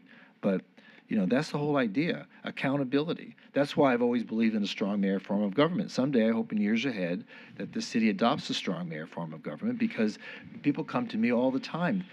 Why isn't this done? Why hasn't that been done? Well, it's not my job. My job is to pass the email over to the city manager. But this allows for greater accountability and efficiency of service, and I think that we're on the right path in trying to accomplish that tonight. But anyway, I didn't mean to interrupt you. No, all good. Next question is residency requirements. So if I'm hearing Commissioner Herbst, you're saying that the need to reside in Fort Lauderdale is very important, which I agree with. So you're emphasizing that, but then saying if you don't live in the city of Fort Lauderdale and you're currently on staff, that's okay. Is that what you're saying? Yeah. That is my suggestion, and the reason I say that is because I don't want to preclude somebody who is worked in the department and working his way up through the department from having the opportunity to promote up and expect them to relocate. I don't want to limit the ability of existing personnel who may have been with the department for 20 years to have a promotional opportunity. Again, this is very similar to what we've historically done with all of our department heads. So department heads up until just last year had to live in the city under our ordinance code, and we just changed that last year. So we did the same thing where we said if you're an existing department employee and you promote up to department head, you're not required to relocate, but if you are applying for a job with the city and not currently an employee, then yes, we expect you to be a resident of the city. Okay, so then should we do the same for the city manager? If they're promoted up, same thing. Is that your view? You know, that's actually a very good question. It's something I think we need to think about. I think the city manager needs to live in the city for the same reasons, but if we have somebody who's an assistant city manager that lives in Hollywood and we want to promote them, I think that's something that we might want to consider. I'm open to that, certainly. Okay, great. So is that something we want to consider for the charter amendment? Because would that have to be a charter amendment, city attorney? That would be a charter amendment. Charter amendment? I'm sorry, Vice Mayor, what question? Would Changing the residency requirement of the city manager, allowing a city manager who is already a city employee allowed to remain in their residence if they're elevated to the position of city manager. And the charter requires that? Charter requires residency, so it would have to be a charter change. Okay, so it would have to be a charter change. Okay. We don't have time to do that. Okay. I think that's worth putting it up for the next one. Yeah. Okay. So, Commissioner, just so I understand, Commissioner Herbst, you're saying if don't live in the city, but you're part of the fire or police, is it your stipulation that you're sufficiently involved in the community that you don't have to be in the city? Is that your argument? So right now, the only charter officer that is required to live in the city is the city manager. Right. And that's a recognition of the level of engagement that they have with the public and the importance of their function. The city auditor, the city attorney, and the city clerk are not necessarily what I would consider public-facing positions. They have internal clients, not external clients. And so even though as a city auditor, by the way, my contract required me to live in the city, and I always did, it was not a charter requirement. Thank you, Paul Bangel, for putting that in there. There he is. He was the one who stuck that in there. And this is actually the issue that came up when I approached former Mayor Seiler about that, and I asked him if we could remove that provision from my contract, and the mayor said, no, I want you to have skin in the game. All right, while we're discussing that, can I have a motion to extend? Motion the to meeting? extend by 20 minutes? To what? By 20 minutes? Okay. Second. Been moved and seconded. Please call the roll. I'll be right back. Commissioner Glassman? Yes. Commissioner Beasley Pittman? Yes. Vice Mayor Sorensen? Yes. Commissioner Herbst? Yes. Mayor Trentalles? And so along those lines, I think it is of primary importance for the chief of police and the fire chief to be residents of the community because of the importance of those functions to the community. So yes, I think they need to be, by charter, residents of the city of Fort Lauderdale unless they promote up through the department. But again, I'm getting to why is it okay for them to live outside the city if they're promoting up? Because I you're don't want to saying preclude the city. opportunity for somebody that is an employee of the city who has been with the city. By the time they reach chief, they've been with the department for probably 20 years, and I don't want to block them from having an opportunity to promote up or otherwise force them to have to sell a house and relocate. I think when you do that, you're going to run into a lot of problems in terms of employee morale for promotion and things like that. Basically, you're saying if you live in the if you work in the department and you want to get promoted, you have to go to another city. And I don't want to foreclose somebody the opportunity to promote up within the department if they've been here for decades. I think that would block otherwise very credible candidates who have a long established history with the city, who have worked with us for a long period of time, who have probably rotated through if you're a firefighter, probably through every station in the department and have probably served on almost every shift. So they've probably got more experience with the city than almost anybody else has by the time they get to that level. Okay. Yeah, I think it's, I think if, we need to be consistent if we're gonna value the residency in the city, but that's just differing of opinions. Great, I think those are just a few of the questions I have on this. Thank you. It looks like the mayor's left. City Attorney, anything else from you or Paul? No, Vice Mayor, we were just vetting out some of the possible changes. Okay, great. So, let's see, has this been introduced, City Clerk? Not yet? It has not. It is not, okay. So we're on OSR 12. So would someone like to introduce this? Introduced. Any further discussion? Hearing none? Hold on a second. Are we? Oh, here's the mayor. Mayor, we just introduced OSR 12. OSR 12. Commissioner Herbst. Commissioner Herbst, you're introducing it with, excuse me, as amended with the language allowing someone who is appointed from within through the ranks, likewise not having. Correct. Okay. We'll amend that. So that's as amended, correct?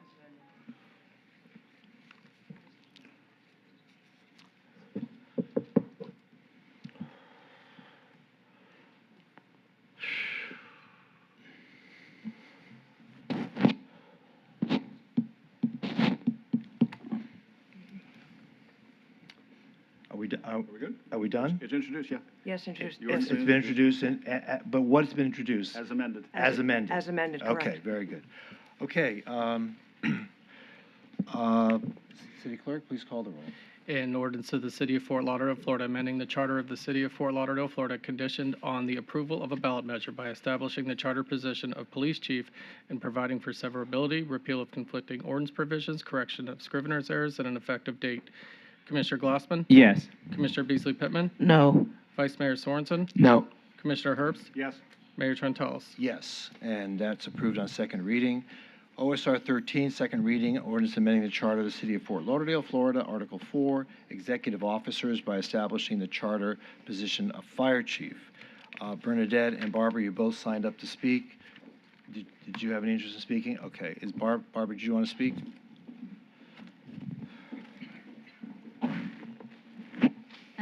Good evening, Mayor, Commissioners. I just want to add just a couple points from what was addressed earlier. We keep hearing that there hasn't been any public input on this. We keep hearing it should have been vetted through charter. The charter is, I believe the Charter Revision Committee is like 5 people.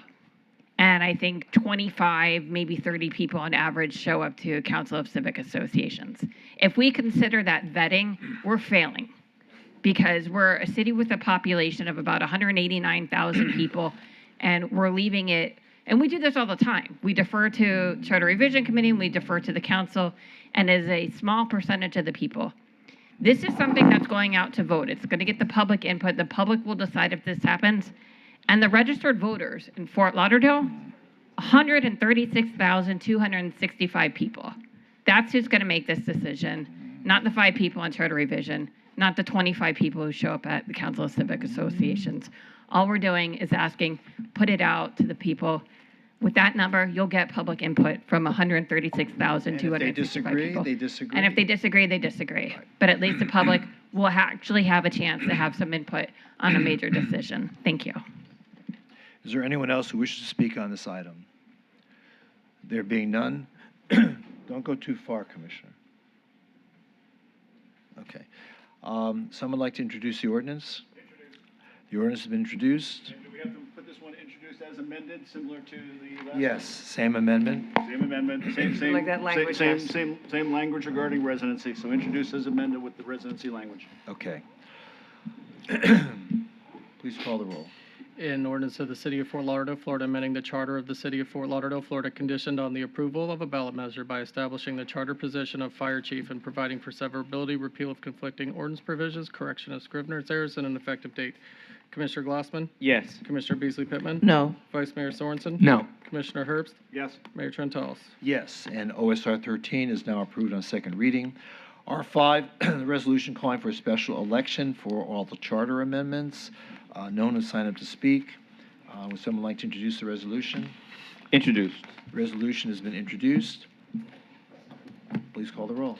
A resolution of the City Commission of the City of Fort Lauderdale, Florida, calling a special election be held in the City of Fort Lauderdale, Florida on November 3rd, 2026, for the purpose of submitting to the electors of the City of Fort Lauderdale, Florida, for their approval or disapproval, various proposals to amend the charter of the City of Fort Lauderdale, Florida, and providing for severability, rescission of conflicting resolution provisions, and an effective date. Commissioner Glassman? Yes. Commissioner Beasley Pittman? Yes. Vice Mayor Sorensen? Yes. Commissioner Herbst? Yes. Mayor Trentalis? Yes, and R5 is now approved. We have two walk-on resolutions. The first resolution is a resolution calling for the time of the conference meeting on June 16th, 2026, to be moved from 1:30 to 1 p.m. Would someone like to introduce the resolution? Introduced. It's been introduced. Any questions? Please call the roll. A resolution of the City Commission of the City of Fort Lauderdale, Florida, rescheduling the June 16, 2026 conference meeting of the City Commission of the City of Fort Lauderdale, Florida from June 16, 2026 at 1:30 p.m. to June 16, 2026 at 1 p.m. and providing for publication, rescission of conflicting resolution provisions, and an effective date. Commissioner Glassman? Yes. Commissioner Beasley Pittman? Yes, with the reminder that we will be cognizant of the time and have great time management. Vice Mayor Sorensen? Yes. Commissioner Herbst? Yes. Mayor Trentalis? Yes. The next ordinance is a walk-on resolution, the next item is an ordinance, not a resolution, changing the meeting date of the City Commission conference meetings thereafter from 1:30 p.m. to 1 p.m. Someone please introduce the ordinance. Introduced. The ordinance has been introduced. Please call the roll. An ordinance of the City of Fort Lauderdale, Florida, amending Section 2-26 of the Code of Ordinances of the City of Fort Lauderdale, Florida, by changing the commencement time of City Commission meetings from 1:30 p.m. to 1 p.m. and providing for severability, repeal of conflicting ordinance provisions, correction of scrivener's errors, and an effective date. Commissioner Glassman? Yes. Commissioner Beasley Pittman? Yes. Vice Mayor Sorensen? Yes. Commissioner Herbst? Yes. Mayor Trentalis? Yes, and that walk-on resolution is now approved. City Manager, is there any further business of the commission? Nothing further. City Attorney? No, Mayor. Anybody from the commission have any further comments or matters before the commission? There being none, meeting adjourned.